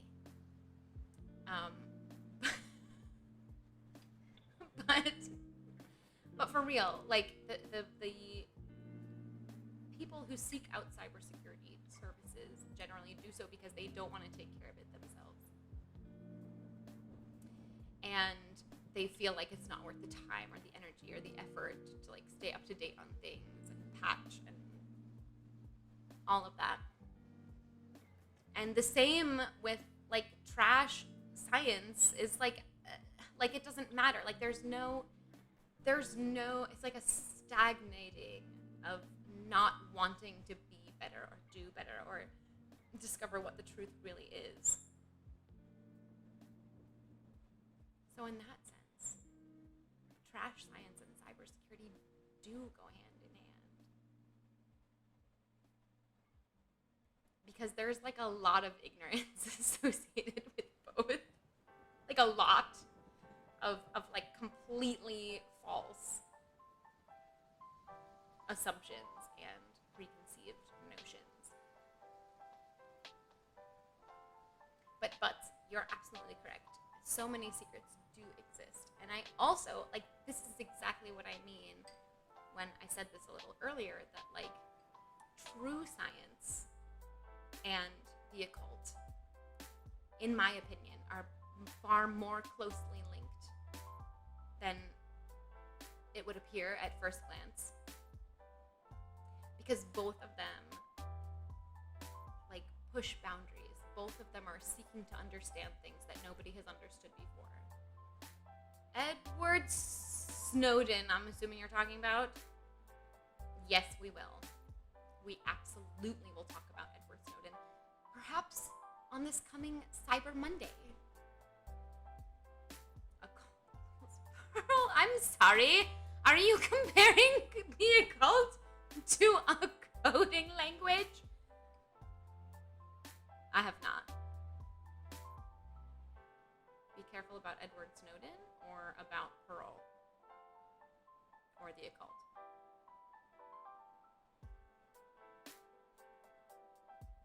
Yeah. I was like at some point gonna try and learn Pearl, and then I didn't.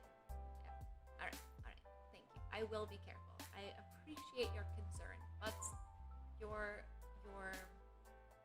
concern for my well-being after such a short time is really heartwarming.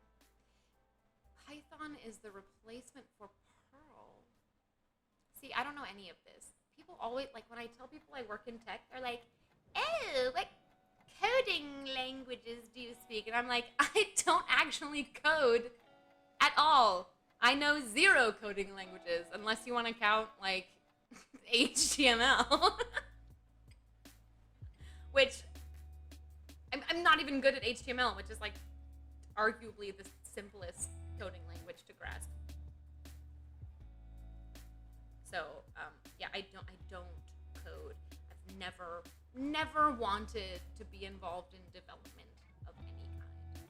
Start studying Python. Python is like a really good fucking skill to have. A lot of shit runs on Python these days, as you well know.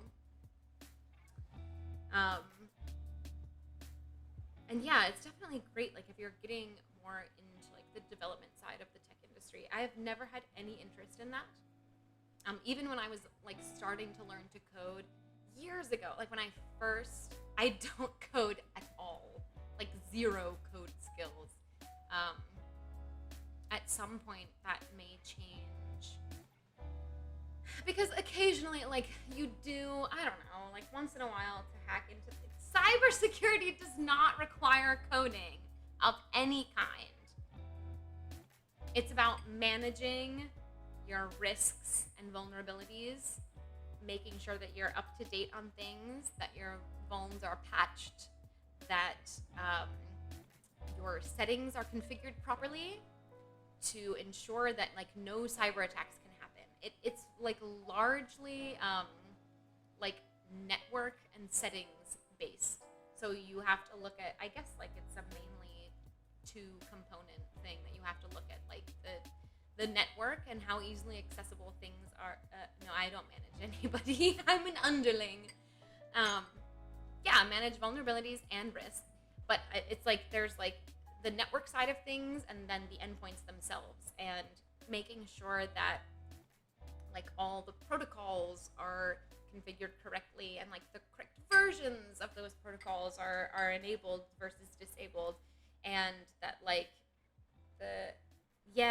you're definitely right about the pen testing thing, because there are times when hacking calls for at least a few lines of code or scripting. Yes, bash, exactly. And ideally some Python. I did take a Python class during my cybersecurity bootcamp, and I remember zero of it.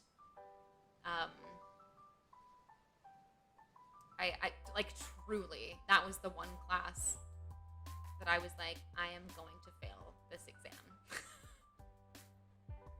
A Twitch bot to do what? Wait, a Twitch? You mean like use Python to make a Twitch bot? It's a thought. Be a better automod. You know, the automod could be better if I went in and like configured the settings more specifically, but I just was like, yeah, the defaults are fine. And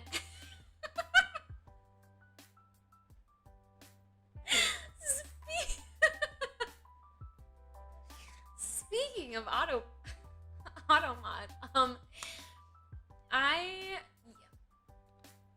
I will.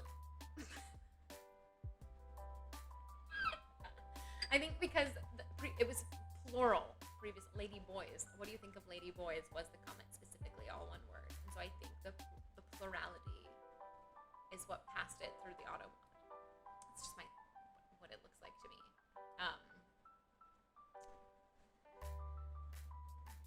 Hi, Buddha TV. Thanks for hopping in. I'm way over time on my stream, so I'm just sitting here shooting the shit with the 3 people who have been sitting here for most of my stream. But welcome. We're happy to have you. Assuming you're not a troll, because we did have one of those for a bit as well, which was, albeit rather entertaining. But ultimately, not the desired outcome for a stream change. Off at mission 41D, the first flight of the early Discovery, and the shuttle has cleared the tower. Discovery 4 computers now have primary control of critical It vehicle did power. get weird. It did, though. But, like, okay, I don't know. Like, personally, I feel like it got weird in, like, a fun way. Like, nothing he said was that wild. In my opinion. I don't know. Maybe I've been, like, horribly desensitized, but it was fine.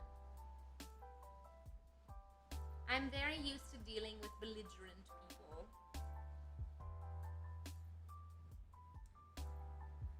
Because, like, as I may have mentioned, I seem totally normal. Very normal things just to say to someone that you've never spoken to before.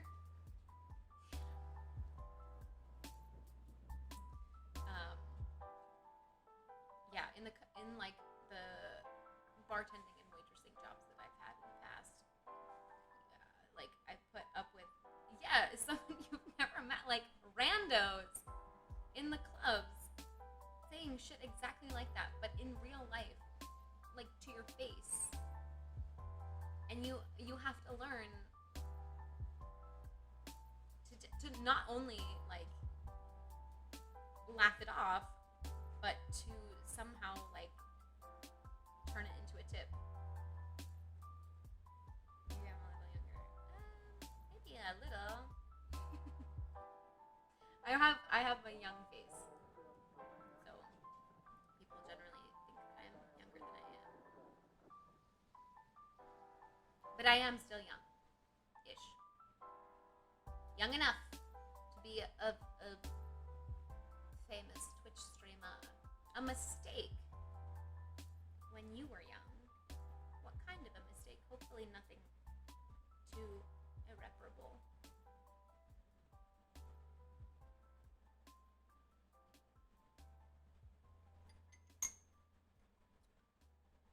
Yes. When you're young is the time to make mistakes. I mean, trust me. I wish I had. Yes. I believe it. That's such an easy one to fall into, though, because communication is hard. It's hard to be vulnerable with people specifically, and it's hard to make a point of saying what you're thinking and feeling, especially if you feel like the other person should know without you saying anything. And that's not even taking into account all of the like very commonplace misunderstandings that happen in the day-to-day. Exactly. And everything feels like so intense and like so important when you're young. Like that first heartbreak or two, you just feel like that's it, like that's the end. And yeah, you haven't developed as much empathy for other people's feelings either.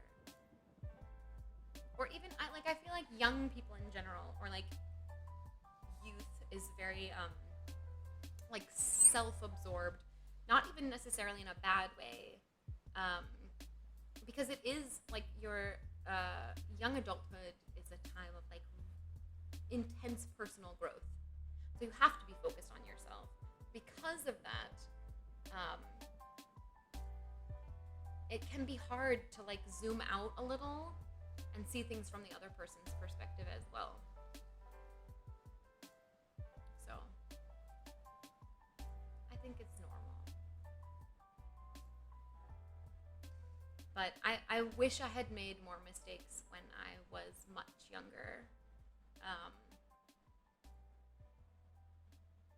Because it led to like a delayed development for me. And I actually do feel like I could be further ahead in life in general. All right, Cheesy, thanks so much for hopping in. I will catch you later, hopefully on Monday.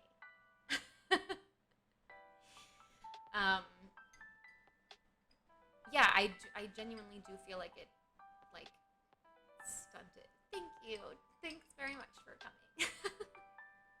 I'm glad you enjoyed.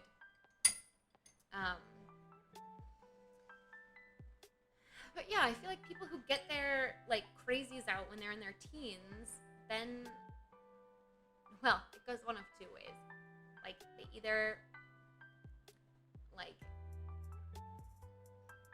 settle down too fast and live like a very predefined notion of what life should be, as far as like we get this kind of job, we get married at this age, we buy a house at this age, and da da da. And those are the kind of people who at 40 like wake up and have a humongous midlife crisis because they're like, oh my god, I never like actually made a decision for myself, I just followed society's ideas for me. But the other thing that can also happen if you get all of your crazies out in your teens is that you already have done like the exploration and the like made the mistakes, so you know yourself a lot better, and you're able to move into your 20s with like so much more self-awareness and like a better idea of who you are and where you stand in the world. And so because of that, like you're able to make progress toward, I don't know, I don't want to say the end goal, because obviously everyone's definition of success is different. But like, get to work on what really matters to you in life, whatever that may be. So I think exploration is good in general. What is my goal? That's such a good question, because I honestly didn't really have one until fairly recently. As far as Twitch goes, I don't even know. But career-wise, I would like to get into consulting at some point, which is why I think it's really important that I learn about pen testing and that side, like the red teaming side of things. Because at some point I would really love to go independent, like to be an independent consultant and like own my own time again. Working for a company has been really wonderful. I haven't, I've lived off of tips for most of my life. And so having like a salary is really nice. Having benefits is really nice. But at some point, and then again, maybe not. Like, I might settle in to working for a company and decide that, like, this is it now. But I think at some point, it would be nice to own my own, keep my career. Oh, yeah, I definitely can. I mean, but the thing is, technical support is not, like, a forever job. So even if I stay in cybersecurity, and yes, like, there is definitely a retirement plan and all that.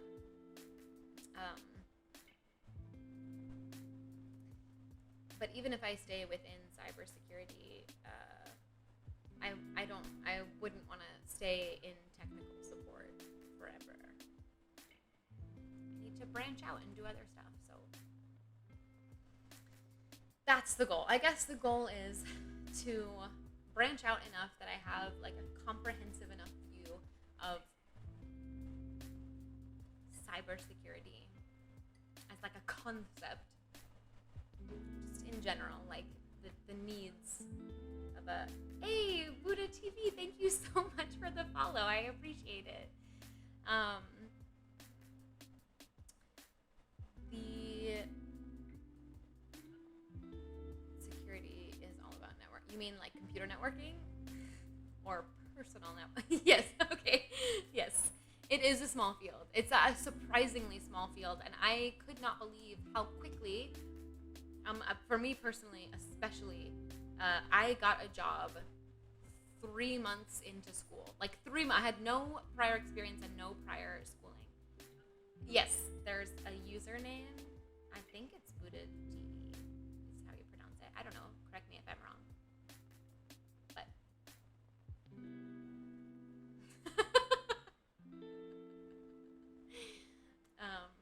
okay, no worries. If you need to hop off, that's totally cool. I know you're on the East Coast. I'm probably gonna leave soon as well. I have in fact finished my glass of whiskey. So it's probably about that time anyway. It's like 10:30. That's it. We just did like half an hour of overtime. It's sensitive as far as like not it's like personal information or otherwise risky to talk about. But yeah, I for me personally, it was very early on in my schooling for cybersecurity, because I went, like, the first time I went to college was for writing, communications, and music. And then I was a singer-songwriter for several years in New York City. And I did that, like, played open mics and put out an album and, like, hustled on that grind for years. And then I kind of floundered for a while. I wasn't sure. I gave up on music and wasn't sure what I wanted to do after. And kind of landed in cybersecurity late in life. Like I started school at the age of 30. And so for me to land a job in the industry like so early in my schooling, it was purely because I knew someone who knew someone. Which was complete. I mean, okay, then also like the interview process went well and all of that shit, but like the opportunity only arose because of networking and because of the people that I happened to meet.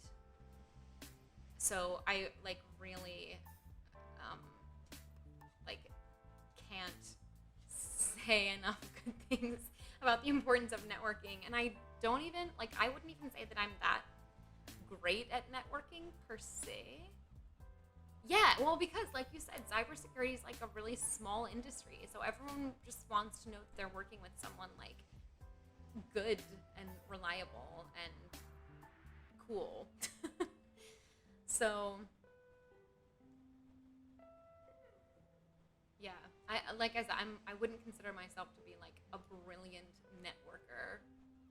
Like I don't attend networking events or like hustle on LinkedIn or like have phone calls with randos. I have done a couple of those, but not really. None of those led to any kind of job opportunities. You don't know that I'm reliable yet. I mean, I probably will be, but I'm glad you think I'm cool.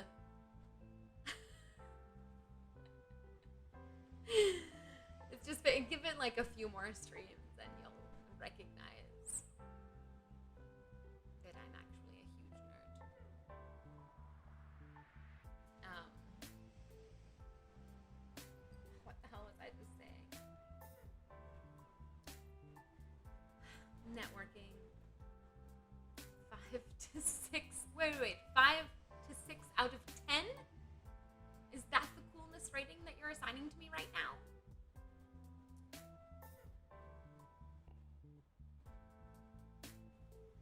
Oh, like time-wise? Oh, in 5 to 6 stream. Yes, right. Okay, I get it now.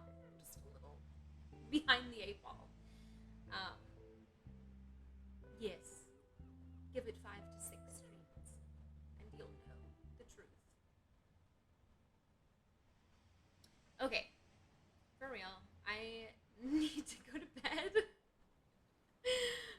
Thank you again so much to all of you for tuning in and keeping the chat busy and hanging out with me for my first stream. I hope that you all come back. I really, really hope that I see you guys again. It's been a great time.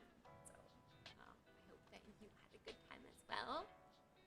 Oh, thank you, Buddha. I will definitely be back. I plan on streaming every Monday and Wednesday after work. So my schedule is pretty consistent these days, and that is the plan. So hopefully I see you guys on Monday or next Wednesday or whenever.